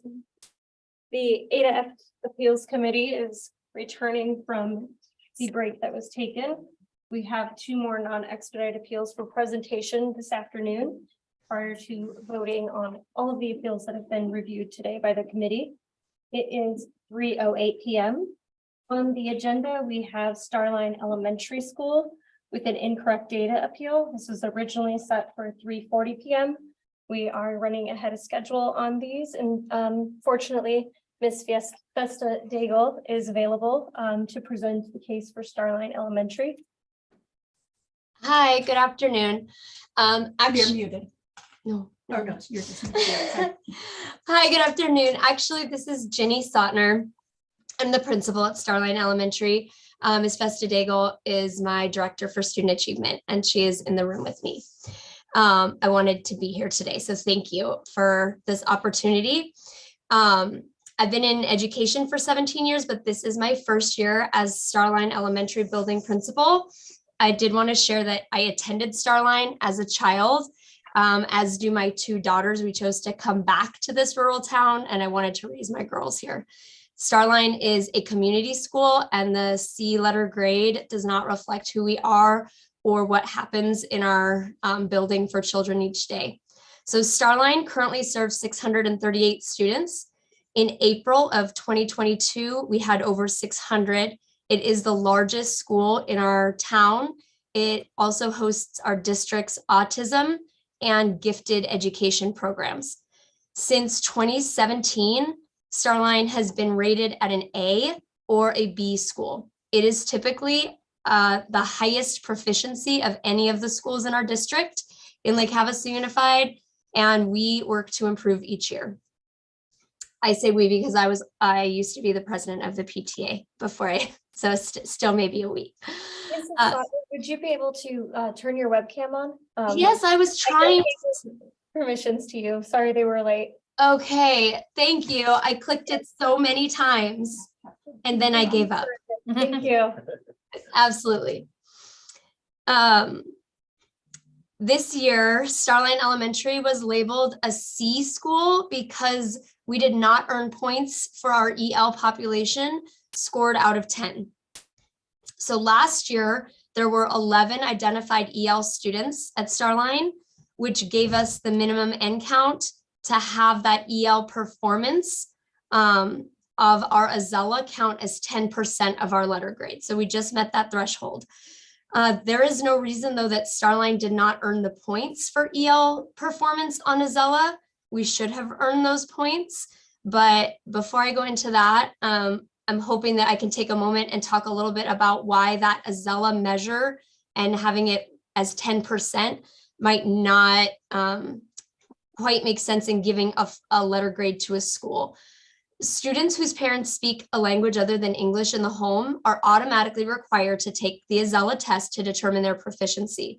The way Azella works, a student can be proficient in all the areas, reading, writing, speaking, or listening. But if one of those areas is not proficient, they are not deemed proficient in English.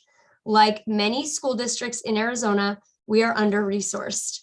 We have 1 staff member who tests our EL students in this entire district. Last year, the state required a field test also be administered to all of our EL students. That's just a little bit of background, but to have 10% of a letter grade for a school of over 600 students, and that is based on the performance of just 11 on a test where only the lowest area out of 4 categories is scored, does not necessarily feel logical. All of our EL students matter, don't get me wrong, whether they are 1% of the school or 50% of the school. And their performance on a test that only that specific subgroup of students should take should not have a weight of 10%. Rather, it could be reflected in the acceleration and readiness category. I would urge the SBE to address how EL students, their results on the Azella test are represented in the overall letter grade for the future, and perhaps consider other factors that represent the whole child as part of that letter grade. Okay, but as it pertains to our school now, Starline, we had 2 students of 11 who were reclassified as proficient. Since this number is not 0, we should have earned some percentage to Starline, but there's no points allotted to us. 18% of our EL students are now proficient. Because of the way that ADE transforms data, our district could not quite determine exactly how many points Starline should have earned, but ADE shows nothing in this area for points. So when under the assumption that this is an error, that there are no points showing, 4 students out of 11 showed growth in one proficiency area on Azella, but there's no transformed percentage for growth. Since that number is greater than 0, there should be at least some points in the growth category. Based on the fact that 4 students improved by a proficiency level, according to SBE, there should be some points awarded. However, since ADE transformed the data, the point value has to be determined by ADE. I'm a former English teacher. I didn't even attempt to do this. All right. Starline did have 2 students who did not take the spring test for Azella. Just want to bring light to that. Pardon me. The first student is nonverbal and autistic. It is written into that child's IEP that the Azella would not be given. Although this student should have taken the Azella, I'm sorry, so many words and I'm getting over a cold. You want to take a break to hydrate? You got Dr. Clay.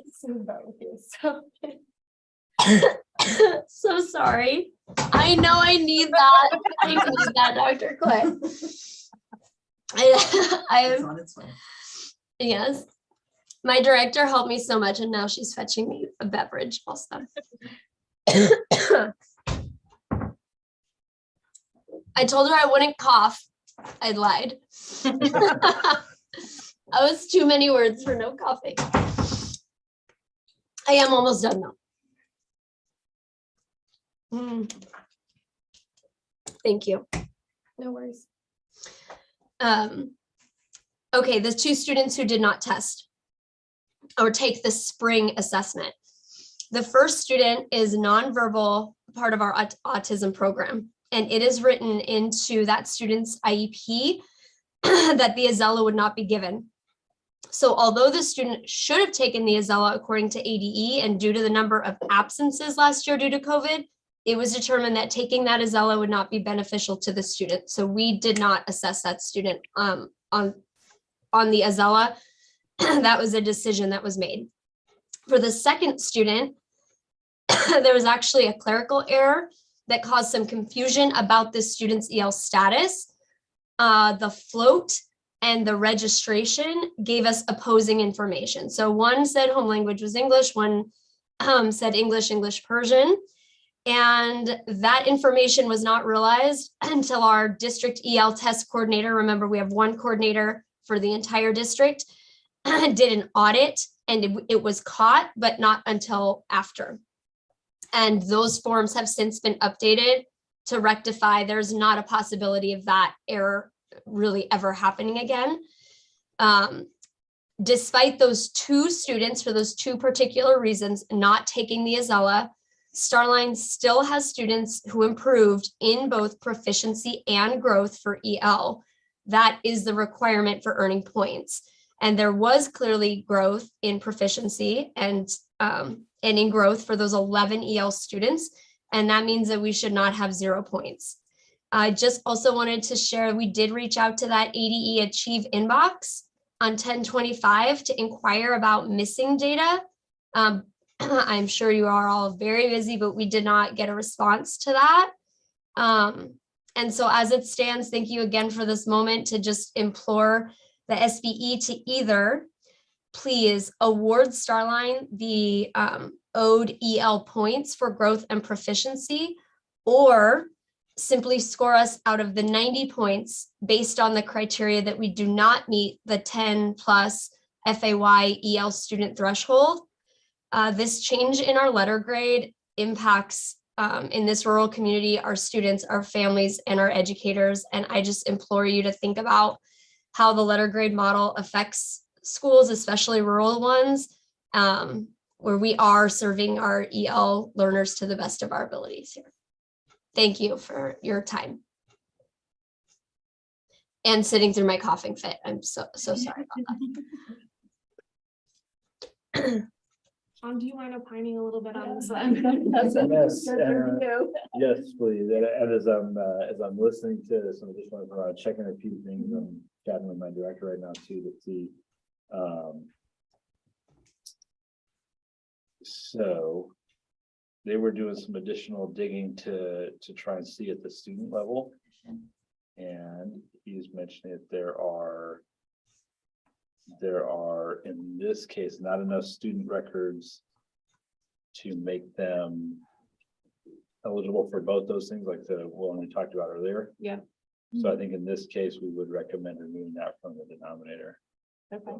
So can you do that and recalculate, and would that give them? Yes, a B? it would impact their letter grade. Okay. Let's see what it would. It would take them to 77.25. The So- bottom threshold for a K8B is 72.39. Okay. Here's what Jason explained to me. And thanks for your patience here. There are fewer than 10 kids that have both the test records from the previous year. So they had 11 kids test, But not both. but not both. So that number is mixing it up. So they're. So exactly what they're describing. If their N is too small, we'll make that revision so that doesn't happen in the future. But yeah, that 90 should come right off the denominator. That would make it B. So do we have enough information then to grant their request for a? Then this doesn't become about school characteristics at this point. in Right, terms of- no, Right. it's This is data. Data. Yeah. So yeah, with that understanding, staff recommendation was made on the student characteristics, but with this being an issue of not having 10 of those minimum students from 2021 and 2022, they can't get those growth points, so. So we need to recalculate, and because you couldn't do that in your head. I mean, I did it ahead of time on the calculator on my phone. I'm not, but I was curious. Thank you. Yeah, we. That we can recommend moving it to a B based on that explanation, that revision to the formula based on the N count for EL students. Correct. Yeah, we've calculated that hypothetically beforehand and Shannon. just I agree. confirmed it, Yeah, so. I would agree as well. Okay. Okay. SB, thank you. I hope you really understand what that means for our families, our students, our community. Thank you very much for that opportunity. Presenting. Dr. Clay, do you have anything else before Miss? Oh, she was a big thumbs up. Good, big thumbs up. I was turned around. Sorry about that. Thank you. Have a great day. Drink lots of water. Oh, we're on it. Thank you. Take care. So what I heard is a rejection of the staff recommendation for denial on Starline Elementary School is what the committee has presented an approval for the B letter grade based on this correction to the incorrect data. For removing their EL proficiency and growth points from their denominator. Correct. Awesome. So then next we have Freedom Prep Academy. I will let Mr. Kellis into the meeting. Oh, he really. And there's three, but we'll see. How do you know you picked the right one? Just know you picked the wrong one.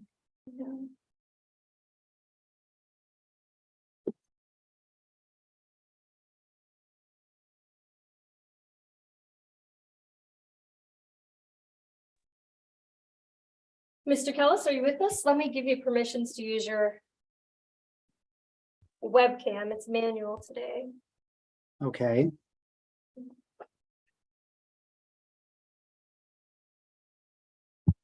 So then I will officially address the committee that this is the appeal for incorrect data for D5 for Freedom Prep Academy, Mesa. The staff recommendation here is an approval. However, they are requesting an NR letter grade. So that would be presented in their case. It is a hybrid school. Their 21-22 letter grade issued was an F. And they are appealing for being a new online school with some issues in testing, as well as incorrectly identified as a traditional K when they are a hybrid. And so the floor is yours then, Mr. Kellis. Thank you. And I had two other staff members that I believe are in the waiting room, Laura and Rosalie. Typically, we have one individual do most of the presentation. But if Okay. data experts, then they can answer some of the questions from the committee as well. Okay, sure. That's just fine. Well, I will go ahead and present just as you said. By the way, thank you, staff and board, for your time and consideration today.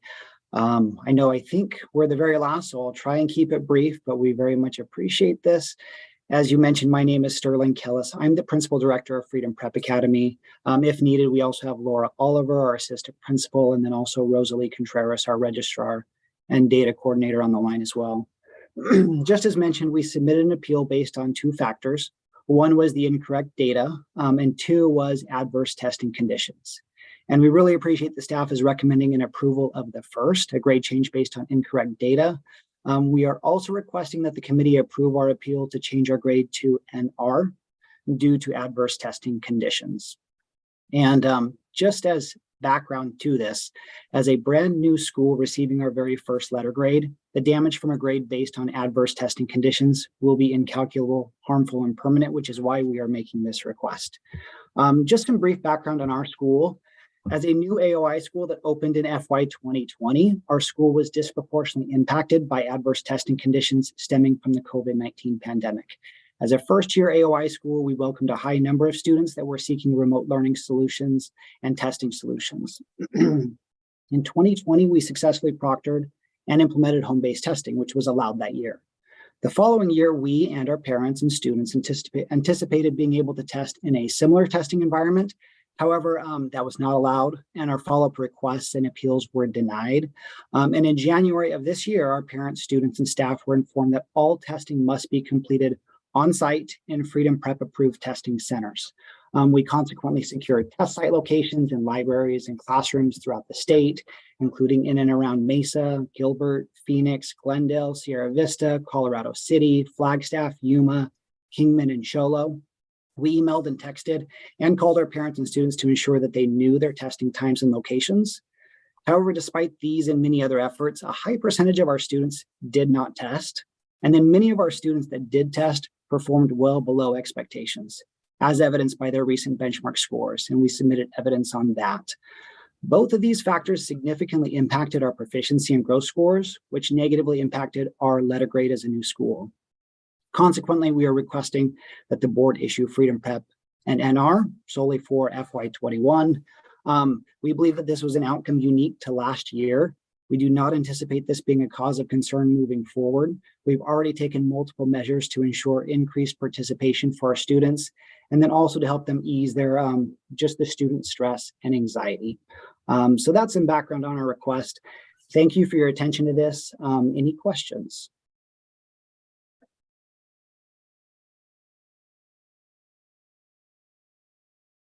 Would the committee like the data on the components that they were graded on this That'd year? be great, yeah. Freedom Prep Academy received 6.96 points on proficiency and 30.14 points for growth. This was as they were graded on the K-8 model, since we don't have the data, it's probably would be non-typical. So this is just the K-8 figures. K-8 acceleration readiness is 4 points. They did receive 2 bonus points. And they were not eligible for EL. Got it. This is their first year in operation? AOI school, first year of letter grade. First year of letter grade, First year, okay. By the way, so they're not a new Opened in school, 2020. but are- Correct. But there was no testing. When there was no, No. so opened of August of 2020, Okay. because then So, at the end, there would not have been, correct? so they would have had testing in 2021. Yeah, Okay. even though we didn't do letter grades in 2020, 2021, and this school wouldn't have one anyways, Right. since we weren't awarding AOI schools letter grades at that time, I can see if they're reflected in the component file. Okay. They are not. For 2020, 2021. But we do see that they have some information in there because they're getting 30 growth points. And they did assess quite a number of students in 21. Okay. 156 in ELA and 166 in math across all grade levels. And so the idea of the staff recommendation of moving to D versus NR. Could you give a little more context on that, Jessica? Yeah. Sorry. Or Sean, either. I was asking her for. Exactly. Number, it is 1000980 is the entity ID, so you can look. Oh, perfect. Yes, no, keep Sean going on the well. Yes, thank you, Member Myerson. So the staff did agree with the appeal factor reason for not being graded on the correct model. If they were graded on the correct model, it would have been a D letter grade. So rather than presenting that approval to a D letter grade, the school had requested the NR, so we wanted to bring it forward to you with any of those double letter grade jumps, as we said, or any NR requests to just appeal their case to the committee as they are warranted with the non-expedited appeals.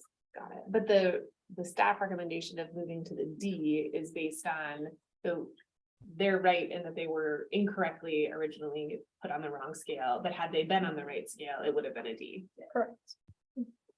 And then the second factor, it's really not, I mean, it's a state and federal mandate that they pass 95%, and other schools had to deal with this too. So it's not really, that's not an appealable factor. So Mr. Kellis, can you, I guess, what am I missing then in terms of the rationale for if you were on the correct grading system, or so you're totally right in the sense that it sounds like we miscoded or misgraded you. If you were on the correct grading system though, that would have been the D. So maybe tell me again then what the rationale is to have it not be the D and instead be the not rated. Sure.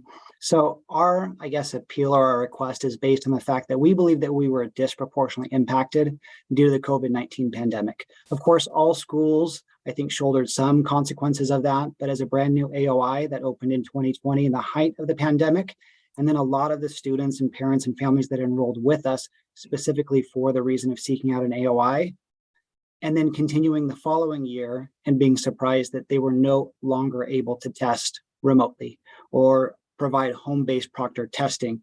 That disproportionately impacted our participation rate as well as our student scores. So we had over 20% of our students that did not participate in end of the year testing for a variety of reasons. And we included some of those in there in our evidence. And then also of those that did participate, we had a lot of students that due to anxiety and stress and they performed well below their most recent benchmarks, as would have indicated their a higher potential of performance. So based off of that, we anticipated that our actual letter grade, had those students attended, and then those students that underperformed would have been 1 to 2 letter grades higher. Of course, that's difficult to pin down, which is why we're requesting an NR. And typically new schools have an NR for the first 1 year. Because that first year was not graded, this would technically be our first year of allowable letter grades. And that's another reason that we think that it would be justified in this circumstance.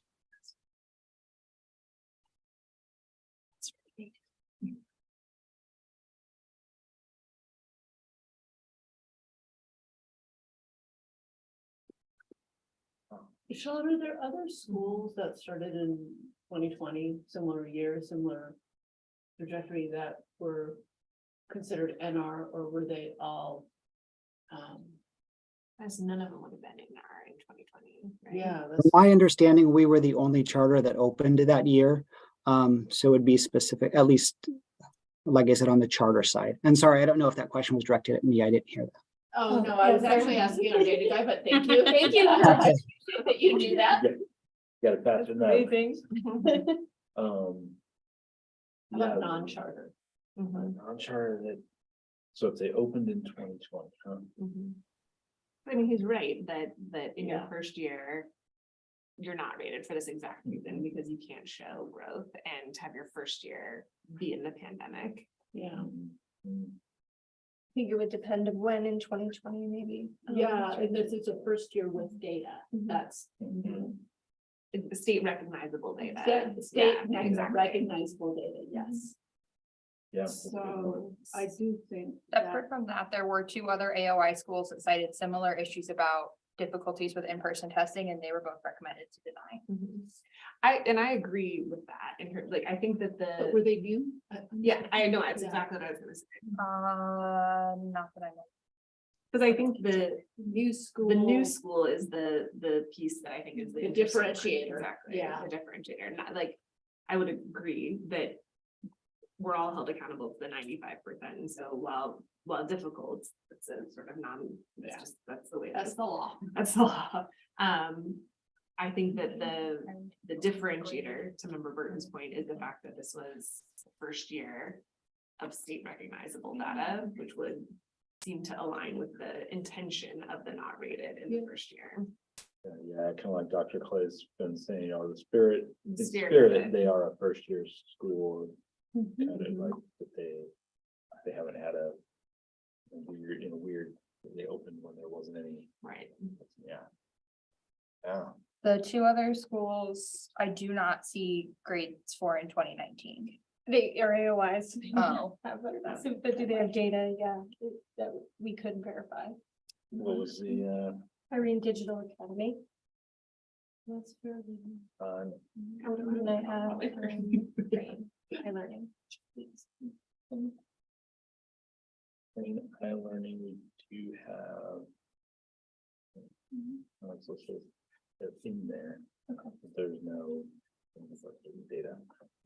I do not see enrollment for either of the schools in the 2019 file. Oh, so then they potentially also opened in 2020. So historical, we have not been considering them. And if their grounds are simply for the 95% testing, Unfortunately, that's not. Kyrene Digital Academy, I can find it in the enrollment file for FY21. Yeah, I think it's pretty new. I remember. They are not in the file for 2020, so that leads me to believe that They're even the newer. 2020, 2021 school year was their first year in operation as well.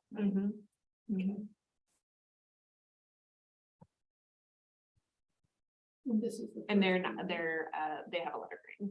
Correct, and they were they had the same testing issues, they were recommended to deny. The other school I do see in the 2020 enrollment. Okay.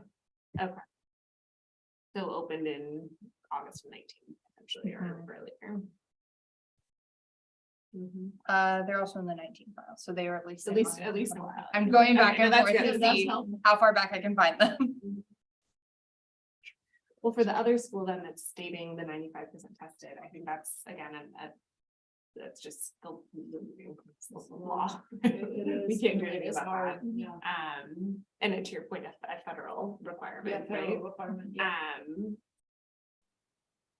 I wonder though, for both this school and that school, though, that also opened in 2020 though, what was theirs, if you removed the 95% tested as a question, what are they looking to do, Shannon? They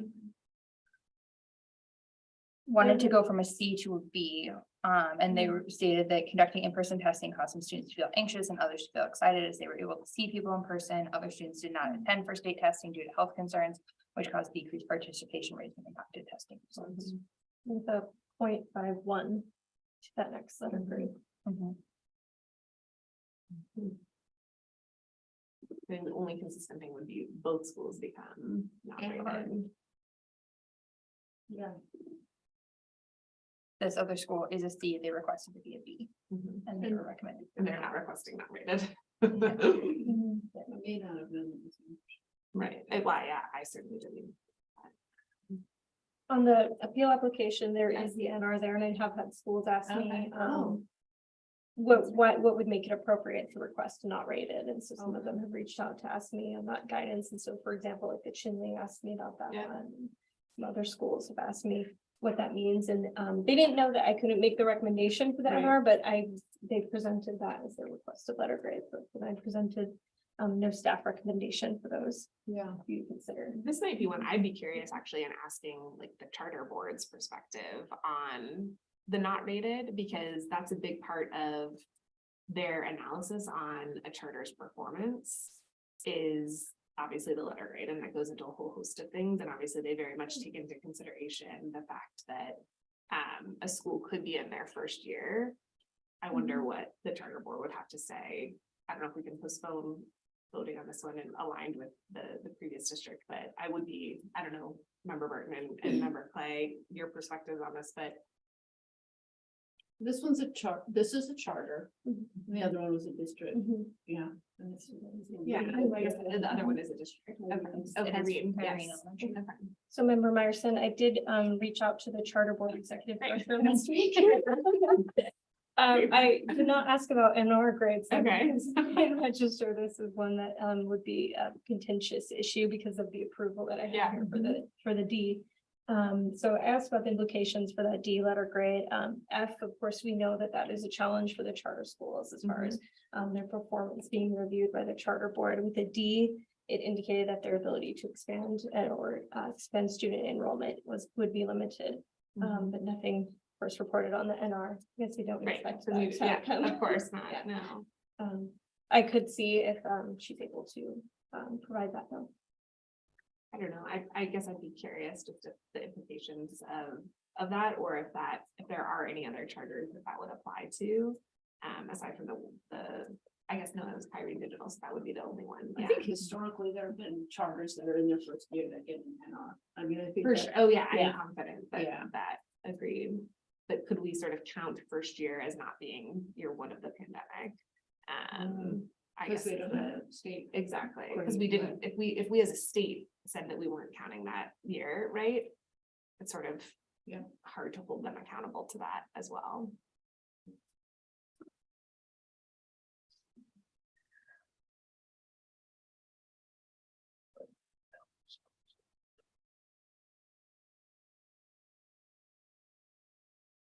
If it's okay for the committee, can read an email that I just received from Kyrene. Sure. Correct. School district. Okay. Even though they're a district school.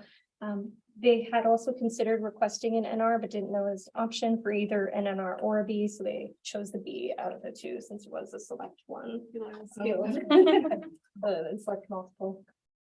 Okay.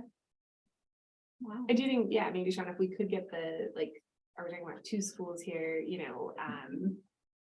because I mean, I guess to kind of further play it out again, the state is saying we're not counting that as a year. So Kyrene just reached out to you? Yes. Great. Right into their appeal application that Kyrene Digital Academy opened in the 2020-2021 school year. Okay. Okay, so the same. I should be able to get that. in We don't know just a that. second. No, they're probably going to be. Then I believe we're recommended to deny the appeal and stay with the city. Yeah. Oh, because they're citing, I think if they're citing the 95%, which is not allowable, but if we name, right, then we'd have to name them, I think. If we're using the new school logic. The new school logic.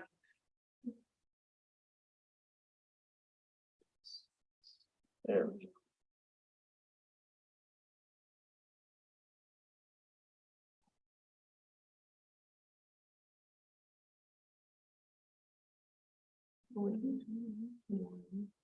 There are 63 schools. Oh, 63 schools. Wow. The opened in, I'm sorry. AOS That's in, schools, yeah.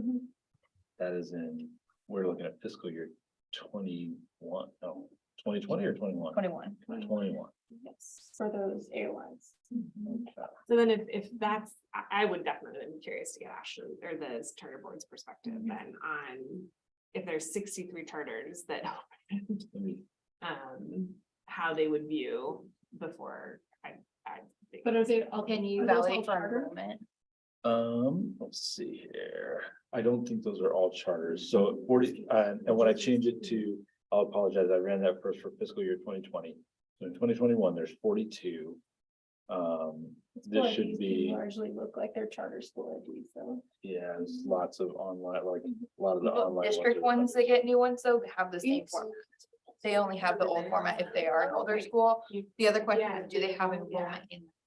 Because a lot of them get the entity ID set up beforehand and then don't operate until the next year. So these are all being queried. The way this code is written is like, hey, find me the first year they have kids enrolled. Okay. And give me the ones that are in 2021. Now, with the caveat that could be, we could have like, we had earlier, like there's maybe some of these where it's like they had kids enrolled that summer or something. Oh, interesting. But if I look at that to see, we wanted to answer the No. question, how many charters, right? Okay. And AOI. Yeah, just all and if we could break down charter, I know some districts are doing that, especially high school districts. Interesting.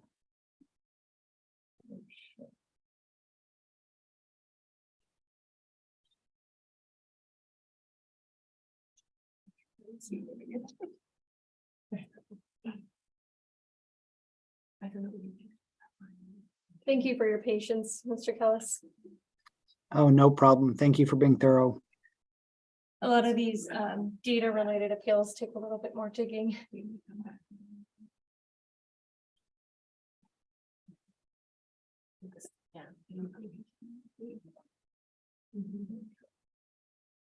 There's too many. Right. Well, oh, yeah. Okay, there we go. So we got.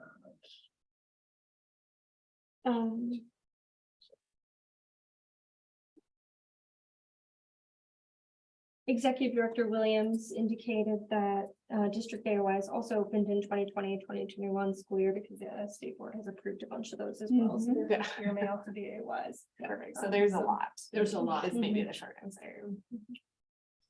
Of those 42 schools that opened that fiscal year, 11 are charters. 31 are not. For district. So yeah. Let's see here. Let's also ask, let me ask how many of those are ballot schools. I can't imagine too many of them are non-AOI, because that would. Right. So I think what I would be curious about is in the 2020-2021 school year, knowing that for some schools, testing was a little bit of a challenge just due to closures. Were some of those letter grade components and that data provided like static files to schools to start to learn how to review some of these components that they're going to be graded on in the future? Have they had that year to really study their data, such as new schools getting that year to study their data? I don't know if that happened in the 2020-2021 school year. Would you happen to know that, Mr. Kellis? We did not have that. I know that I talked with our testing coordinator and she stated that she did not have access to review the 2020-21 school year data for the first year that we were in operation. Does that sound accurate to you, Sean? That sounds right to me, yeah, because there wouldn't have been any testing late 2020, 2021. There was testing and they did. Testing Did they in get a spring of static file? 21, Would they have gotten the static file? Are they in the AD Connect portal? I can't pull it from my side to see if they get static file. But if they Because we all have the other tested in components, 21. technically they have. It's just a question if they got the file. So is a if they great have question. the interface in AD Connect with a P that they can click. In that case, yes. Like I'm pretty sure we in fiscal year 21. It would have been a static file. So let's see here. Reading. Well, then that negates, then that's a great question because then So the school could have reviewed the data. If the testing coordinator didn't have access, that's an entity admin issue. But it looks AD like it made was the reports available. Okay, they do. Okay. Because that's right. I mean, that's the true intention of the not rated is to be able to understand, like you can't, certainly might have growth or something like that as well. But in this case, they'd had 2 years to do that and you would have had the opportunity to review the file. That's a good point. Yeah. That is a good point. From my communication with our testing coordinator, with this being the first year that we received letter grade, as that came out, that triggered the outreach to review the static files and understand where that is and where the school is in relation to the grade. And there was some confusion on our side as far as was stated, there should be 2 years of state approved data before a letter grade was issued. And that's why it was a little bit confusing for some of our staff that it was coming out. And that's one of the main, I guess, requests or points of the appeal is that with that first year being the COVID year, that was a little bit different for all schools, that our first letter grade be issued next year, as we're now evaluating. And again, a bunch of these issues that we noticed that arose in this year and then the prior year, were specifically due or stem from the COVID-19 pandemic, we don't anticipate that being a serious concern moving forward to April of this year. And as we've already been in contact with our parents and our students, and we've helped to get them on site to our testing centers, even those that are fully remote. And we anticipate that they'll do much better as far as the turnout and get much closer, if not even achieve that 95% rate.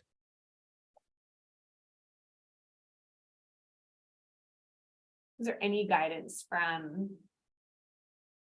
well, I'm just trying to think of the intention truly of the not rated. The attention is for very unique situations. Yeah. And first years. And first years. So I guess, yeah, a first year school that didn't have data to review, like we just started. I think this then still falls in the like COVID as The current excuse. explanation of NR that Yes. is on the state board website says schools not rated due to insufficient data, primarily because the school did not have a sufficient number of students. right, and that's not the case. So then this would continue to be back in The COVID related Right. rationale, like, you know. that we've denied at this time. Yeah. But I do think the recommendation to a D, not an F, is. Yes, You're I'm comfortable with absolutely. that. Any questions or thoughts, Dr. Clay?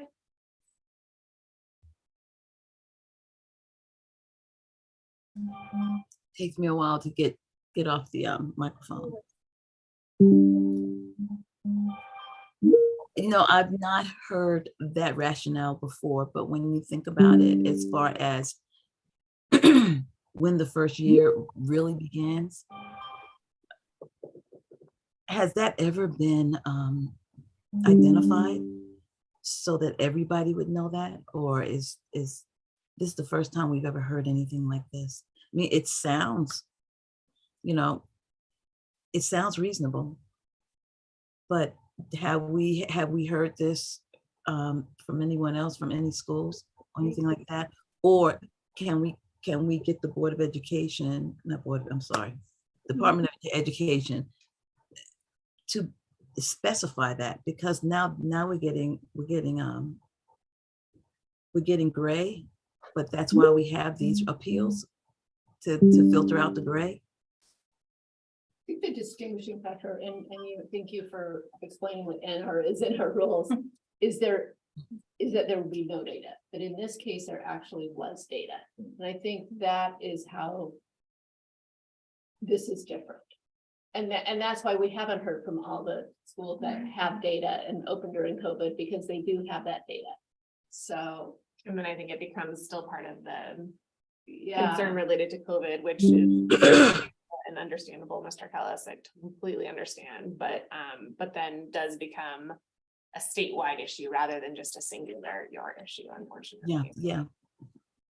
And to that point, one of the issues that we noticed as an AOI school is that due to the COVID year that allowed home proctored testing through guides or remote staff going out, it actually improved our performance and participation rate, which consequently the following year, when it went back to the norm, hurt our student growth percentile because fewer students participated, and the students who did participate in testing centers fared worse than the prior year than when they were testing under the unique circumstances of the COVID scenario. And I think that would be an additional factor that might suggest that our first true year of testing with state approved data would have been the year after the exceptions allowed by the COVID-19 pandemic. Right, I guess. Of course, we truly appreciate whatever the staff is able. Oh, sorry, go ahead. Oh, no, I was just gonna say, like, the tweak that I would actually make even to my prior comment where I think I said, like, you know, the state was naming, but the data, well, I think actually as I like reflect on that, like the state was naming that the letter grades were not to be utilized. They were in fact still naming the validity of the data, as we've all used that data this year. So I think that's a tweak to my own argument that would have helped you, which I apologize for. But I think as I'm reflecting, you know, It still collected the data. yeah, the data was valid, of which we all had opportunity to review. The letter grades weren't, which is obviously why we did not use the letter grades. I mean, invalid being difficult and all the things for COVID for sure, but just to make sure my point was clear that we were naming as a state that the letter grades would not be viable. the data was still utilized as we've clearly utilized it for this year. But I mean, again, point well taken, and I think that, again, such a challenge across the board, and I understand where you're coming from, and hope you understand our position as well of needing to try and keep that constant. And I don't know if this helps staff in the determination, but in this submitted exhibits in the FPA sample data, which shows iReady benchmark scores versus AASA performance, you can see a number of students that tested the prior year that for whatever reason did not test the subsequent year, possibly because it was not proctored on site or they felt uncomfortable going down to a testing center. And these were students who were highly proficient or proficient, and then of course they did not take it the following year, which significantly impacted the growth percentile and the participation rate. So again, this is with the first year being the COVID year and some unique circumstances that applied, it's difficult for us as a school to have that data compared to the following year where they were tested under different circumstances that impacted the performance and the rate. But to your point that was already stated, yeah, we're happy to accept what the board suggests. We're very grateful that it's been changed to the proper categorization, that we are a blended or a hybrid school serving a range of grades between 7 and 11. And then next year that will hopefully stay in that category, that already bumped us up. But if this were considered, I think that this would be a strong case to increase our letter grade by 1 to 2 grades. But I think in this scenario, we requested an NR because it seemed insufficient, which was the category as stated that the NR covers, that there was insufficient data, that it wasn't the same from year 1 to year 2. And again, being a brand new school operating under 2 different circumstances, that's why we went for the NR. Okay, thank you. I think Thank you. addresses the presentation for Freedom Prep Academy. We will vote on it in the next item. You're welcome to stay in the meeting. I'll move you back to an attendee to watch on that. So it will be happening pretty much right away. So Appreciate it. Thank you.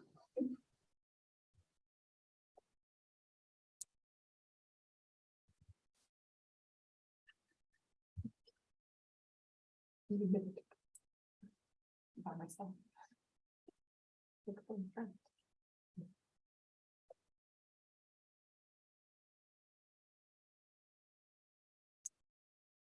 okay.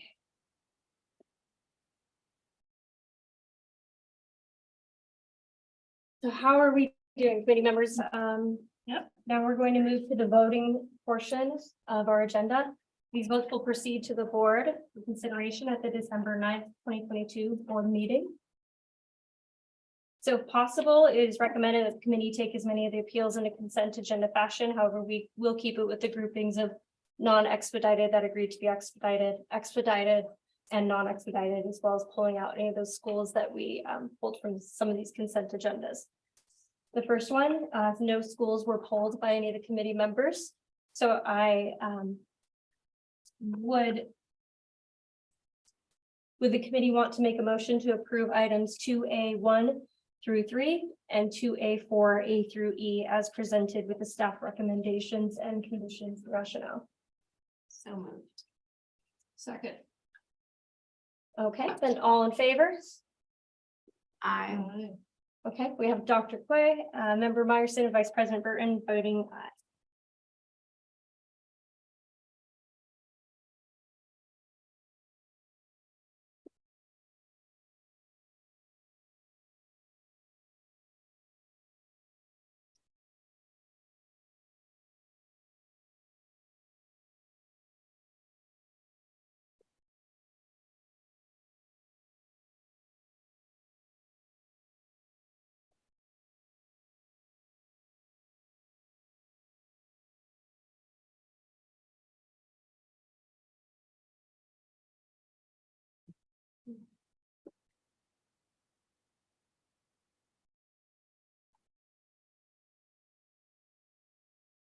almost done making note of the schools that we pulled to expedited appeals list, that would have more schools pulled, so I want to make sure, and some of these are pulled based on votes that are expected to happen on other ones, so we might have to have more discussion about them specifically, like Ganado High School.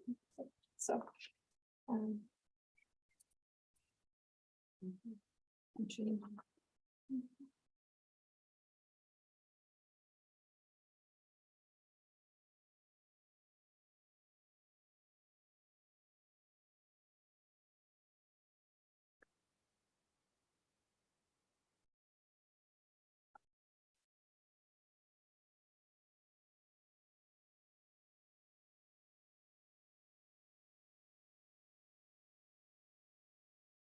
Okay.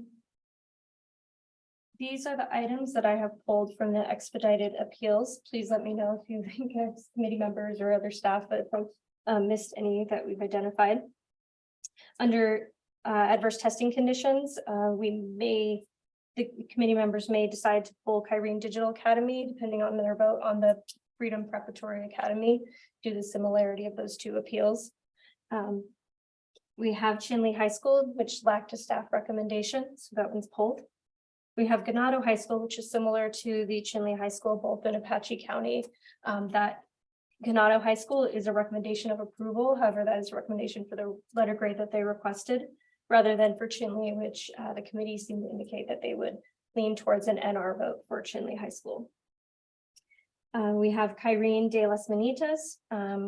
That one is just pulled to determine what is the appropriate letter grade to vote for, as well as address some of those other questions that were brought up by the committee on the testing window. We have Astravo Online Academy, which lacked a staff recommendation due to the NR request as well. And then we have Vista College Preparatory, which Member Meyerson will need to recuse herself from the vote on. And on all of these, you kept track of like what we agreed to at each one, right? Just now. Yes. Yeah. For any of these changes, yep. So when I call each of those that were pulled for what the recommendation is. So if there are no other schools that the committee members would like to pull from that list of expedited appeals, would the committee want to motion to approve all schools listed under this expedited appeals? And I will lay them out, which is 3A1, 3A3, 3B1 through 3B5, 3B7 through 3B8, 3C1, 3C3, and 3C4, 3D1 through 12, and 3D14A through 14H, and 3D15A through 15C, and 3E1 through 3E3. So moved. Second. Okay, all in favor? Aye. And we have an affirmative from Dr. Clay as well.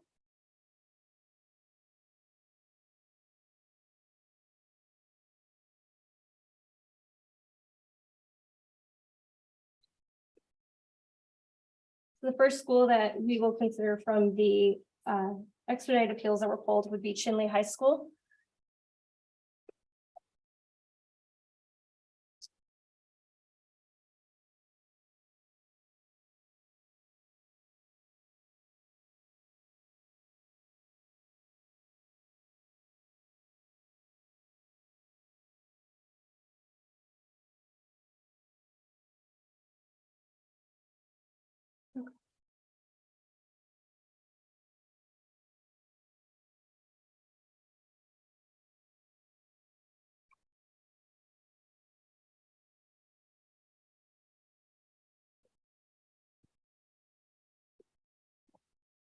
Do I have a motion to consider the recommendation of an NR letter grade due to lack of historical data to be eligible for the points for a letter grade to move forward to the board? So moved. Second. And all in favor? Aye. And we have Dr. Clay as well voting. It's the affirmative.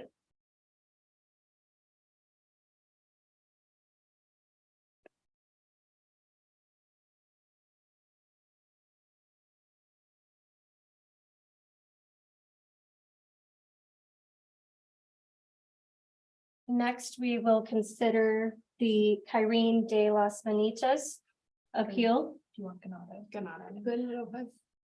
Because that Yes. one. Mhm. Okay, we will go to Ganado High School, which is 3B9. The recommendation that was just sent to the board from the committee members for Chinle High School was an NR due to this historical data loss. Ganado did not request an NR letter grade as Chinle did. They requested their letter grade be changed from a D to a C based on this lack of complete historical data to measure growth of their students. There should be discussion amongst the committee if they want to continue with that staff recommendation of a C that the school requested, or to also consider an NR. I think, you know, the will of the district was, or the school was, you know, their request was to award a C, that we should honor that. I think they knew their options. Yeah, I agree. I think we're recommending to agree with their approval. I know the other district that we just said that asked for the not rated. And so I would agree if they're requesting the C, I would want to honor that. Any comments, Dr. Clay? Okay, I will call for a motion then on Ganado High School. So the motion for this would be to accept the staff recommendation of a approval of a C letter grade based on the supporting evidence of school closures outside of the school's control due to tribal orders. Does the committee agree to move that recommendation to the board for the December 9th meeting? Second. And all in favor? Aye. We have Dr. Clay with an aye as well.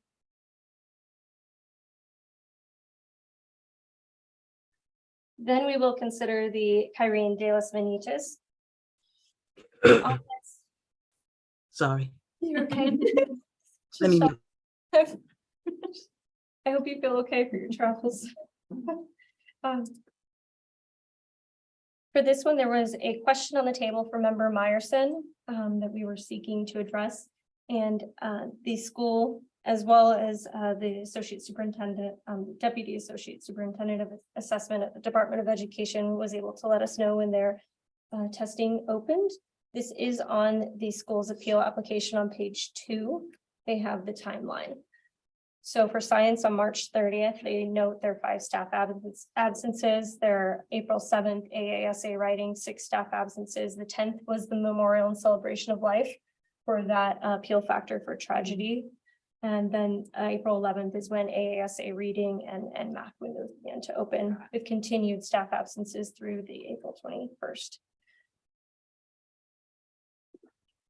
And so they're requesting to go all the way from the D to a B. Correct. Staff recommendation is currently recommending approval of a C letter grade for this appeal factor 1 and denial of appeal factors 2 through 4 due to not valid grounds for appeal. I would move that recommendation. Is there a second? Okay. All in favor? And this would be accepting the staff recommendation for Kyrene de las Manitas as reflected on the executive summary.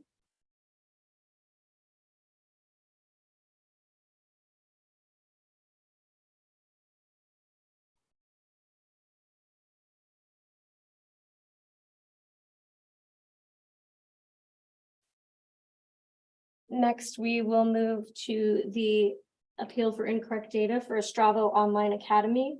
This appeal lacked a concrete staff recommendation for a specific letter grade due to the 6 appeal factors that are listed.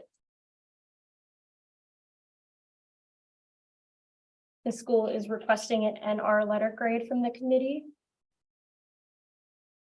And I think we got there, right? Because of, like, it's just impossible to show that. Right.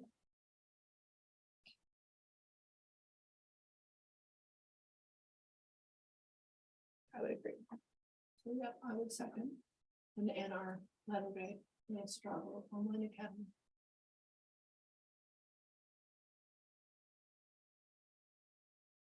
And the rationale here being the data factors that the school has Appeal attested factor to and appeal specific, factors I think, to. that we talked about with Sean, yeah.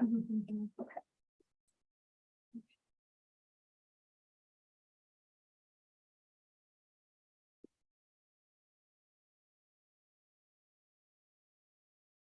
Okay, I have a motion and a second there for the NR. Do I have an all in favor? Astravo Online Academy.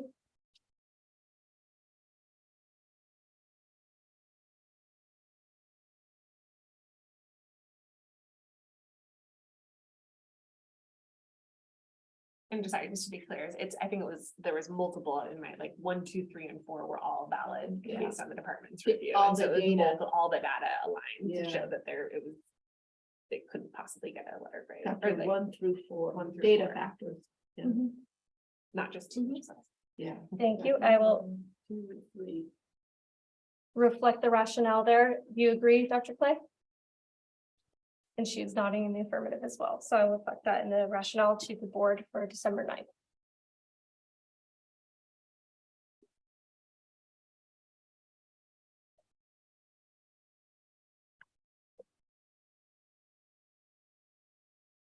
Then left on the expedited appeals list. Outside of that Nautilus Elementary School, we have Vista College Preparatory. This vote would be for Vice President Burton and Dr. Clay. The motion that was last left on the table for the school would have been a recommendation for an approval to a B. Do I have a recommendation consistent? So moved. And a second?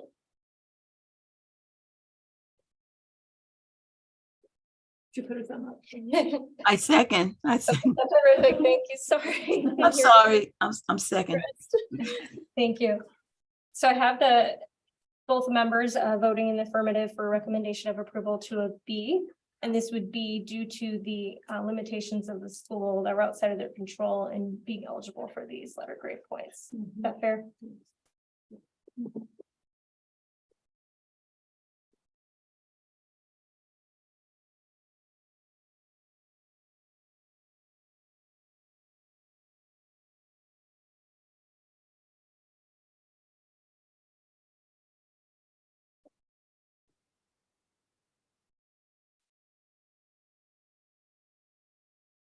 So next.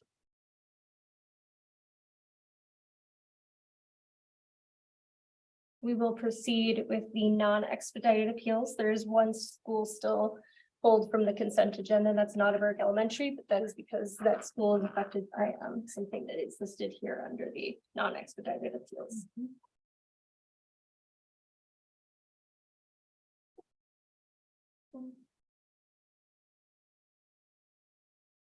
First school we have is for A1 Mesa High School. Do I have a motion to accept the staff recommendation to recommend the school for approval to a B letter grade based on the testing issues in the supporting documentation? Second. Okay. Oh, do we have it all in favor? I believe I heard Dr. Clay earlier. She is motioning with her hand.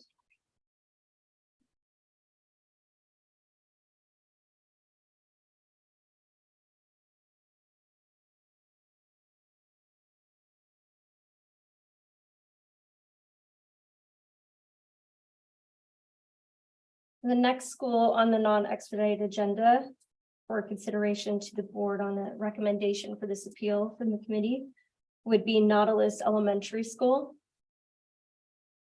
The original staff recommendation on this appeal was a denial due to the lack of supporting documentation on the impact of these county health orders on the school and student performance. However, the committee has proceeded in previous discussion to proceed with an approval for the C letter grade. And I see motions and nods and heads. So does the committee have a motion to approve this school, Nautilus Elementary School, for a C letter grade for 21-22 school year? So moved. I'll second. I'll just continue letting you do this. It's super clear, just to not have to worry. It works great. And the rationale on this, I did not say it prior, unfortunately. The rationale here, and I'll get agreement on that, was that their Mojave County health orders impacted their ability to improve their chronic absence. Is that correct? Okay. So that rationale will go forward to the board as well.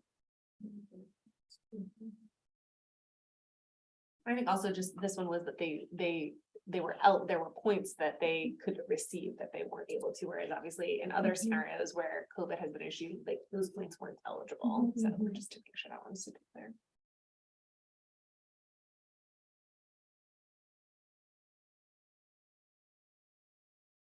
The school that was remaining from the expedited appeals consent agenda that was pulled does relate to this vote on the Nautilus Elementary School.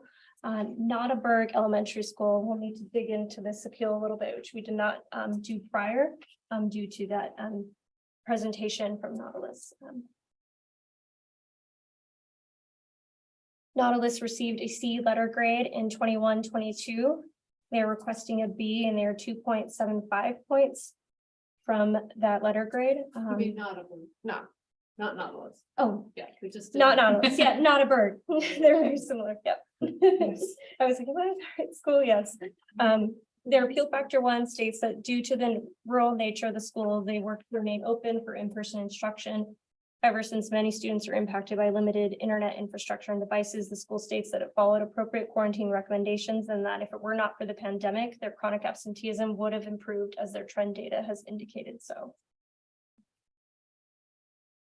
And so Sean here will kind of let us know about the chronic absenteeism points as he has them available.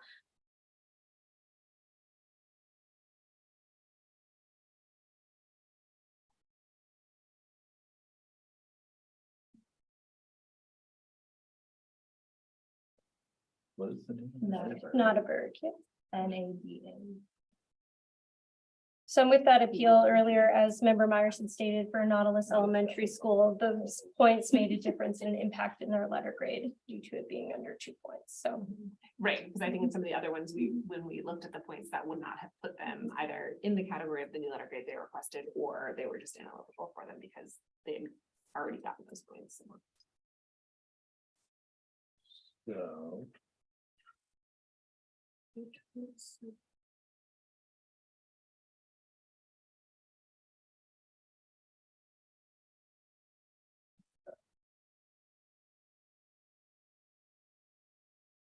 Looks like in their case, they would have had enough other categories where they could have qualified for the full 10.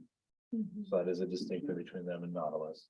Let's see, 0 points. So it wouldn't have been. So it wouldn't have Letter grade. They received 7 out of 10 available acceleration ready in this points, but they did not get chronic absenteeism. But that would have only been 2. I was just gonna. And that they're wouldn't have been 2.75 for Right, which. so that wouldn't. No, Yeah. no. Thank you for looking. Yeah, at thank that. you so much. So we. I will, does the committee have a motion to recommend the staff recommendation of denial due to not valid grounds for appeal Yes. and no impact on the letter grade? Right, maybe add that and Yeah. no. Mhm. and no impact on that.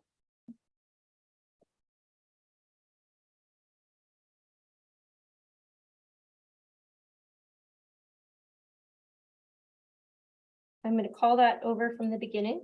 Thank you. Does the committee have a motion to recommend the denial of the appeal for Nautilus Elementary School due to no impact on the letter grade? So moved. Second. And all in favor? Aye. Dr. Clay is raising her hand. Thank you.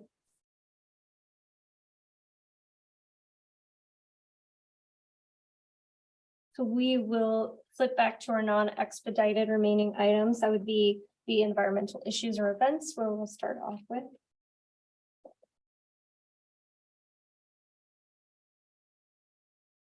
With Center for Educational Excellence.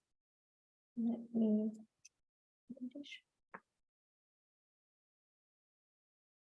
Does the committee have a motion to accept or deny the staff recommendation of denial due to not a valid grounds for appeal based on student characteristics and accountability business rules? So moved. To accept the staff, to accept the recommendation of denial due to not a valid grounds for appeal. Second. Okay, and all in favor? Aye. Okay, Dr. Clay is also raising her hands. That is a 3-0 on Center for Educational Excellence. Moving forward with the staff recommendation of a denial for the appeal.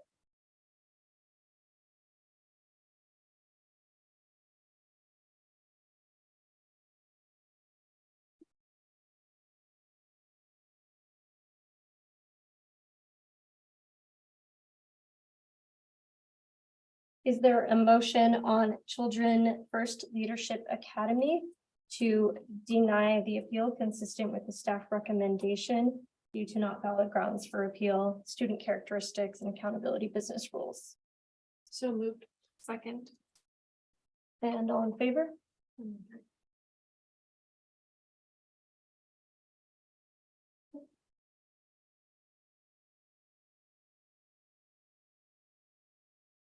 Sorry, Member Clay, I think I missed your vote there. She raised her hand. Okay, thank you. That would be a 3-0 on Children First Leadership Academy.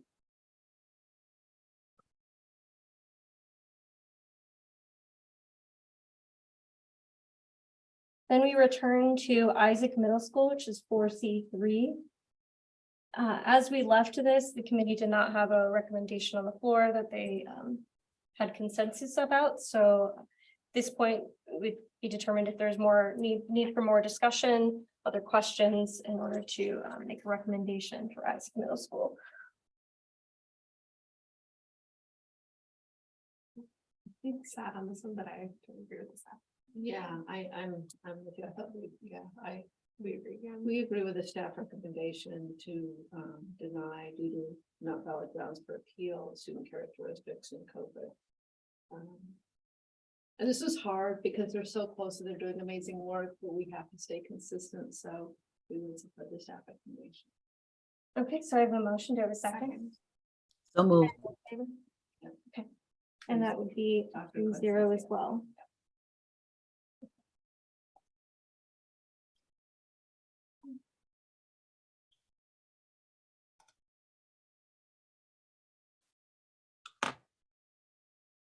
Next, we have Canyon View High School for D1, and this appeal of incorrect data. Staff recommendation is recommend denial due to not valid grounds for appeal for accountability business rules.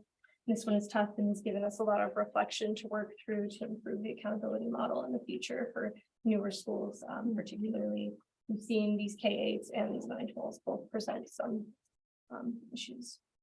Yep. So does the committee have a motion on the accepting the recommendation of denial to go to the board based on those not valid grounds for appeal? So moved. Second. And all in favor? Aye. And we have Dr. Clay.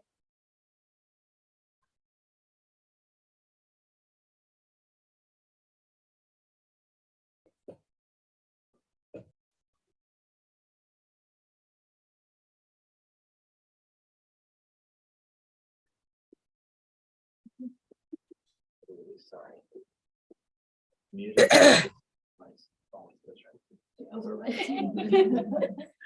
Next on the agenda, we have new Crossroads Academy. This vote has to, Dr. Clay will have to recuse herself from the vote on this due to it existing in her county, Cochise County Accommodation School District. The motion that the remaining voting members, Member Meyerson and Vice President Burren, have on the table is recommend an NR letter grade for the 2021-2022 school year with accepting their submission of their CCRI and on track to graduate data for the department's records and for the Department of Education to work with communications of this NR for the school. The department will work on the coding issues to ensure this issue does not affect other new schools in the future. So moved. Second. And all in favor? Aye. Sorry. I think Catcher did that same thing last year. It was hilarious. So it's a tradition and you're continuing it in his absence. So. Okay.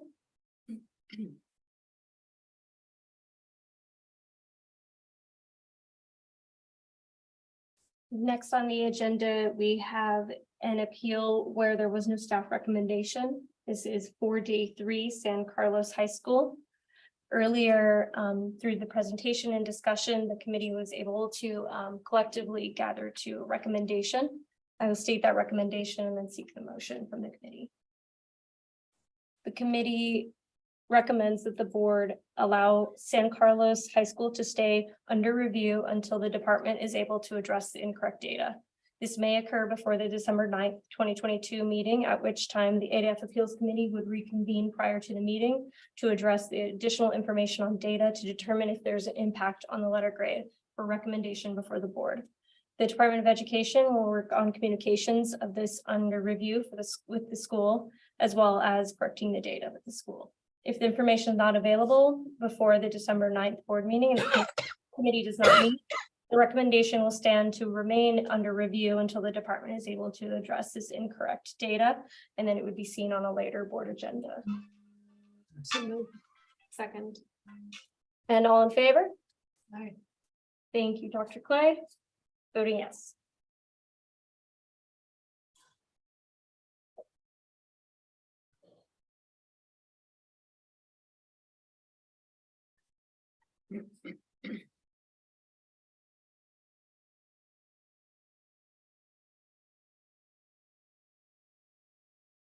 Next, we have Starline Elementary School on the non-expedited appeals for incorrect data.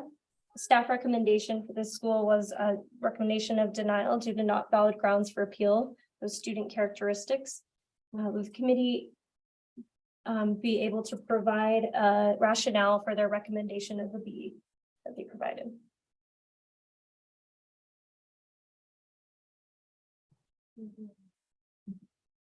Is that on the floor for the B? Yes, yes. So moved. Second. Yep. Second, and then All in favor. yes, all in favor. Dr. Clay indicated as well. And then I have the rationale. The rationale is that they did not qualify for these points in the 2021-2022, both of those school years. So it should have been removed from their denominator and reflected as a 90, rather than the 100 points that they were graded out of. So with grading them out of the 90, they received the points for a B letter grade, and that's why the recommendation is a B. And so, thank you. Thank you.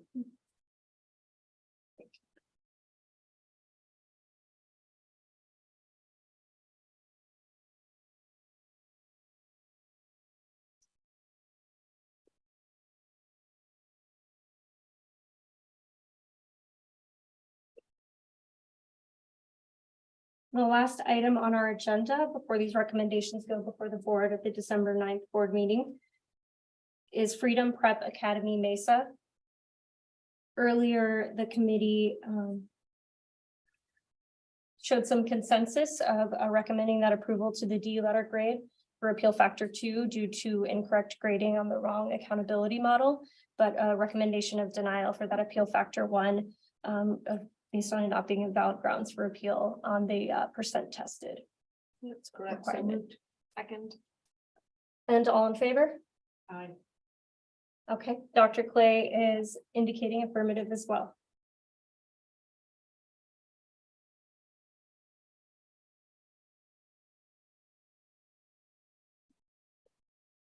These final recommendations of the committee will be included in the agenda materials for the board meeting scheduled for December 9th, 2022. The board will take a vote on the committee's recommendations, rationale, and any conditions for the letter grade appeals for the 2021-2022 school year. Schools may file a public comment, either verbal or written, as desired to continue advocating their position on their appeal application.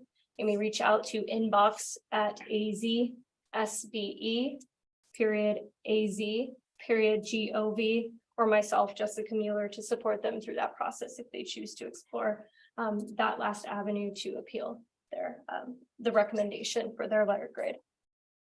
At this time, if I'm hearing no other comments or remarks, would anybody like to reflect on the appeals process to give any of the staff feedback, whether it's the department or board staff, to improve it in the future? You can do it in this session or after if you choose.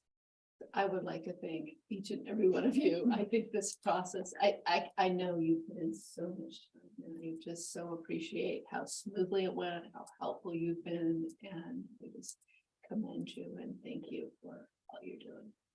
I would just so echo that, and just even the facilitation today, Jessica, for you specifically, and this is kind of your first one, maybe doing this all on your own. And so just, really excellent work. And Sean, great to get to know you a little bit more. And obviously for both of you, and like the quickness, Shannon, of you like pulling the data out of, it was like just a really seamless and just amazing. It was. So thank you. Yeah. Just all of you, just.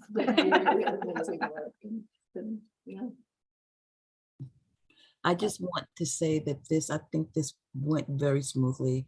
And I also would like to take lesson learned, scoop those up for later, because I think one of the things we learned was that we have to really start looking at the whole student concept more. And I don't know how that's going to look, but that's something that we need to take a look at so that we can reflect what truly the hard work and the students are doing in their schools.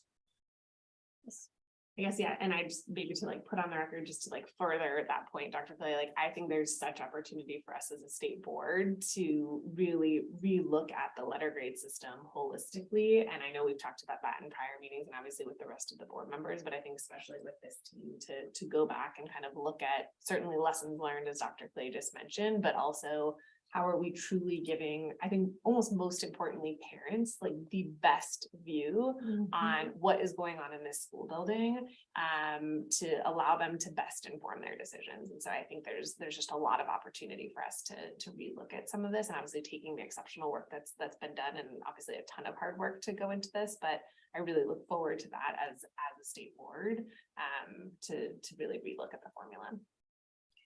Yes, thank you. Great work. Thank you, members. Thank you.